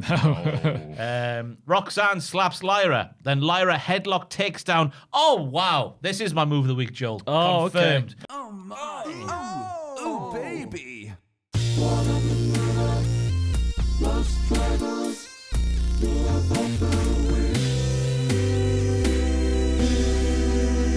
All right. So, yeah, Roxanne slaps Lyra. Yeah. And then in Hulk and backup, Lyra Valkyria does a headlock takedown, but with like a Superman fist pose while doing so. It's the most picture perfect, satisfying bump I've seen in such a long time. Okay. You have to go watch it back. It's like, you know, when someone puts a jigsaw piece in the right place, Yes. but without a little bit of a wiggle, just click and it's in. So satisfying. Oh, it's the best feeling. It's good.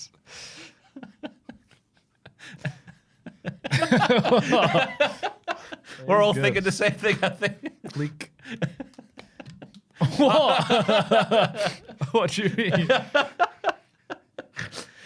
More on Lyra I'm going Valkyria. to check there's a carbon monoxide leak in this office today. I thought Lyra Valkyria being round to the Miz and Maurice's house before this match because she was wrestling like she was on chocolate toot. Chocolate toot. What's he doing now? Time. I don't know if I've ever said this publicly, but he turned down being on WTF back in the day, him. Doesn't surprise me. Wait, Yeah. no, wait. What year? Oh, cheers. No, because he's a big star. I was like, no, he was a big star 100 years ago. This was so- like 2021. Oh, come on. What's he doing then? I was when me and Andrew, when me and Bobby were feuding. I was going to try and do like a join us, like Dark Order parody thing, but with Chocolate Rain Man being the exalted one, and he turned it down, saying it wasn't a good idea. Did you message back? What are you doing at the minute? Yeah, it was a cameo request. That's how I tried to get it. Oh, He really? turned me down. Wow. Yeah. So you paid money for it as well? I didn't get charged in the end because he turned it down. Okay, gotcha. I decline. That's a good way to Go get him to read it. You are blocked. So Yeah. not a nice guy. I mean, he might be nice. Did you hear that? He called my idea rubbish. You're dead to us. I wrote me a little song and everything. He didn't want to do it. Oh. What could have been? Bailey doing the JOB for the president of Laredo, Texas. What a pop for the win coming in. Good match all around, especially from Lyra Valkyria. And the reaction for Roxanne. Good match. We've seen this match a few times, I think, though, over the past year. Yes. But it was still good. The Roxanne, Liv, Raquel, slow burn fallout should be good. Right. I am looking forward to that. 4 more And- years. Yeah, I'm going to say it just depends on how slow we're going to do it, but it should be good. I just really hope they find something for Bailey and Lyra to do because I love them, but they're great and they're not doing anything right now. I hope they get something. Even if they just start feuding, just them two. Yeah. That'd be good. Yeah, I'm also interested in seeing where this goes. Me and too. hopefully Finn's a bit better next week. Yeah. And then Roman Reigns accepts Jacob Fatu's Backlash Challenge. Earlier on, we see the promo of the week where LA Knight interrupts the Usos and has a go at the twins for sitting at the table again and tries to remind them of who they are. Jey Uso, former world champion, not while he was sat at the table. Jimmy Uso, potential to be world champion. Yeah. It was painful. LA Knight says the power corrupts people, and when it does, it becomes LA Knight's issue. A tangled web we weave here on Monday Night Raw. But yeah, I felt bad for Jimmy there. Yeah, it's a bit of a low blow, He needs the isn't it? table. The table's his life raft. Yeah, a little bit. Yeah. That poor, long, narrow face of his. Yeah. You watch the start of Raw again. It's so long and narrow. I have to watch that. That table's like, I know he said Jack and Sally there, but that's not the right film, is it? What are the Jack and Titanic? Rose. Yeah. Oh, that bitch. Jacket. Bitch. Yeah. There's room. There is room, Budge Rose. up, come Yeah. on. Selfish. Budge over. Selfish woman. Cost a man his life. So much stalling for time here. During Roman's entrance, I wrote down I was bored, but at least the crowd were having a good time serenading Roman Reigns and wanking him off metaphorically. They did make this title that he's holding in spite of Roman Reigns, which is obviously true. They did the brand split again. I did. And because he held the title for 17,000 years, they made a new one for the other brands to hold. The man makes the title. Roman put this title in the main event of Night 2 of WrestleMania, and I guess we can now be proud of the title. It is all true. It's true. The truth hurts sometimes. Roman says he wants to unite his family and not divide it, and that's why he's confused about why Jacob Fatu is coming from him. Another fantastic real promo from Jacob Fatu, talking about the last 12 years of him going from where he was to where he is now while Roman Reigns was running the bloodline. A case of the Samoa Joes, which is easy for me to say on this lovely Friday evening. A case of the Samoa Joes because it felt real. Probably because it was real. Solo, it's just the repeat of the SmackDown promo, and it's Solo brought him into the company. Yeah. They don't think anyone watches the show before anymore, do they? Roman thinks nothing of Solo. He can't even get a cup of coffee delivered to this arena if he wanted to. I like that line. I mean, Uber Eats. No, it says, it's me, Solo Sikoa. And it's like you getting chocolate rain. No, it's not like you, mate. No coffee. Solo does not. Oh, right, that's a thing I've just said out loud, and I've read it out with my own voice there again. I'm confused. Roman allows Jacob to compete against him. If he does that, it's nepotism. Then we see the Tongan Death Grip come back in. Yes!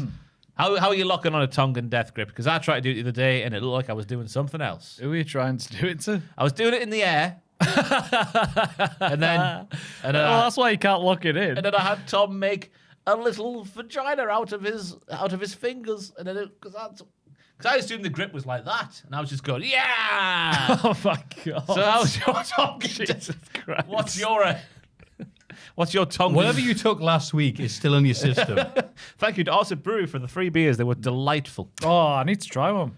You do. No, Joe. I need you. You're my anchor here. Stay away. But how are you locking on a Tongan Death Grip?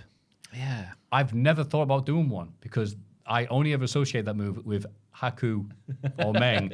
And part of me thought, if I ever do this incorrectly, he's going to know and he's going to find out. He's going to get me. It's a tough one to lock in, isn't it? Yeah, how are you doing it, Joel? I don't know. Just It's the other way, next. It's under the chin.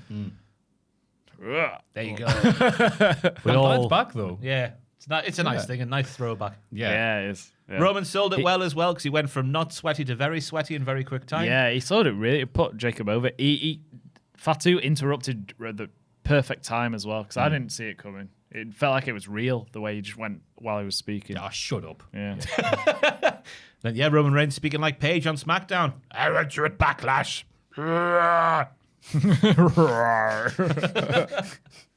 Yeah, Fatu looks so strong. I really like what they're doing with him. I just don't know. 10% chance he wins. It's an interesting one because I reckon they're banking on him being not obviously as popular as Roman, but like what he did there was it could easily get him booed. And I don't think they care what the reaction he gets as long as he's getting a noise. I think people really like him. Yeah. I think people are right behind him. You are right, though. It's a big test for him. Going, all right, it's Roman Reigns, really popular. Much you'll be watching a wrestling, Jacob. Like the fans, just watching the clips on YouTube. But yeah, went for it. Half the crowd was like, ooh.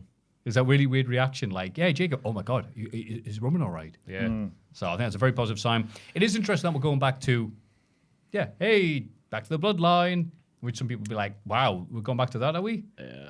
But if they're using it to get Jacob over, and new people over, hell yeah. It's the interesting bits of the bloodline, isn't it? Yes. Yeah. And again, it's not as if Jay and Jimmy were doing much outside of putting iShow Speed over.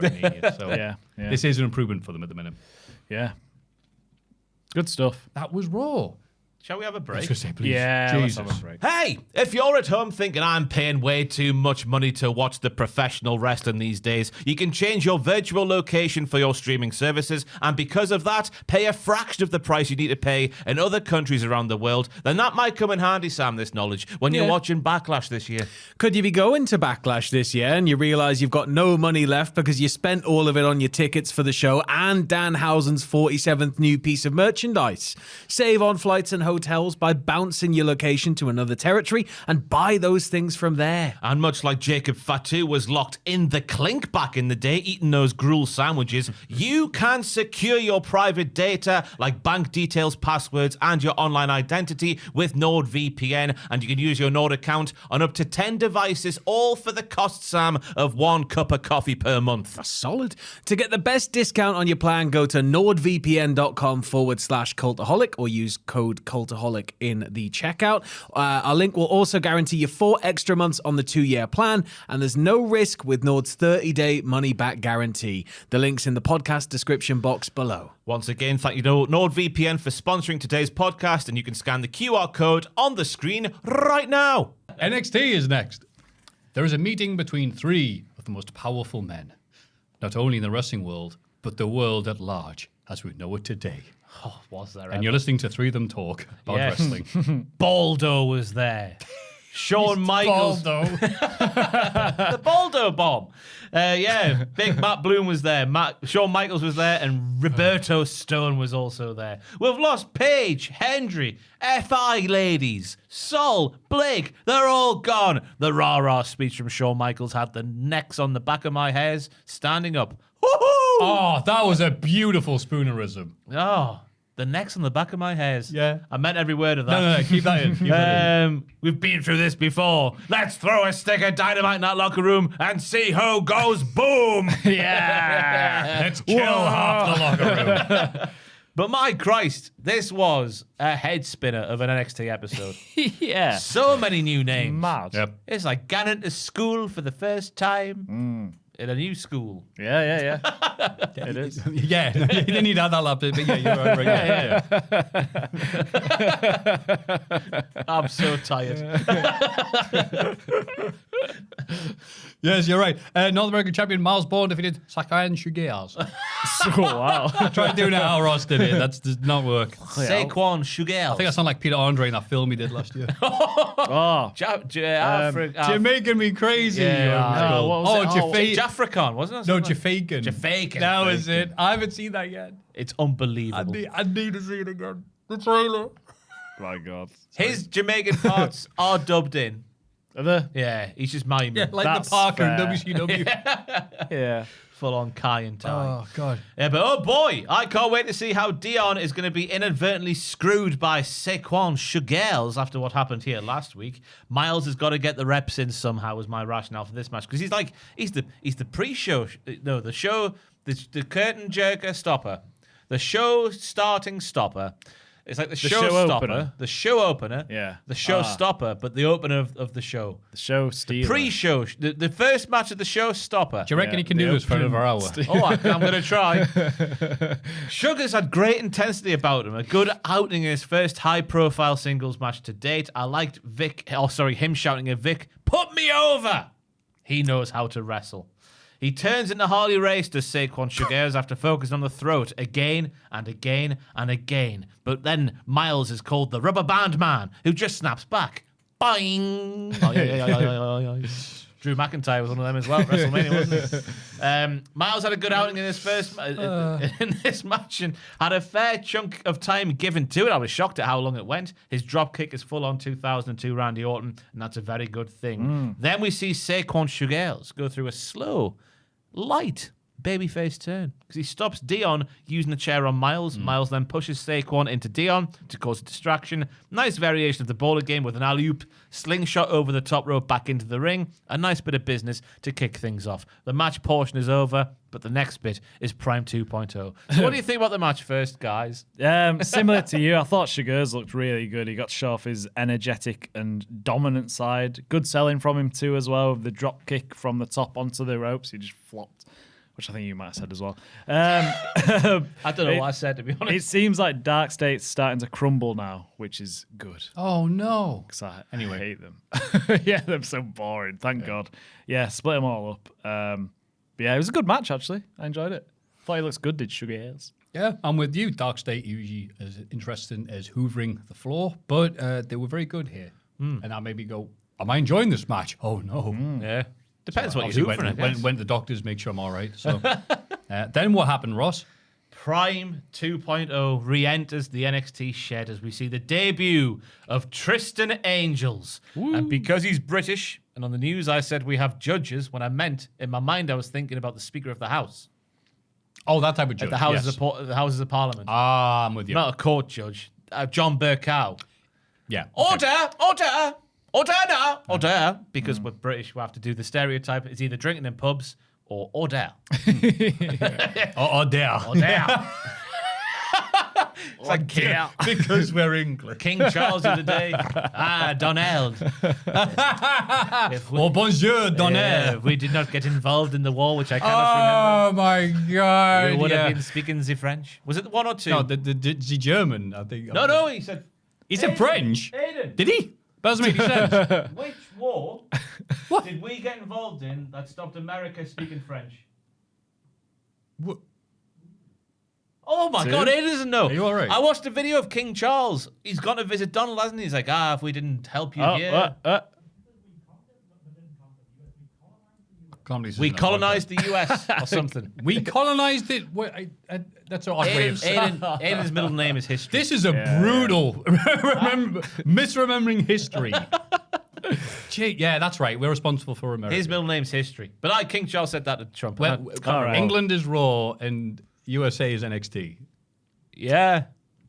Tristan Angels is here in NXT. He was a former model. I can see it. Yeah? Yeah. Yeah? Yeah. A model of what? Train. Model of a major model general. Oh, yes. I've seen Michael Barrymore perform that song on that VHS I used to watch back in the day. He did that? I am the very... And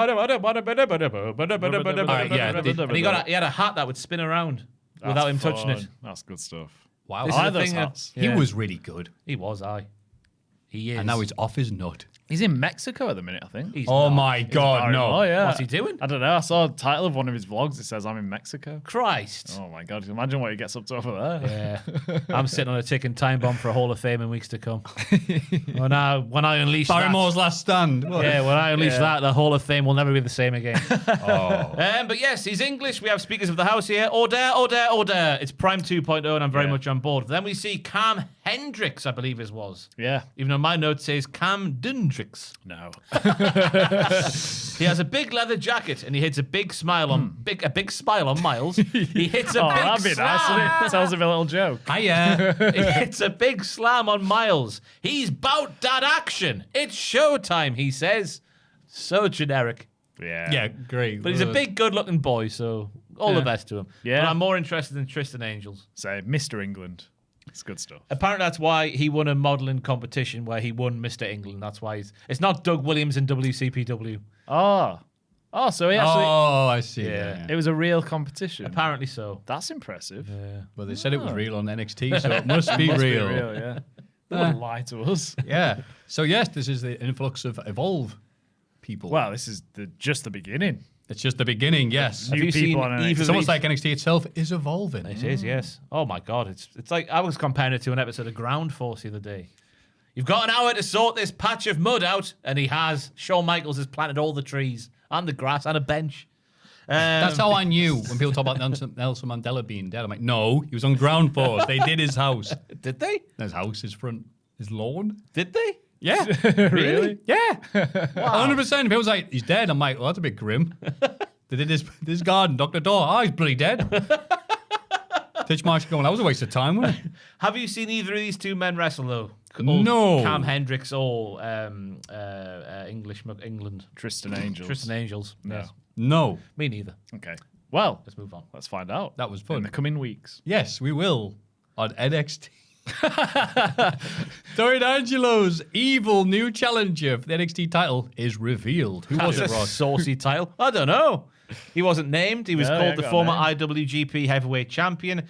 Tony D'Angelo starts the segment by saying that no one can step to him, including the person who sent him the nice white box with the symbol for war on it. What else is there? Yeah, no, go for it. No, you go for it. I I'll just say that. he said that people come and go from NXT, but he's been here from the beginning. But that makes him sound wank. I was about to say, yeah. You're not good enough. You're like bloody Stuart Little of the care home. No one wants to pick you. Yeah, but he says like about the white box. I'm not stupid. I knew that wasn't a gift. Now, Yeah, thank you. remind me, Yeah. Keanu Carver literally goes, "That's the symbol for war." Ooh, a war gift. But he's not stupid though. Yeah, so we don't get the name of Evil's new character revealed. There has been something trademarked that started with Nox. Really? Nox. Nox is the first. It made me think of Rasian. Nox. Rasian. Yeah, I saw that. Because I was saying, I hope they do pronounce it Rasian, because he could be, like Lash LaRue, the Rasian Asian. Yeah. Yes. It's a good name for a nice restaurant you used to go to, I believe. Did nice cookies. I was craving the Asian back then. God, I'm hungry. About 7 miles away from the office. It was great. Where else are we now? Well, that happened, and Yeah. then someone else interfered afterwards. Who was it? I thought it was someone else new, but it turns out that Tavion Heights has got new hair. Yes. So it's like, Tavion yeah, Heights. oh, it's all new, and it.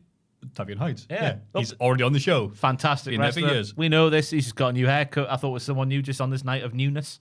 But no, that's good to see him getting involved in the title picture, because I do think, obviously, the promo side I think has a bit of work to do, but in terms of wrestling, the way he throws men around, he's ready. He's really fun to watch. I just never got on board with his character.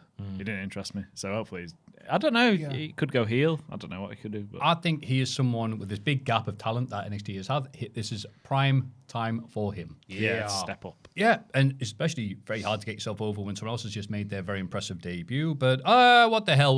We'll shove somebody else in the segment as well. That's right, the inauspicious, a bit crap debut of Will Cruz on NXT. Big crap debut. This was like the invasion, Maffew. This is on the same level of you know what? Yeah, when Hugh Morris showed up, No! gave a moonsault to Christian and broke his ribs. Fantastic. Lance Storm vibes for me. He came in. I thought Vic was effective on the call. Is this a fan? No. He is the best moonsault you've ever seen, you nerd. I thought the gear they gave him, some ill-fitting stuff to be wearing. It is an image-based industry.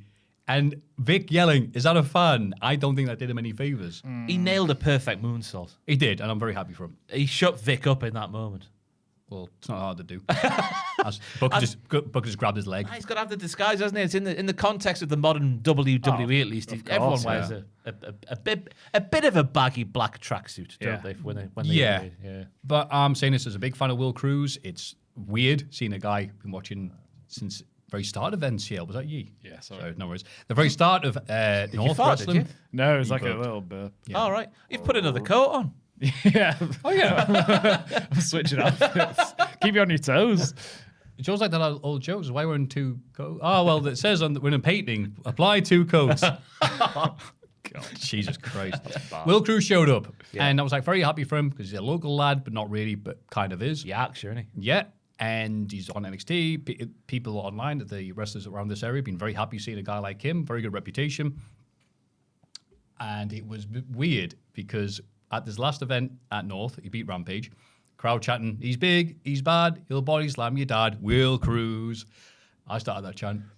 When he started it, when he was at North to begin with years ago, I started that chant because I ripped it off someone else. I'd heard it years ago. He was chanting about Dave Mastiff. Well. So it was very weird to be told, hey, John Cena's Twitter account tweeted it. And I'm like, awesome. And his Instagram account shared a picture as well. Cool. Well done, the guy who runs John Cena's Instagram. I was thinking it must be someone who knows what the British indie scene's about to have that chant. Yeah, well, put good out there. work. Yeah. Yeah, who is John Cena's social media man? Is it you?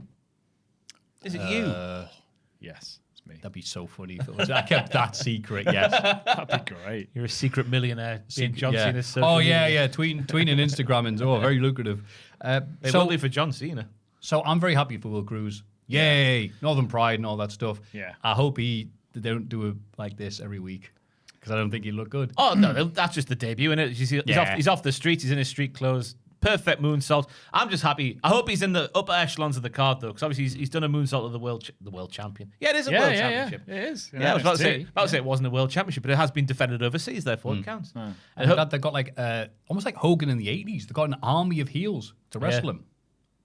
That's a good way of keeping him strong. Let's effing go. He closes the show by saying, but getting someone in there like Will as well, because obviously for so long you couldn't not have a 6-pack and 24-inch pythons and not be in the wrestling. So hopefully Will is presented. I don't know what his new name's going to be. That hasn't been revealed yet, has it? I don't know. Yeah, Not sure. I doubt it's going to be Will Cruz, even though it's a good name. It is a good name. What's the word for a cruise? Cruz Will Williams. Big Ship. Cruz Williams. That'll be his name. It's not a bad name though. Actually. Cruz Williams is all right. Yeah. Too close to Trick. Oh yes, Will. Cruz Williams. Yes, Everyone wants thank No. It's me, Big Britain. But Yeah. getting a bigger lad in there who looks different is very much is a good thing. I'm excited. I'm excited to see him. He's really good, isn't he? Yeah. Oh yeah, no, I think he's great. Yeah, see that I'm Instagram not- account where he hits all his moves. Yeah. Oh, I forget a PP. Got a great set of PP moves on dub, him. maybe. I forget what it's called. I just know it's the black ring, yellow ropes. Will Cruz is in there doing amazing moves to people in training. Oh, Yeah. I'm not too interested in Evil. Just, I don't know. It's a bit old, isn't he? no offense, but There's the thing that came in news that he requested to go on at NXT. yeah, he did. Yeah. Yeah, because he saw what happened to Will Hobbs and thought, nope, that's not happening to me. I'm going to be on TV in NXT, not just sat in a room for 4 months. Fair enough. Did you hear the one guy in the crowd going mental for him on NXT? Sam was there. Yeah. He was just screaming. Oh my god! Up the New Japan. Good on him. Old Japan. It was a strange segment, wasn't it? I feel like Yeah. they could have just spaced these out over the coming weeks now. It was a lot, Yeah. but I liked the frantic nature of it. I did. It was just like you couldn't keep up. It was just like one after another. I told you NXT is the one with the new ones. Main roster. Yeah. Aye. Yeah. NXT. AI. Got to follow along like a Poirot. Poirot. Like Poirot was got fireworks or he enters a room. The murderer was. Whoa. Poirot. Sean Legacy and EK Prosper. Who is that? Eli Knight. Eli Oh, Knight. Aye. That's right. And Yeah. finally changed his bloody name. Defeated the Birthright. It's not a great name, I don't think. EK Prosper. It's all right. EK Prosper. Take it It's back. what Nez yells in Smash Bros. Sorry, that's a very nerdy reference. Carry on, Ross.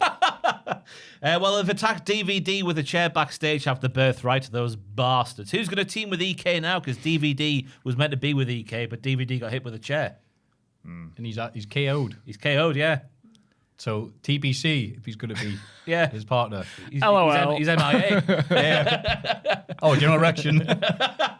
Yeah, so it's Super Sean Legacy, the original tag team partner of EK Prosper, because EK Prosper is better at cursing people than Danhausen is. Sean Legacy down with an injury when he was teaming with him. Elio LaFleur, the replacement, down with an injury, being replaced. Wow, you're right. That's why he changed his name, get rid of the curse. Probably, yeah. And so Sean Legacy comes back. Again, another wrestler who is fantastic. That twisting finisher of his. Close to move of the week. It's lovely. Close. But he just needs some more character work done to him because he can't be called Super Sean Legacy in NXT. Oh, why? That's Butlins, Joel. Yeah. But so's a lot of NXT. I was just about to say, God. Yeah. You know what you are? NXT is NXT. He knows Butlins. where he's wrestling. Come on. What? Butlins? Super Sean We just had Legacy? Mr. England here. Yeah. That's because of a modeling career. Yeah. I guess This so. is the nuance I'm talking about. We've got a dude called Evil. Yeah. not- It's not called evil, to be fair. It's the Asian Asian. Yeah, but I'm good.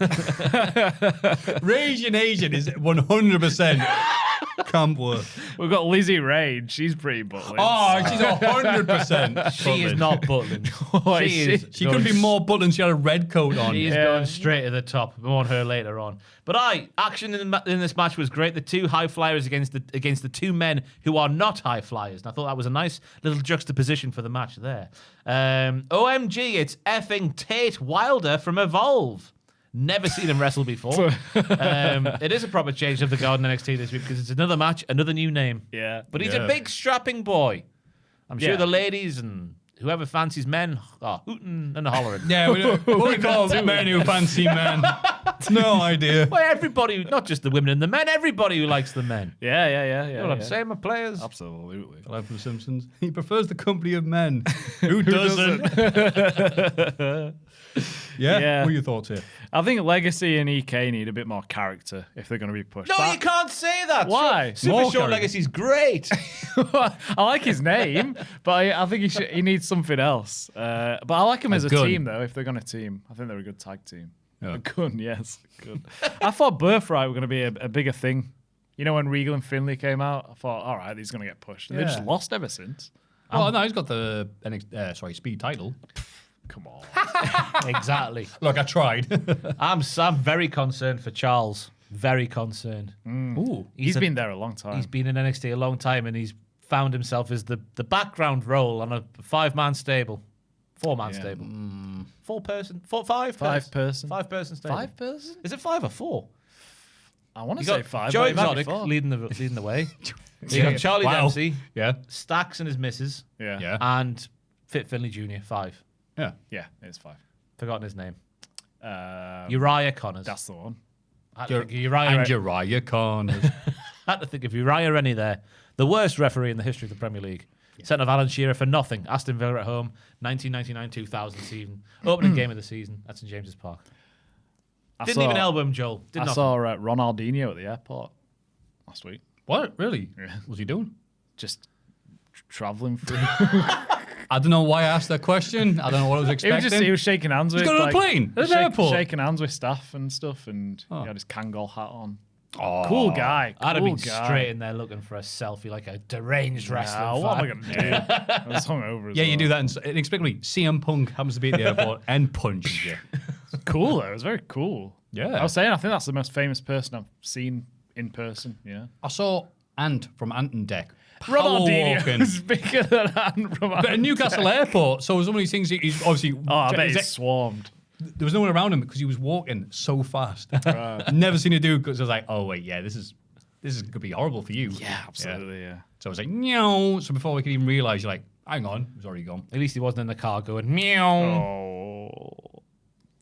Yep. You got to call it out. Yeah. Just because he's from here, he doesn't get away with it. Yep. No. Yep. Arse. Yep. And he took the side of Adam off the jungle. Oh. Yeah. What? Aye. Oh. Sunita was walked that? off. What are you saying? Oh. Oh, it's a big controversy from the most recent series of I'm a Celebrity, Get Me Out Here. I saw like a 5-minute clip on Twitter and loads of people talking about it, but I couldn't be asked to watch it all. Oh, I'm going to keep With Jimmy Bullard I'm going and to keep stuff my on it. thoughts. It's like political views. I'm going to keep them private. Oh, it's that deep, is it? Yeah, it's a big scandal. Wow. I'm going to watch But I'm on Team Jimmy. it. Yeah. Jimmy who? Bullard. Hey, we're recording. Hey, Sunita is on Team Jimmy. You know Sunita from Simon Cowell fame? Did the yeah? What? She walked off the show because Yeah, they I were did. She had the leaves. Yeah. The leaves.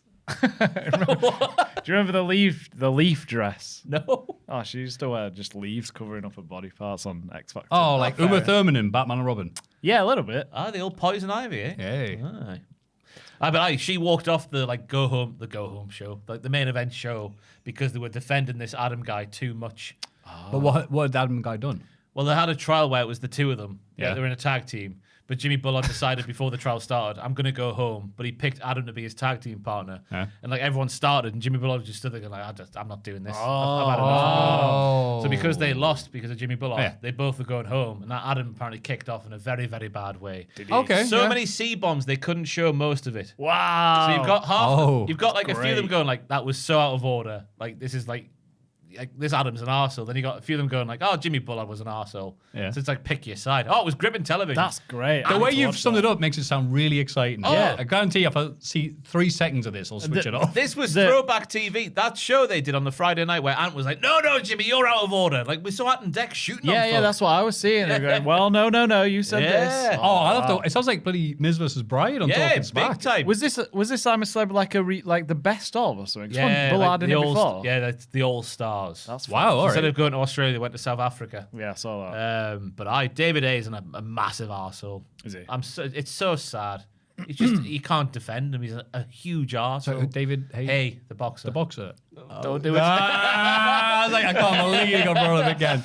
There's a Brucey bonus for people. If you know, you know. Yeah. Well, that sounds really exciting. Rather like when Mr. Iguana showed up to help Lola Vice, his partner, in the Triple R Mixed Tag Team division. Yes, this might be the first time in history that Lola Vice has not shaken her ass to the ring. That's how serious she is about the threat of Izzy Dame. That's like Warrior casually walking the ring for the match against Randy Savage, isn't it? Lola's going to be the realest champion we've ever seen. Good stuff from her promo. No bollocks whatsoever. I'm hooked in. Then the bollocks starts with Sean Spears appearing on the Tron. The Cullings stay one step ahead by not attacking Lola from behind. So they do the PH, as OSW like to say, but no strikes were thrown. But then Lola's like, ha, I'm actually one step ahead of your one step ahead.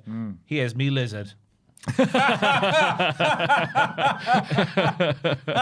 And that's how the segment ends. A bit of a brawl, and then we go home. Weird, though. Yeah.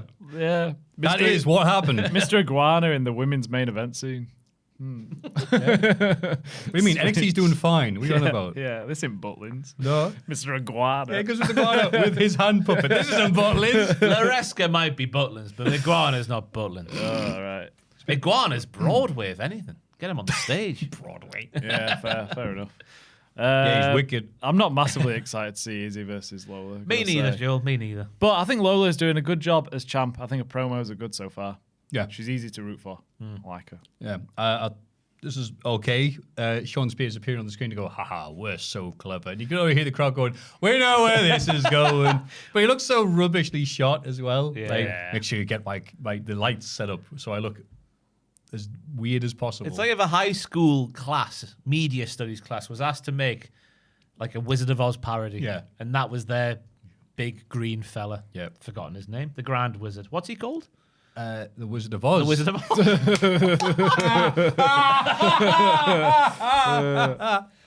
I'm sure he's got a second name, hasn't he? He does, yeah, but he's like the Wizard of Oz. Graham. The wonderful Wizard of Oz. Because. Here I am, the Grand Wizard of Oz. Tom. Oh, God. Then, yeah, here we go. I'm already knackered from this, but we get the main event.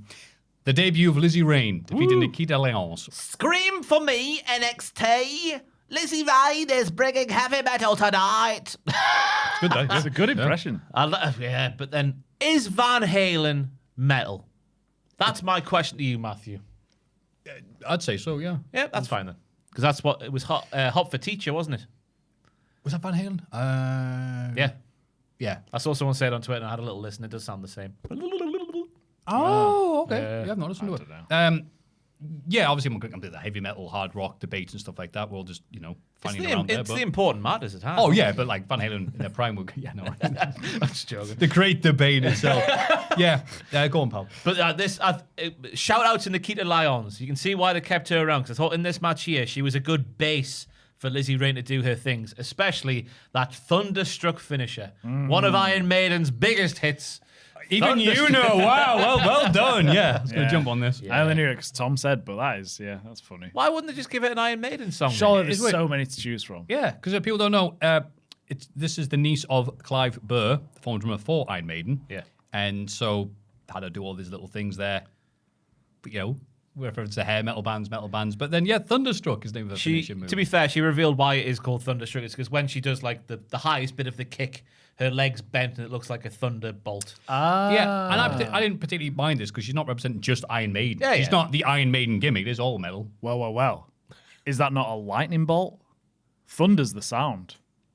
Lightning's the sight. She should have rode the lightning was right there. Yeah. Oh yeah, Rode the Lightning. Yeah. That's a Metallica song. It is. Well done. Crying lightning. That's not metal enough, Joe. It's not. That's a bit indie. Before they got enough indie before they were wanky. Because that's the genre of music they do now. Oh my God, if they give her an wanky. indie partner. Yeah. Indie Hartwell, bring it back. Here's my partner, Mo Patrol. Yeah. Mo. But shout out to Nikita Lyons for this match. I thought her promo, there's something about her that says star to me. I know she's got knees made of crisps. Nikita Lyons? Star? Yeah, I'm not sure about star. Promo about Lizzie messing with her frequency and she's going for the W. There's something about her. I like the cut of her Jib. Yeah. I suppose I'll say St. Jib. I was about to say Jim. Maybe her dad's name. I don't know. I like the cut of your Jim. But Lizzie Rain, I thought was fantastic from start to finish here. What's happening here? Lovely Trish Stratus evasion, followed up by a cutter. Make it rain chops in the corner. The biggest telltale sign that the plants are in the arena because they knew what to chant in their debut match. Yeah, oh, I don't like the inconsequential nature of what I say. But a really good, solid debut. Her hair looked fantastic in the match. Such body. Yeah. Such volume. Maffew. Such body. Oh, lovely. Joe. You're talking about her hair. Yeah, hair. Yeah. What are you talking about, you pervert? I just heard such body. Such volume, such bounce. I like it. She looks wild. She does big expressions. She's like, ah! She's That's not getting Drops her stuff. she's a lot. It was a good debut for her, though. I prefer her other name. Rain Leverkusen, was it? Yeah. But this is fine. But they I can't suppose. own that one, Joel. Yeah. To be fair, I don't know how far this rock star gimmick can take her. the main really. event of WrestleMania. I think she's quite. I don't know. It feels limited, you know. They need to tone it down a bit, I think. It's a bit too Spinal Tap in the promo that we saw agree. last week. But I think that's just Tone it down. No. The All the way up. talking. Yeah. I don't That's know. what made the gimmick. Yeah. Turn it up to 11. I don't know. It feels it's all right for NXT, but if she goes to main, I don't know. Oh, okay, yeah, make it sure. work, But like yeah. right now, I thought for NXT this was perfect. Yeah. And this was probably the most fun I had watching wrestling this week. Was watching Fair. I Kick-Ass here. Yeah, it was a fun match actually. I was wasn't saying it? I on really like the her. news yesterday morning. I think that she's obviously arrived in the company and then debuted on TV so soon after arriving. I don't think she's been there for too long. No. That she hasn't been like WWE fight. You know where they make everyone come in and wrestle the same way.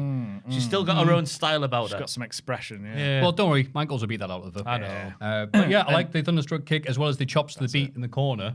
Like, Izzy Rain. Is what that chant? I forget. I'll just put chant here. So whatever they were chanting, chopping, the Eddie Kingston chops in the corner, but like to a rhythm. Yeah. Get to. Loved this. Yeah. This would have been a gimmick I would have loved as a kid in the oldie Attitude Era. That's it. it's It's very throwback. The barometer for a good NXT gimmick is would it have survived in 2.0? And this would have survived. Oh, okay, yeah, yeah, that's a good way of saying absolutely. that. This would have flown with the best of them.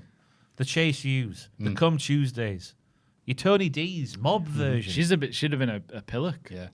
Now, well, time will tell. That's kind of a compliment though. Yes. Only in this way, Yes, Yeah. just it's better than All Japan, obviously. obviously. More of That's your favourite company. a lasting impression on the business from the 4 pillars of NXT compared to the 4 pillars of All Japan. I'm paying attention. It's just, the construction or deconstruction going outside. Bloody hell. And then Kalani Jordan defeated Ren Sinclair. Kalani thinks she deserves a shot at Lola Vice's title because she has previously tapped her out. Doesn't think Kendall Gray deserves a shot, even though Kalani was knocked out in the underground. And Kendall has not been knocked out in the underground. Therefore, they are bickering. Kalani thinks Kendall will turn on her, just like Charlie did. Oh, yeah, Ren Sinclair. I don't know why I wrote down her. That makes no sense out of context. But Ren Sinclair was also there. Yeah. And that's what sets this match up here. I think they're being... Is it brave or is it stupid with Kalani Jordan? Because we've just seen a round of releases. Yeah. She's been in NXT since the start of 2.0, and they're still doing the same thing. Wait, she's been there since the start of 2.0? Oh, I'm pretty sure. Let me Wow, I didn't realise. Let me verify this. I think she's too. No. I think she's too good. I think she's really good, Kalani Jordan. needs a character. in the ring. Yes, but that is. we've been it. saying that for We've years. been saying it for a long time. I'm just still waiting on something more for her. But in the ring, she's great. That's what I'm saying. Is it brave or is it stupid? Because they haven't changed a thing, and it's not been enough to get to the main roster over the course of many years at this point. Yeah, is that her fault or is that she's just not been given anything? I don't know. Bit of column A, bit of both, column B, probably, isn't yeah, it? probably is, yeah. Yeah, and they do need her on the roster now that, main roster's come up and taken half the stars. So I Yeah. think she'll be okay, actually. I think the it'd be opposite. silly to get rid of her now because, like you said, everyone's leaving. And they've been building her up nicely recent weeks. She's getting Yeah. quite a few wins. So her first proper singles match on NXT TV was on the 27th of June 2023.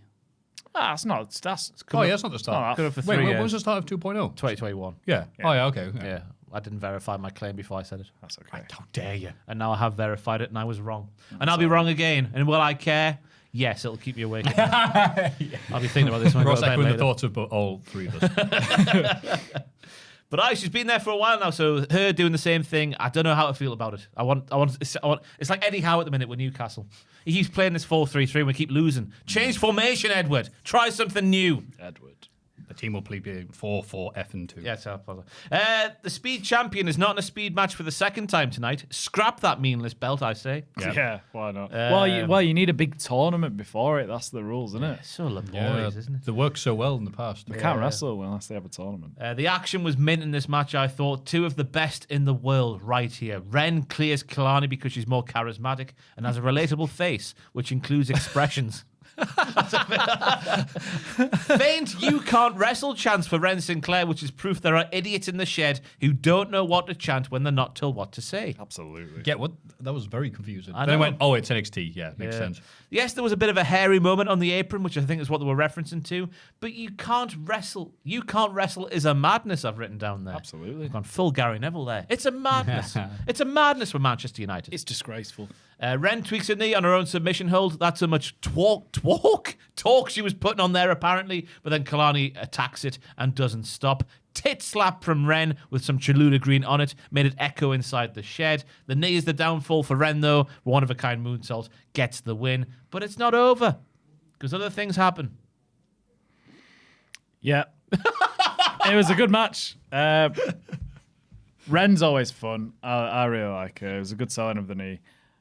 Kalani Jordan, as Maffew likes to say, is a good TV wrestler. Oh, I thought that's what God, you I can remember. say. Yeah, that's what he says. I wish I remember the person who would get inspired by that amazing quote. I want to see more Kendall Gray more than anything, though.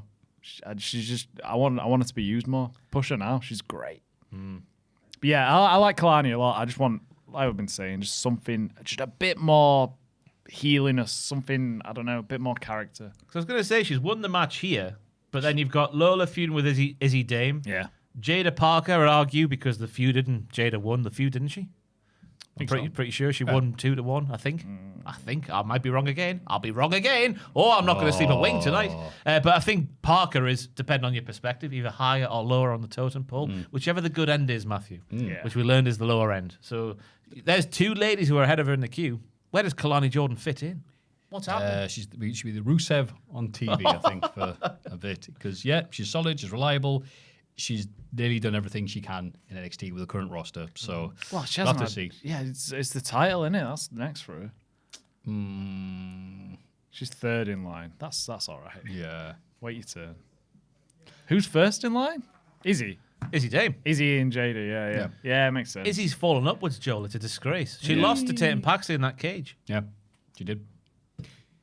Shiloh Hill defeated Ricky Saints. Bye-bye, Ricky. Hope you enjoy Raw. Yeah. SmackDown, beg your pardon. The AI promo happened before this, if you want to touch on it. No, I don't think we do. I'd rather just stick Zarya in front of a black curtain and just let her gloat about killing Sol Rugger. That would have been way more effective than let's make this the Avengers. Oh, Yeah, we can do the proper, films just as good as the films. Yeah. But the thing that everyone else just looks at goes, yeah, that's AI. Yeah. That so looks obvious, crap. like, yeah, what's the point? Yeah. Yeah, crap. Crap, move on. Crap, did nothing for Zarya. We still want artwork to replace that, by the way. We know the hypocrisy of what we're saying right now. Early in the night, Shiloh and Tatum are burying old Blake Monroe in an actual casket. We see camera point of view footage from inside the grave because they shout things and laugh, but Blake can't hear him because there's soundproof foam. I'm making this sound way less interesting than it was on TV. Yeah, I almost forgot this happened until they referenced it in the main event. Yeah, Shiloh's wearing an Undertaker t-shirt, which is a right touch. Come on. He says, Shiloh says, I hope that Blake's soul finds peace wherever it ends up. Well, it turns out It's SmackDown. Yeah, when you die in NXT, you appear on Raw or SmackDown. Yeah. I thought they were going for a nice little love angle between Shiloh Hill and Tatum Paxley because Shiloh's talking about you're mint you and you form proper deep attachments to things. And they start looking at each other, but then, then he leaves. No, they're just mates. They're just good mates. They don't have to be. anything more than that. It's all right. God, what a thing to do, just to bury someone and then be like, do you want to kiss? Yeah. Ed Gein did it. Shout out to a real one. That's where he proposed to his wife, wasn't it? At the graveyard where he was. Oh, did he? Yeah, I'm pretty sure. Really? Yeah, I'm pretty sure. Whose grave was that? Jane's. I don't know. He was married. Was his wife into it? Did she know about this stuff? I'm sure he stole the engagement ring he gave her from a body that he dug up. Oh, that's so romantic. I'm sure that's a thing. It's re-gifting. Lovely, isn't it? Recycling, very economically. I like to imagine Ed Gein talk like Danhausen. I got this ring for you. Oh, Ed, you're so romantic. Why does it smell? But Shiloh has to go home because he's got a big match against Ricky Saints, whereas Tatum, she stays at the graveyard for a big nap next to the open grave of Blake Monroe. You sick F. You sick F. Tatum's a bit much for me. I'll leave her alone. She's just a bit too much. Her promos are a bit too recital, if that makes sense. Yeah. You can tell she's reciting the line she's been given. But yes, then dummies come into play because Ricky thinks he's pulling Shiloh out from under the ring because Shiloh's running away. But no, it's a dummy. Great use of the Creepman gimmick for Shiloh Hill. Who would have these kind of dummies, wouldn't he? I feel like I'm bringing a podcast to a screeching halt this week. It's not your fault. You're reporting what's on TV. The match was a bit of a throwback because of how it was worked. There was no flips, just fists and dummies. Ricky with a lovely backhand that made Booker T hard on the call.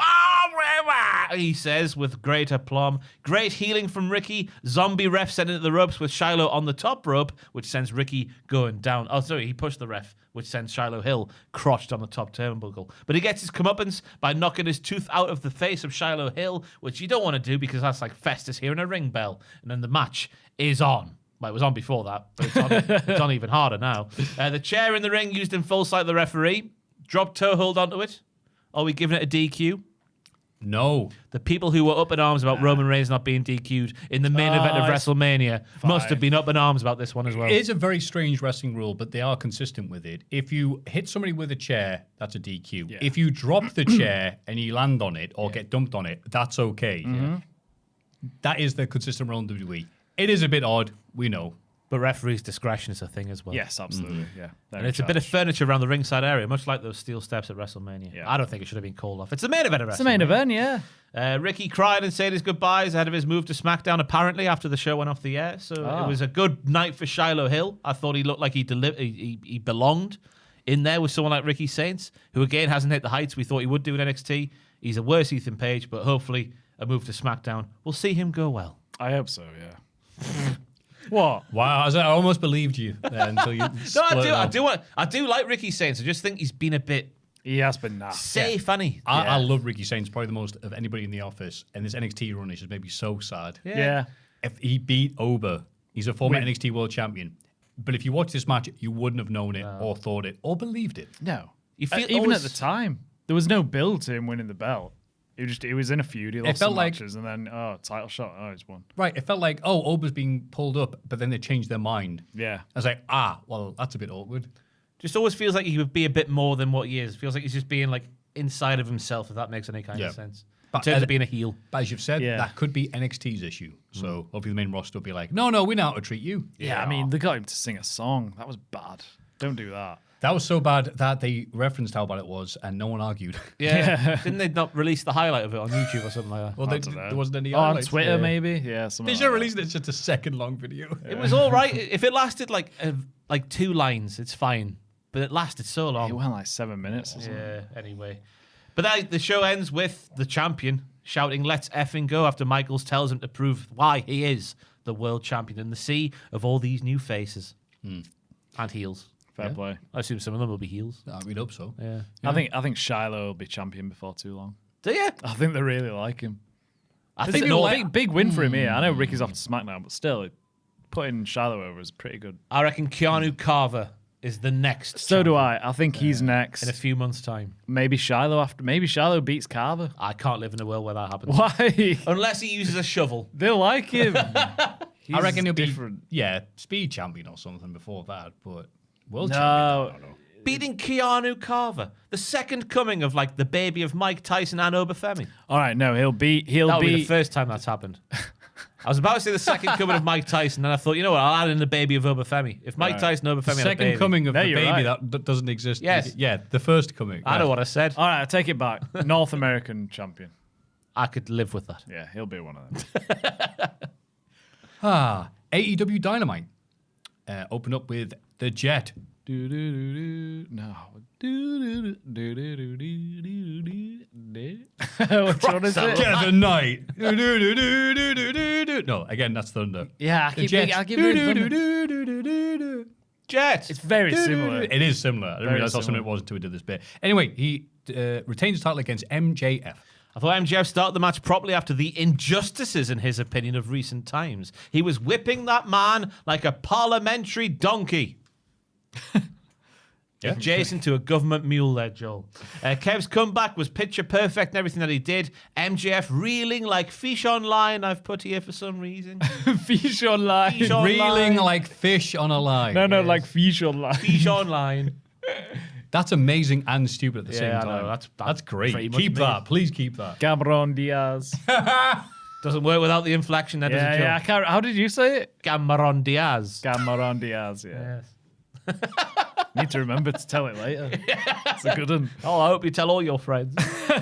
Nice pantomime from the heel, running away like a massive softie would do while having his arse handed to him. MJF then back on top as Kev does his best Rey Mysterio impression with his hurty knee. Against all the odds, though, Kev gets a massive win. MJF being a cocky man with the injured knee, trying to cheat instead of hammering the knee like a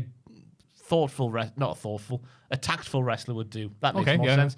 Yeah. The defeat to Darby has rattled the man quite clearly. Yeah. Thoughts on the match? I thought it was a good opening to the show. I thought it was another great Jet match. I enjoyed Knight selling the knee throughout. It made him look good by having to hang in there. And I didn't know which way it was going to go, which is always fun. I'm enjoying MJF's derangement. It's a different character shift for him, and I'm excited to see where it goes. Kevin Knight is just great in it. Every match is just like, wow, look at this guy. He's fun. And I liked him being on the back end here and having to struggle and just get the win.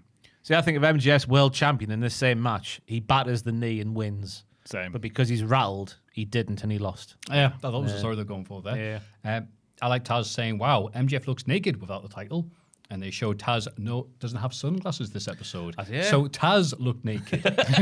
Very odd. Everyone is naked. We need Keith Chegwin to present this. Just what you guys said. Kevin Knight just getting a push by being in a ring with a guy like MJF, who MJF beat when he was champion, defending his. So as we get that match back, and it carries on with the MJF is losing it storyline. Mm-hmm.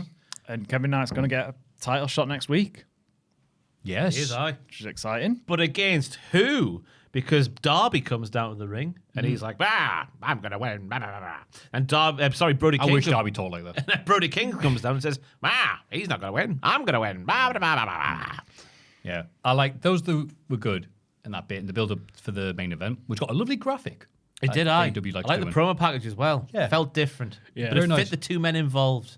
Exactly. But I liked it didn't do better than MJF's like promo afterwards. You people suck. I was barely trying to making excuses. And I was going, nah, I'll give you a shot, MJF. Bye. It's a shame that Brody King didn't kiss him. That's all that was missing. After last week's kiss with Tommaso Can't Ciampa. give that away on free TV. Come on, Of man. course What's you wrong can. here? Tommaso Ciampa was necking on with him last week. He wasn't. He just a little peck on the cheek. Yeah. Just goes, I'm going to F you like your ice.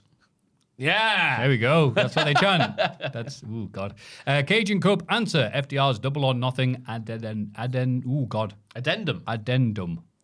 That doesn't look like a real word written down. Addendum.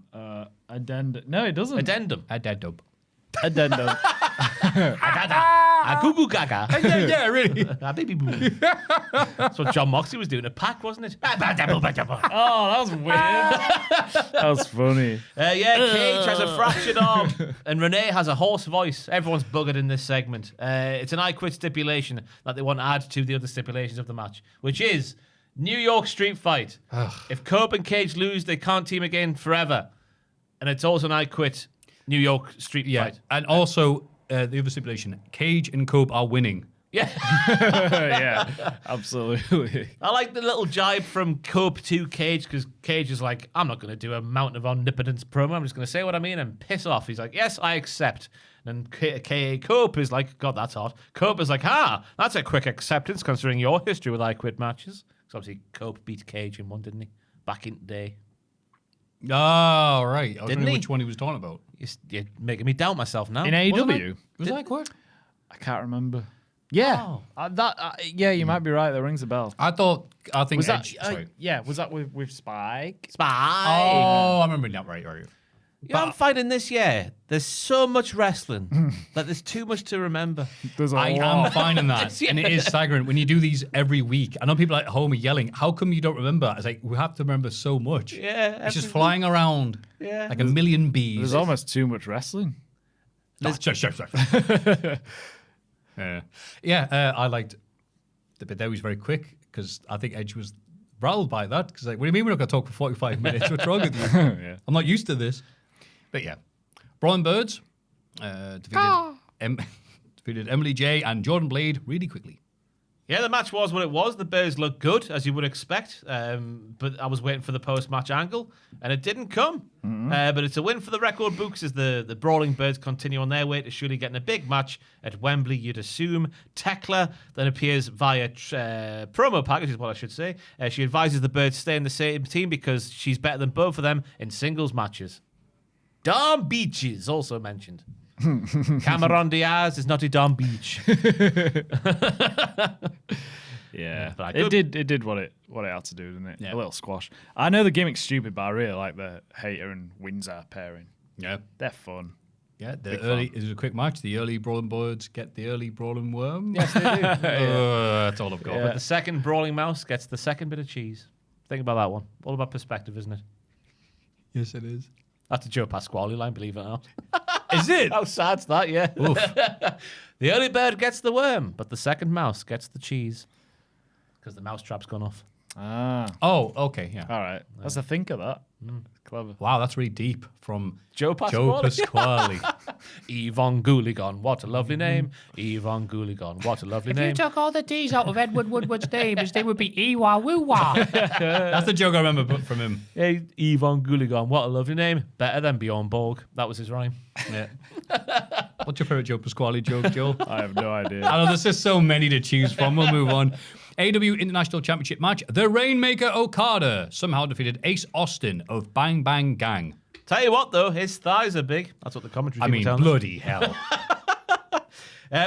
Moment of the match for me was where Austin evades the strike on the apron via handstand, and Okada is so impressed he doesn't continue to wrestle. He just stands there and applauds. Yeah. Lovely moment there. Poo-eating grin on his face for Okada. Nice spot. It was a bit like the first match with the cocky heel on top, taking the piss somewhat in the early going, but instead of getting cocky and taking his eye off the ball, he doesn't. Apart from the bits when he does, because Yeah, it's it does a Okada. bit. Yeah. You know what I mean? Yeah. Not an MJF kind of way. Oh, no. His eye was always on the ball. Which one? The left. The most important of the two I've read. Why? I don't know. You didn't read very much. Just like Just the headline. first Google searches. Right, which is the most important ball? Calling it AI. Oh, the left one. Grand. I'll move on with Good my to day. know. Yeah. What's that thing Yeah. that someone shared that was Googling? Was Marlon Brando in Heat, the film Heat with Pacino and De Niro? And the Google AI results was like, no, he was an actor and a male person, so he was not in Heat. That is something that animals get into. He is not Oh a my dog. God. Yeah, basically. Christ. It's like, oh, thank you, Google, for telling me that. Yeah, just a nice storyline extender. But Ace Austin and Bang Bang Gang, good to see him. And those massive thighs. I'm just saying that as a practicing Christian. Looking respectfully. Yeah. And Juice as well, getting on TV as well. The Bang Bang Gang should be featured more, in my opinion. I guess they're more collision cowboys than Dynamite. Ooh, Dynamite. Don't want to say Bangers? don't want to say diddlers, do I? The alliteration, don't you? Dudes. Dynamite dudes. Yeah, that'll do. Wasn't that Douglas and Ace together? That dynamic dudes. That was it. Just go nowhere. Will Ospreay trains, bloody hell, Matthew, one more time. Will Ospreay trains with the Death Riders. Well, they stole him last week, so what do you expect? They stole him. this seems to have gone off the rails slightly, rather like this podcast. So, Ross, what did you think of this? They stole the man last week, and because they stole the man and they won't give him back, they're making him train with him. I'll be honest with you, I didn't see Collision at the weekend, so there's a bit of the story missing for me. But Will says that, I've got friends in Japan. I'm gonna go and support my friends in Japan. And then Moxie's like, bloody hell, Will, are you all right? Oh, no, I did see the bit. I can't believe I did that bit to your neck. Look what it's done to your voice. I was like, no, I just talk like this now. I saw a bit of the segment because Marina Shafir just goes like, meh, and then fixes Will's neck. Really? In Collision? Aye. So they're fixing. Wait, really? I think they're fixing Will Ospreay. I might be getting this horribly wrong, but I definitely saw Marina Shafir go, hey! And then he's like, oh, my neck's fine. They might be fixing Ospreay and then building him back up in their own image. I think that's what they're going for. But why? It's strange. Because What happened? they are stronger with him in their ranks than they are against him. But why would Will join them? Draft coming. Is there a ghost in here? What's going on? I think he respects Moxley. Because he beat him. Wait, hang on. I'm just woken up from Mox a long beat sleep. Ospreay, didn't he? So he's like, well, I could learn off this grizzled veteran. Yeah. That's a weird direction to take this. It's very He's gonna strange. I'm not sure. Oh, no. Is it No, like 'cause Randy I Orton don't and the think- Wyatts or something? I was going to go Lisa Daniel Bryan and the Wyatts. I don't think okay. so, because Death Riders are quite facey at the minute. Well, Mox is, and now letting him in and training him up, that's quite a facey, nice thing to do. I reckon it's Mox and Ospreay at Wembley, surely. The match. Oh, I don't know. The blow-off. What? I mean, Mox is going to beat Darby. Yeah. Oh, for the title. And then Will's be like, I don't want to play second fiddle to you. I want to be the AEW World Champion. Maybe. I think AEW's been on a good run in terms of storylines compared to what they had been in previous months and years. I'm going to need to see a few more segments of this to see where they're going to really get on board, because this just feels a bit... I'm on board because Father John Moxley is a lovely character shift. I didn't realize he was an actual father of Pac. That was fine. But just Ospreay saying like, okay, I will join this group. I will do the training. They Like, fixed his neck. That happened for sure. Okay. Yeah, he owes him now. He owes them something. Now, where's the ring? And they stole him. I got a minute. A ring. We don't need no stinking ring. You city boy. No, I'm all right. I reckon, it's a long game for Moxley and Ospreay, surely, for Wembley. Maybe? I don't know. I just don't see Darby Allin being world champion for Wembley. I don't see that being a thing. Lord, no. And they're cramming so much into his reign every week. Yeah, it's All fair. the signs are there. Yeah. I don't know.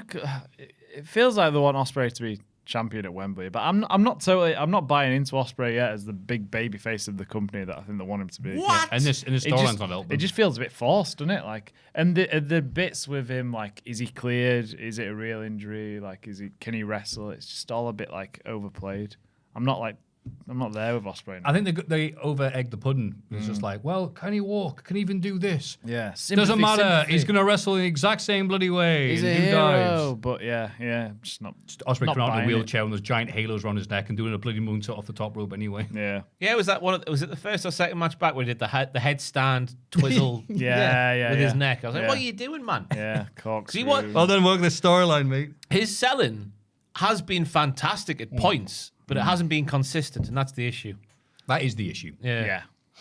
But again, I'm all right with being knocked down and then built up again as a Death Rider. Then like, I'm going to break free. I'm just like, interested to see where it goes. It's I'm just 1 with month ago. Wow, you broke my pretty neck in front of my mum. it. Yeah. And I say, hi.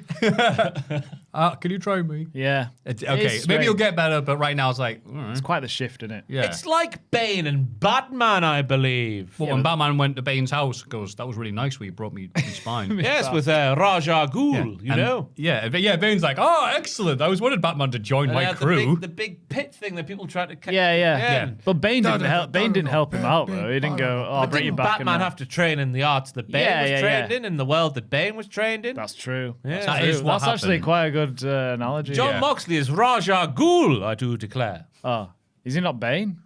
No, that's the Bane's master man, isn't it? Who's Bane? Pac. Dave. Oh, yeah. Claudio. He's bald. Yeah. Wheeler Utah's bald. He is. Oh, Wheeler Utah's Bane. Yeah, fair enough. I was trained in the pit. Marina Shafir is that woman who turns on. Oh, yeah, Batman and at she has the one of end. the worst death scenes in the history of film. They'll get you. What, the brunette lady? Yeah. Oh, who was that? Well, he was Ra's al Ghul's daughter, was Ra's al Ghul. Was it? Not the name. Was it No, Ra's al? it was Bane's friend. She grew up in the prison, didn't she? Yeah. It's been years since I've seen it, to be honest with you. Was it Ra's al Ghul's daughter? I think it might be. I can't believe I'm forgetting bits of this. I must have seen that film 100 times. Yeah, I've seen it a lot. Yeah. Gul Platt, we'll call her. Ghul. Oh, yes. From the Gul nation's favourite Platt. street. Yeah. Yeah, let's just call her Cameron Diaz. Yeah, okay. All right, then. Anyway. And then... Ooh, where we are? Tag team match. Christian Cage and Adam Copeland defeated RPG Vice, the Don Callis family. This was a good time for me, you know, lads. A very, very good time for me. Not personally, just had a good time watching it. I made that sound really weird. All right. Like the reveal of the conglomeration at ringside to take out FTR and Stoke up the popcorn to the head. It bounced off that chrome dome of Stokes. Very nice indeed. Cage with the weakened arm is a natural pick to take the beating. A nice struggling performance from him to set up Cope off the hot tag. Nice to see a reversal out of RPG's finish and it would assisted Code Red for Cope. That was the spot of the match for me. Then I like the way that they won the match, old Cope and Cage, because it was different. And you've got to win tag team matches. We know this. We used to say this about in the New Japan Dojo back in 1976. You can't be a tag team and win the match the same every single time. You've got to have different strikes in your arsenal. Mm-hmm. And they did here with Cage doing the spear instead of Cope, but Cope doing the elevating instead. He was the Bono of the piece in many respects. Fair play. Yeah, I'm sick of him as well. Elevation, spear. Oh, save me. I've had enough. Time to go home. I'm close to the edge. Oh, you picked That's right, a guy called Edge in U2 and you went with Bono. Good that. I didn't even think. Yeah, I thought it was all right. I don't mind Christian selling the wrist and just being an old man and having to get beaten up. That was good. I didn't love it. I thought I thought Rocky and Trent maybe got a bit too much offense in, but I get that Cope and Cage have to like prove themselves and build themselves up to get this rematch or whatever. But Cage had one arm. I thought it went on a bit long. But it was all right. He had a fractured arm. Yeah. I thought it went on a bit too long, and I thought, like, even though RPG Vice got some offense in, none of it mattered.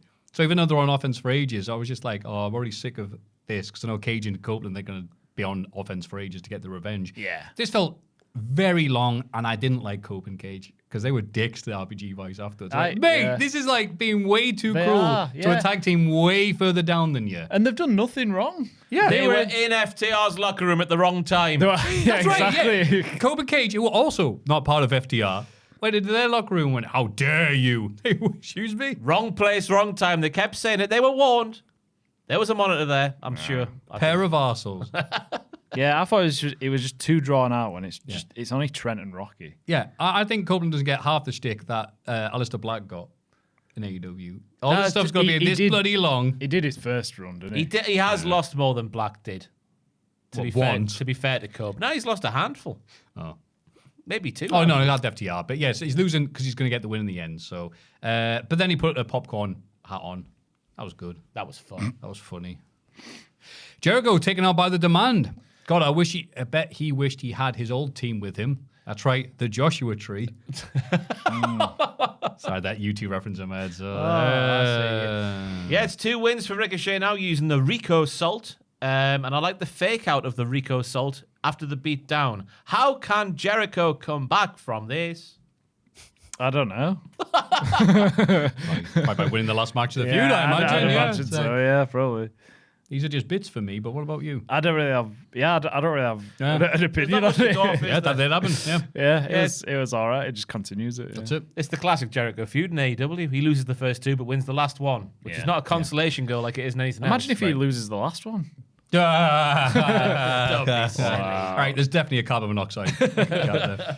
AEW Women's World Tag Team Championship match, Divine Dominion, hell yeah, defeated Hikaru Shida and Chris Statlander. A tale of two halves for me, this match. The first half was a Yeah. little bit hairy, scary, like Megan Bain. I think she was going for a Samoan drop, maybe, or maybe a DVD. She was trying to get couldn't tell you. Shida up on her shoulders, but she fell over, which happens in wrestling. But I really like the development, crazy beaches friendship between Shida and Statlander.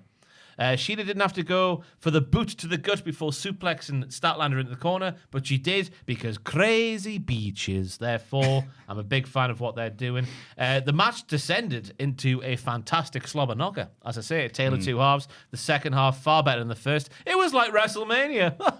Night 1, rubbish. Night 2, average. But night 1 was so bad, it felt good. What else was there? Yes. Aye. Move of the match for me. Statlander with the 450 on the champions. Piled up like crumpled cars. Wow, yes. In a thing that WCW had a match in back in the day that I've forgotten. A scrapyard. The Junkyard Challenge. Junkyard. Jesus Christ. Scrapyard was the... Oh, Scrapyard Challenge was the lad show. from Red Dwarf. Yeah. Crichton. That was good, wasn't it? Yeah. It was. That was a great show. Oh Hey, my do you want to go to God. this junkyard and make stuff? Yeah. It sounds absolutely. amazing. Yeah. But I think this character shift for Statlander is going to work out because I feel I've said this 7 times in this podcast. Fantastic wrestler, but the charisma side of it, the promo and that, it's been missing. But this relationship with Shida, it's working out. And a new gear is great. Yeah. Great gear. Yeah, I think And you there's know being about on the gear. Sorry, about wearing gear, Ross. Wearing gear, yeah. No, I think you're right. I think there are a lot of wrestlers that they're in that situation where they just need something to go with the good wrestling. And Yeah. you're right, gear's very important, especially when against two women who are from Gallifrey. With their giant, lovely outfits they wear. Yeah. That's another swing and a miss. So, Joel, what do you think of the match? Yeah, same as you, really. It picked up as it went on. Wasn't too into it at the start, and then it really got going towards the end. It was fine. I like Divine Dominion a lot. I like them as a team. Yeah. You said everything else, I think. Yeah. I love Statlander's suplex onto Bane, not into, bloody hell, onto Bane when she was in the ropes. Yeah. Yeah. That's when Shida did the kick to the gut when she didn't have to. I think the crowd were buying oh my God, they're splitting up. But no, they're just crazy beaches. Oh, yeah. Crazy beaches. Up the Osmonds. Andre El Idolo confronted by MJ. It says here. Shamo. Hey, you look like you're going to film in the cinemas at the minute. Why don't you tell us about it, MJ? How you know that? How you know that? What a promo from old Andrade here. Fantastic poo-housery behaviour. Damn the YouTube gods. But Don Callis wants the lads to get back on the same page because the business is better with MJF as champion. And Andrade don't need to fight no scrub with no title. No. He don't want no scrub. But Andrade just... How you know that? All these facts that are being said at his face. You lost to Darby Allin. How you know that? Just have him do that all the time. Someone shows Andrade a cage match starting and he's like, whoa! I wonder if Pat McAfee loves his website. How they do not? Yeah, I like Andrade a lot. I like him. He's winning me over. He stopped. He wasn't ever trying beforehand, but it looks like he stopped trying properly. But it's working out. Yeah, I know what you mean. I think people have been saying like Andrade's been pulling his shift because he doesn't want people to think he's like Aleister Black. And he's absolutely redeemed himself this run. Yeah. He may be a shoe-in. Sorry to cut you off. Maybe a shoe-in for most improved. Oh, Yeah, Bob yeah, Shit type. absolutely. Yeah. But I was going to say, I don't mean that in terms of not trying in terms of like his wrestling, because obviously he is. I mean in terms of like the rest of it, the presentation, the promos and whatnot. Yeah. He dresses like a Peaky Blinder and he just takes the piss in promos now and it's fantastic. Whereas before he would dress up like that and be very boring backstage and take off his sunglasses and sometimes put them back on. Let me recruit you. Would you like to join our service? Yeah. It's like a Jehovah's Witness backstage in AEW. Can you believe the half-year cut is only like a month away? Oh. We've just done the end-of-year ones. What the hell? Yeah. That's insane. Christ. Time, eh? Roosh of LFI, Pete some dude. Yeah, Stephen Fuerte. Fuerte. Is this a start of a push for Roosh? What was the point in this otherwise? Because he came out, he battered old I Stephen, like that so much. Stephen Fuertes. And then he said his catchphrase, and then that was the end of the segment. No. His new catchphrase is, they need to push the Roosh. What do you reckon he's going to get a push? Because, I mean, he's been there for years at this point and done the square root of nothing, really. Yeah, I guess so. I thought it was weird. I thought it felt like, I don't watch Collision, but it felt like something that should be on Collision or something. Yeah. I don't know. But yeah, if they're pushing him, this is the place to do it, I suppose. It's a bit like the Brawl and Bird segment from earlier, because I was like, there's going to be a post-match angle here. Yeah. But no, it's just the start of a push for Roosh. Sorry, it's silly o'clock here. Should check my watch. The Ops are at full strength, and Samoa Joe has a reminder for Will Ospreay. Yeah, they're going to reinstate their dominance in AEW. Bones is in there good and proper now, so... Oh, so he is in? Yeah, Bones is He there. declined them at what? Well, last time I checked. Oh, no, he's in there now. And we're going to see the best version of Bones that we've seen in AEW so far. I've missed 3 weeks of TV, but not missed any. I'm like, wait, really? What we've learned is Joe came back and the deal got done. So Hook is rubbish, I think. yeah, Record Bones is like, well, John, you. Turns repair. Oh, Samoa Joe's there. I'd love to join, mate. Great idea. Yeah. And Ospreay's mentioned because the Ops have helped Ospreay out in the past, obviously last summer in the big feud with the Death Riders. Does Ospreay want that again? Does he want a relationship of convenience with the Death Riders or one of confidence with the Ops? Oh, it's a great question. A lovely political phrase. If I was in the Labour Party or the Reef, well, that doesn't matter. Oh, God. Do you want a government of convenience or a government of confidence? Yeah. Wow. Damn it, that is a good line. That is good, That's what isn't a it? politician would say, yeah. Aye. Samoa Joe, the politician. That's a good gimmick. I'd have him bloody take over. Wait. That's what Samoa Joe thinks. I think you'll find honest up luck because a better politician than me.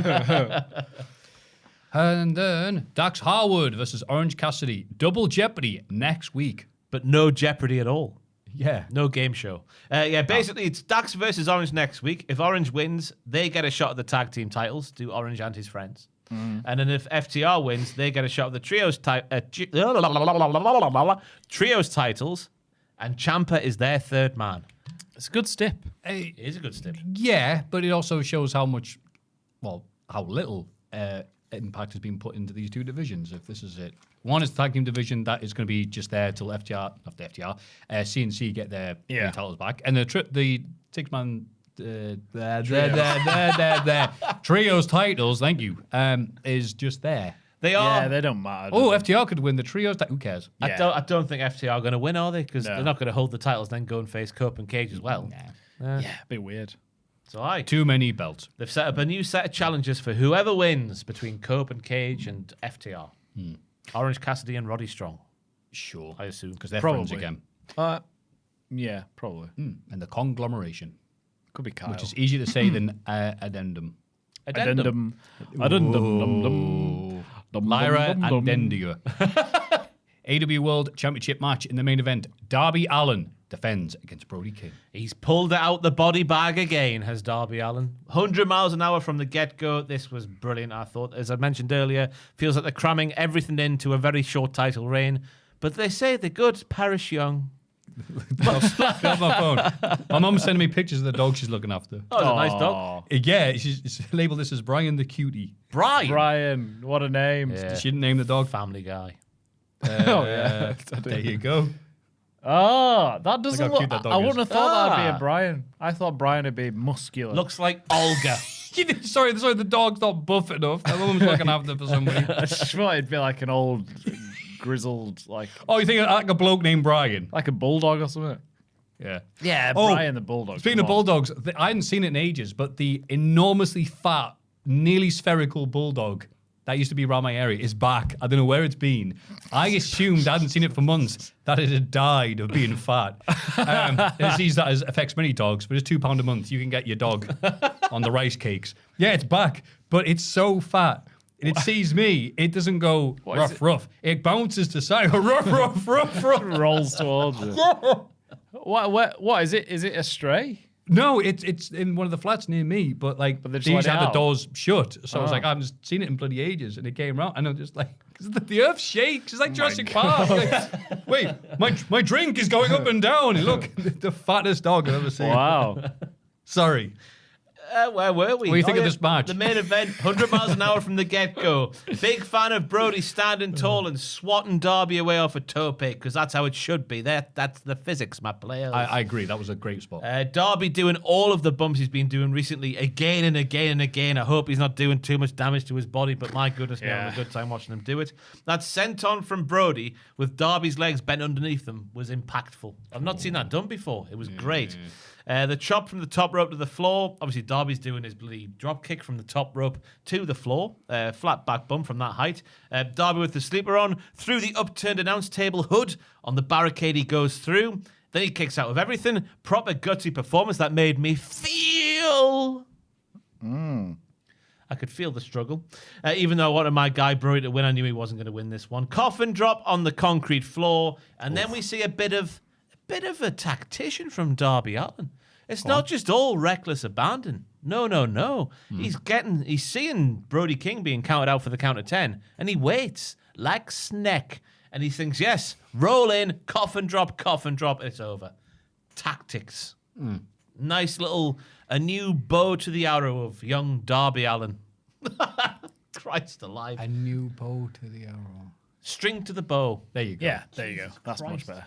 I thought I said that right in my head. That's how tired I am. It's been a long 2 weeks. But it's never tiring listening to your lovely thoughts, I Ross. bet it is. What about That's why the podcast hits her through the flow.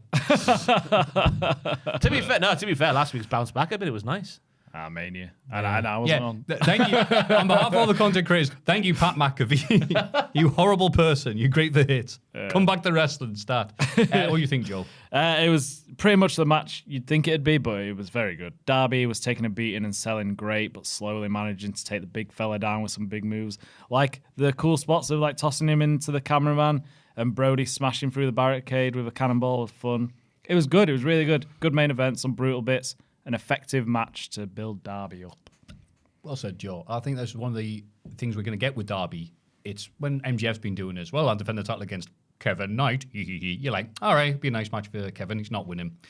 Darby wrestles that style and against a guy like Brody, who has got issues with in the past, where it's more believable that he might win. Yeah. Sorry, lose, I should say, on an episode of Dynamite. Because he's massive. Yeah, and I think that is it. Because really, Darby winning the title, somebody asked me, how do you feel about that? I was like, not much, because I don't expect them to hold it for very long. And I think that's a nice change of pace for what we have had in AEW.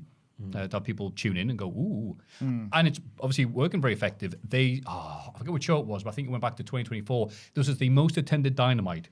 Was it? In 2 years, yeah. Fair play. Yeah. Oh, wow. Because it has been a big, pretty much since the start of 2025, in my mind at least. It's been just an upswing from then onwards. It's been solidly good for a long time now. Yeah. You're right. I mean, 2023, I think, with that period when they were like, we're booking these huge arenas that aren't filled. And people are like, it doesn't look or sound good. And the few times they did small arenas and it looked amazing. It's like, can you do that? So, and they've not done that for a while, and it's you can tell. Yeah, I think it was the first two pay-per-views of last year was when they did the couple of weird... Was that 2025 or 2024 when Christian Cage was cashing in his contract and the Bucks made their return? 24? Was that 24? Jesus Christ, time is going so fast. Ignore that point then if that was 2024. I might be wrong. I was about to say, outside of those two main start of the year pay-per-view endings, it has been just good all the way through. Yeah. Once the Death Rider stuff ended, especially. Yeah. Yeah, and well, you can barely tell that Hangman Page is not in the main event scene anymore. And Swerve Strickland, I was going to say, wasn't on the show. He was. He had a little segment with Bandito, and no AI was used. So it sucked. AEW, what's wrong with you? Et cetera, et cetera, et cetera. Yeah. That was the week in wrestling. Ooh, yeah. Ross is like, that was a long week for a no pay-per-views. You're like a boxer who sat down between rounds. All right, go on. You got him. Frazzle some water. Let's have a rummage in our mailbags. Mailbag time. Good evening. Oh, we still doing that? Good evening. Okay, cool. Well, Carrying Cross isn't there anymore, is he? Exactly. We're carrying his cross. Good evening. This is my first time emailing in after enjoying the podcast and channel for many years. I just wanted to say thank you for all the amazing content that has kept me company throughout my time in college. I'm happy to say that I'll be graduating in May. Hell yeah, buddy. And I'm looking forward to continuing to enjoy your content as I move into this next chapter of my life. Oh. That being said, the question is there anyone you still hold a grudge against for a kayfabe reason or because of a particular match? for example. I've never really liked Seth Rollins, as I blame his match with The Fiend at Hell in a Cell for being the moment I first stopped watching wrestling. Oh, that's interesting. It's a grudge I've held ever since, and the reason I have not cared about him since. Thanks again for everything you do. Former Leeds United midfielder Matthias Klitsch. Oh, Matthias Klitsch. Matthias Klitsch, beg your pardon. Colin from Arizona. Thank you, Colin. Shane McMahon, best in the world around that time. Could just ended it to Shane McMahon. Full Getting stop. involved in Kevin versus Sammy back in 2017, end of 2017. Yep. Being involved in Daniel Bryan's return to wrestling. Yeah. Daniel Bryan's return to wrestling. Bloody hell. That is mental. Obviously, did provide some good stuff like George Mizanin at WrestleMania. Oh, the Rumble that one year. The 2022 one. Oh, 2022, beg your pardon. When his number got mixed up with Randy Orton's. Come here, Brooke. Yeah, Shane McMahon for all those kayfabe decisions. Oh, that's a good question on kayfabe. Yeah, I'm trying to... I can't think. Just got to think about when you were most upset or disagree with the booking decision the most of something. I've still never gotten over turning DDP into the Stalker after, first of all, being the People's Champion before The Rock was in WCW, and they called him that because he was the People's Champion, and ignoring the enormous pop he got when he unmasked on Raw. And his actual wife. And his actual bloody wife, Kimberly Page, who everyone who saw her in WCW will never forget her. No. 12 out of 10. Yep. At least. That's on the Richter scale. What about you, Joe? I don't know. A grudge That's not kayfabe. against a wrestler. I realise I've said something that's not in kayfabe. Bollocks. Damn it. It's not what I meant to say at all. Go on, stall. Stall for time. You say something. Bollocks. Oh, I didn't like Jericho winning against AJ Styles at Mania because it cost me money. Down with Jericho. How much money? I think I put 100 quid on it. What? 100 quid? Was that the only thing you bet on? Christ. How old were you? On that show, I think it was. I don't know. When was that? 16? 2016? 2016. Well, I was like 19, 20. Student loan? Yeah, it will have been. I was so sure of it. I was like, surely AJ's winning his debut. That was a Mania shocker, match. in fairness. Yeah. I will say, what I said earlier, Andre Chase costing Thea Hale that match. Because again, to go on Twitch and see people blasted it was hilarious. Not Rich Holland for ending Chase U? Oh, I mean, no. Wasn't his fault. The Steam Pig, or whatever his blue name was. The other thing, though, I need to find this clip. I talked about this a while ago.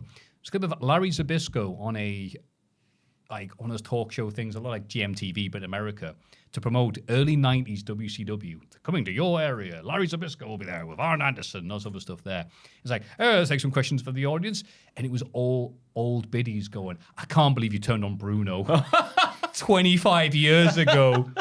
And that was it. That was all. Like, how can you sleep at night? It's like, that's how effective that turn was. Yeah. Decades later, people paying money to see him, and he's a face in a different company going, you son of a bitch. Imagine living in the world where you thought it was real as an adult. It's unreal seeing about it now. You just go, this is amazing. I love this crowd. Yeah. We showed up to see you and call you out for turning on Bruno. Amazing. Wagwan, you dirty diddling deities. How you say that? Yeah. Wagwan. Hello. Wagwan, you dirty diddling deities. In the Cultaholic Wrestling Podcast sense of the word. Before I get into my question, I just want to inform you that you guys have saved my life more than once, bloody hell, through multiple mental health crises and hours lying on a bathroom floor depressed. Jesus. Your rants and musings on the wrestling world have kept me going in a weird parasocial kind of way. Myself and amazing partner, Lara, actually met Maffew at the AEW Holiday Bash in Manchester. I've got long ginger hair.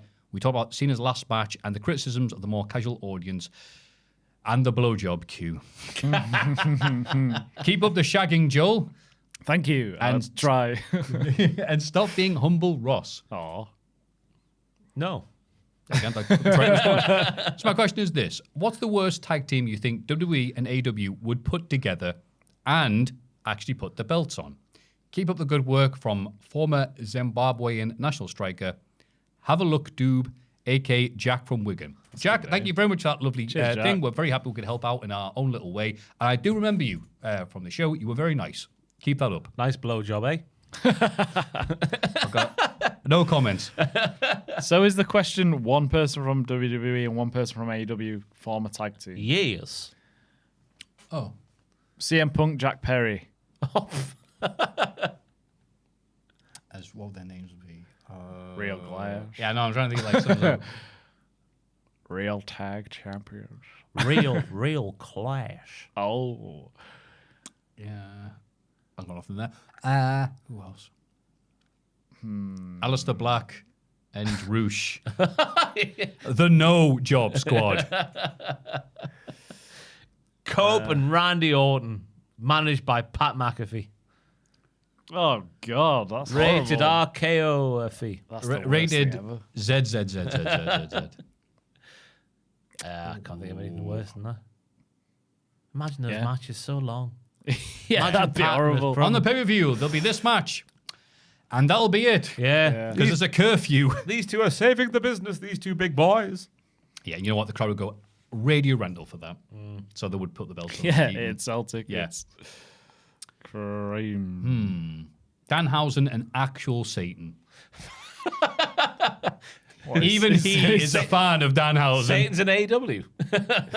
Yeah, who's Satan? It's a new signing. All right, yeah, It used to be called Evil. yeah. I think more New Japan fans hate Evil than Christians hate Satan. Why? That's why I'm really looking forward to seeing Evil wrestle in NXT, because the New Japan fans on my timeline have always just detested him. Why? I think he's rubbish. They think he's wank personified. just a bad wrestler. Yeah. You know, like superheroes, the origin stories, they get bitten by a radioactive spider or something like that. Yeah. Evil was bitten by a radioactive wank, according to New Japan fans. So, Bitten by a wank. yeah. Hola, los constitadidlers. Oh, bloody hell. The recent mentions of Michael Barrymore on the podcast have inspired me to rewatch Celebrity Big Brother 06. Oh, he was on that. He bloody was. Forgot about that. God. In my opinion, second only to the Attitude Era as the pinnacle of car crash TV. I bet. Dennis Rodman. Oh, I remember Rodman being Was on he it. on it? Yeah. Wow. Yeah, trying to shag anything with a pull. I remember that because he tried to show it with like XXL condoms. That was his thing he was bringing into the thing. That's great. George Galloway. Oh, there we go. It's all coming back now. Yeah, pretend to be a pet cat. Oh, yeah. That was it. He of had so course. much momentum going on his side, and he won a Big Brother, and very convincingly played a pet cat. Oh, yeah. And that was it. What was she Forgot. called? The redhead lady? Who was Yeah. There's some other people listening here, so we get to her. Pete Burns' coat being arrested for being made of gorilla. Yeah. What? That rings a I bell. didn't know that one. Wow. Jodie Marsh being ruthlessly bullied for being a vegan. This is a great series. Good God. Galloway mocking Barrymore's alcohol addiction. Wow, what a dick. Barrymore doing an impression of a Austrian painter for a talent show. What?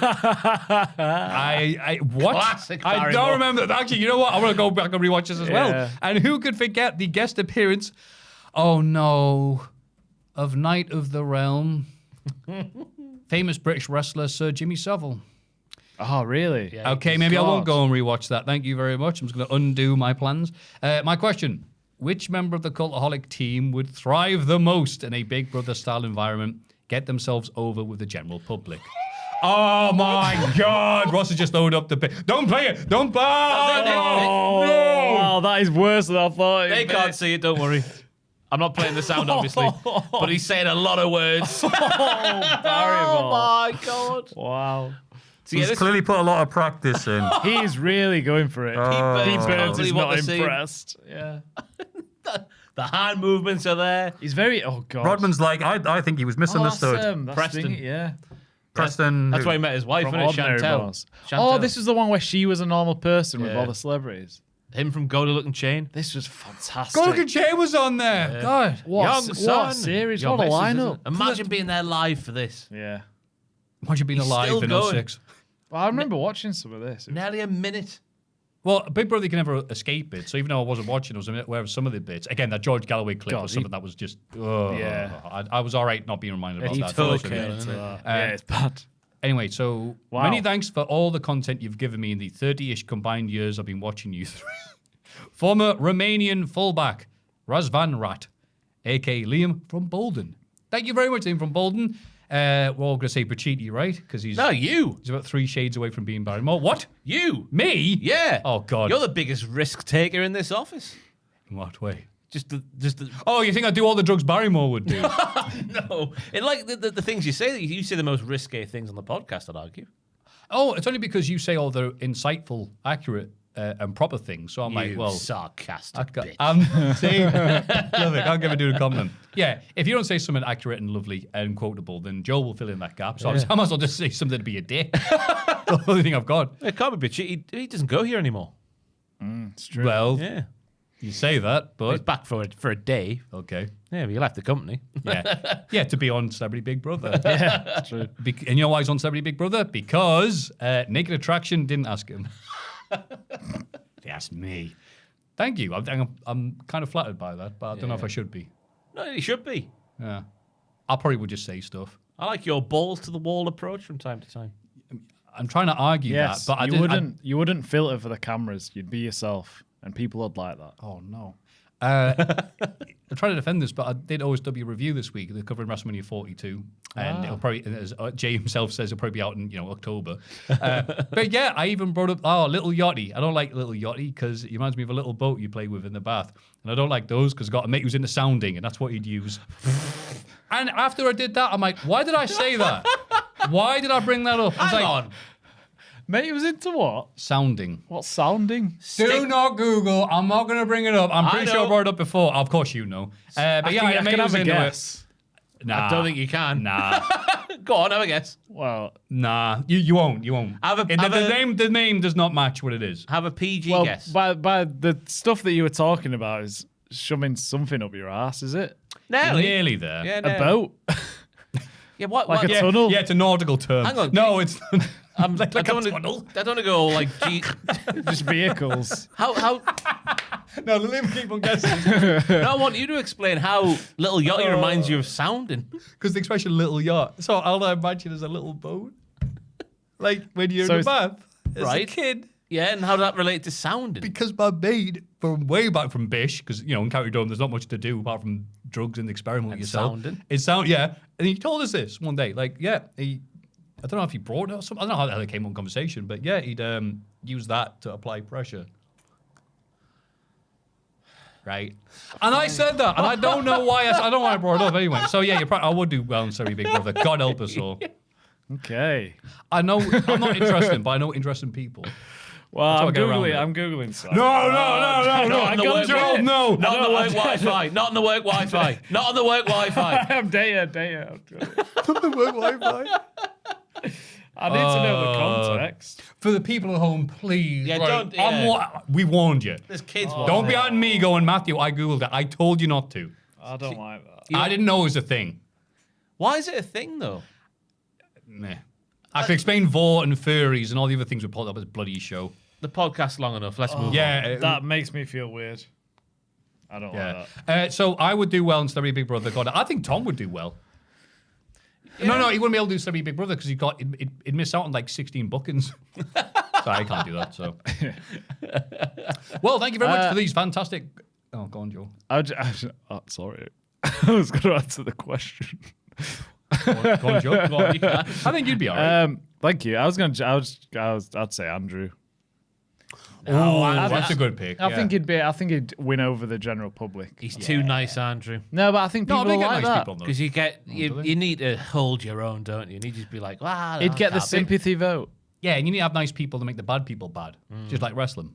And this company. That's why Andrew flourishes against all the bad people. And he's genuinely pure. I thought as soon as the cameras would start rolling, like, No, he is very much. hey, you know it's not my real voice, don't you? But no, he's genuinely a genuine person. Like the guy in Simpsons who plays Bart. Is it Bart? Yeah, is that dude. Thank you very much for your magnificent questions, your insight, and anything else you want to send us your way. Please keep on sending them to mailbag@cultaholic.com. It's Cultaholics.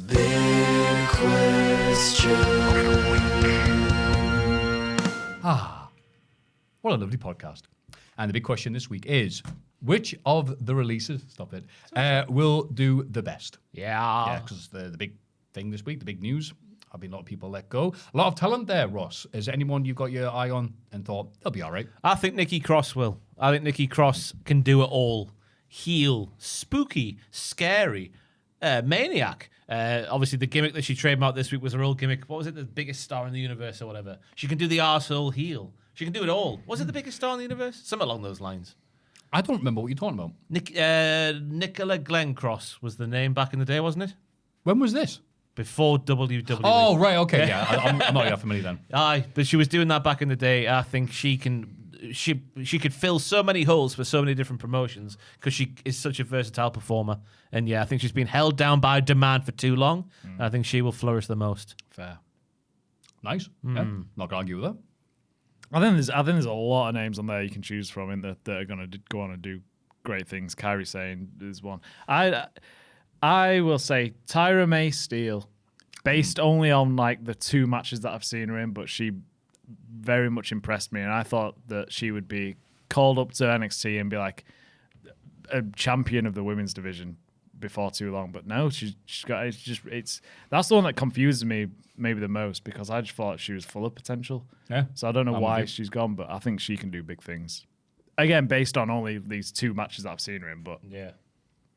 Yeah, it'd be sometimes interesting that's after, enough. like, she wasn't a wrestler going into this. Yeah. She's become one, I believe. I could be wrong there. And I want to see if she's still got enthusiasm for it. Like, yeah. oh, is that it? What a crap run that was. Yeah. I'll do something else with my life. But if she Dunno. changes her mind and goes through with it, then hell yeah. yeah. Mostly Machine Guns, they'll be fine. They'll just Yeah. be getting booked every bloody place. I think they're probably the only ones who should go to AEW without even a second thought. Yeah. They just fit in there like a glove. Like they need a few more tag teams, I think, because it feels like with some of them they don't really have the faith in them to do stuff with. Yeah, it's weird at the same time AW and WWE have both kind of lost interest in the men's tag team division to focus on the women's. But Machine Guns will be the people that get it away from the cruel, unkind touches of CNC. So looking forward to that 45-minute match. But I'll say Alba Fire, a.k.a. Kaylee Ray herself. Said it before at the start of the podcast, but if you skip to the end, one of the best wrestlers in Europe. Has been for ages. She could wrestle anybody. She'd bring her on here for a good match with us. Yeah. Right, yeah. She could do it. She's that good. 3.5. Even with these 3 hacks. 3.5 stars, I reckon she get out of us. Yeah. So to see her against real wrestlers will be amazing. I hope she keeps the theme that she had back in the day. Ooh. Pure bounce to the ounce. Yes. Oh, God, I forgot about that. Doom, doom, doom, doom. Yeah. Yes. God. Yeah. Kaylee Ray was fantastic. Yeah. Apollo Crews I can see doing well anywhere else. Yeah. This is just from the memories of seeing him in Preston City Wrestling, going to his Uha Nation, called Nation because he was so big he should be a nation. And and they gave him Genghis Khan by Genghis Khan. No, sorry, Genghis Khan's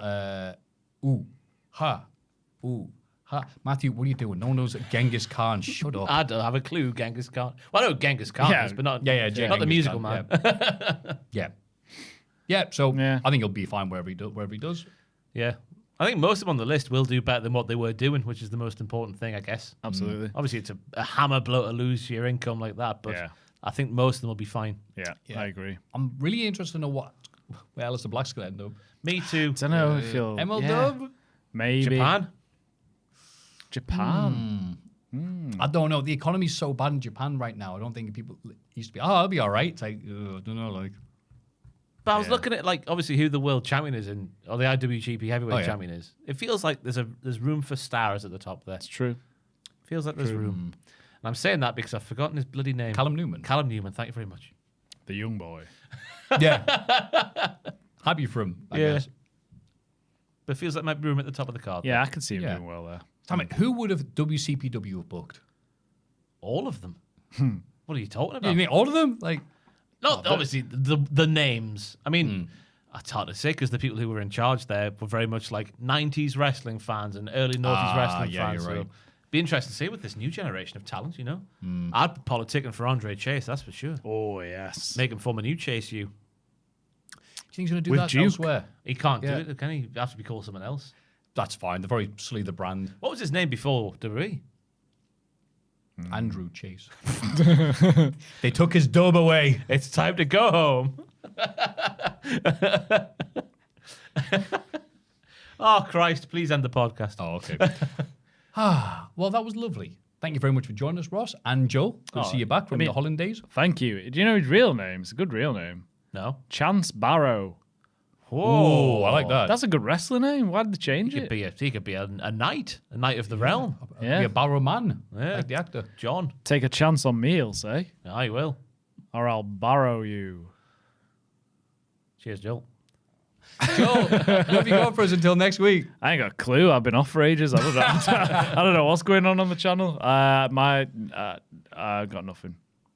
My list is not nearly finished, so I've got nothing to plug. Thank you, Joel. What do you want from Ross, me? what have you got for us? Patreon.com/Cultaholic for a brand new episode of the Cultaholic Fun Federation. It went live yesterday. It's a whole smorgasbord of the greatest hits of that series when it was doable on YouTube, then it turned into not doable on YouTube, so now it lives on the Patreon, otherwise it wouldn't exist at all. So that's on there. Hell in a Smell, 1 p.m. BST on Saturday, the 2nd of May. Flippity-doo, it is the 2nd of May. It's the 1st of May today. That would make Saturday the 2nd of May. I'm 99% sure. So the 2nd of May, 1 p.m. BST. Correct. Pacitti returns for one final hoof towards Bobby Lashley after Bobby whizzle-wazzled him for so many years. So yeah, that'll go on for as long as it can possibly go on for until the well runs dry, so to speak. But along with the with the YouTube stream, which you'll see on this channel, well, you'll see, hit your notifications. You'll see when it goes live. You know how the YouTube thing works. There'll be a stream going on Patreon as well, alongside at the same time, which will give you a different thing. Sam didn't say what that was about. So I'm a bit scared, to be honest with you. I hope when he's done this, he like takes his gloves and boots off like Brock, but if Brock was covered in horse jizz. I'm leaving it in the ring. Yeah, we've got horse piss and jizz. I've got to imagine it's got to be involved somehow. I don't know, Jeff. Don't know. Yeah, I hope There's a so. horse jizz. I must have missed that. Because Andrew dunked plenty of, obviously, piss, but jizz as well on Adam down the years. So, what a sentence that was to say. They make Can a lovely vegan couple. have jizz? It's one of those deep questions, isn't it? That is a... Surely. Wow, I never thought about that. Like, Surely they can. oh no. The jizz doesn't include meat, does it? I mean, No. no. Yeah, but it comes from an animal. It's like you can't have honey if you're vegan, can you? You're full of compliments today. Depends who you ask. Also, After Dark is on the Patreon right now. You think it was now? The one thing we're talking about, bloody horse cheese. I know, right? Horse jizz and sounding. Right, end the podcast. Yeah, Time to go. yeah. I got the new Botchamania, blah blah blah. OSW were great. I think I'll stop plugging now. I'll watch that. I'm looking forward to that. Woohoo! There's one. Thank you very much for putting up this podcast. We hope you're having a lovely week wherever you are. This has been the Magnificent Ross. This has been the stupendous Joel. Wow, This has thank been our duck. Quack, quack, quack. moo, moo. And I've been Maffew. We're now going to point behind us. And what are we going to yell? Ross. Cameron Diaz. Fantastic. On the count of 3. 1, 2, 3. Cameron Diaz. Bye-bye. No refunds.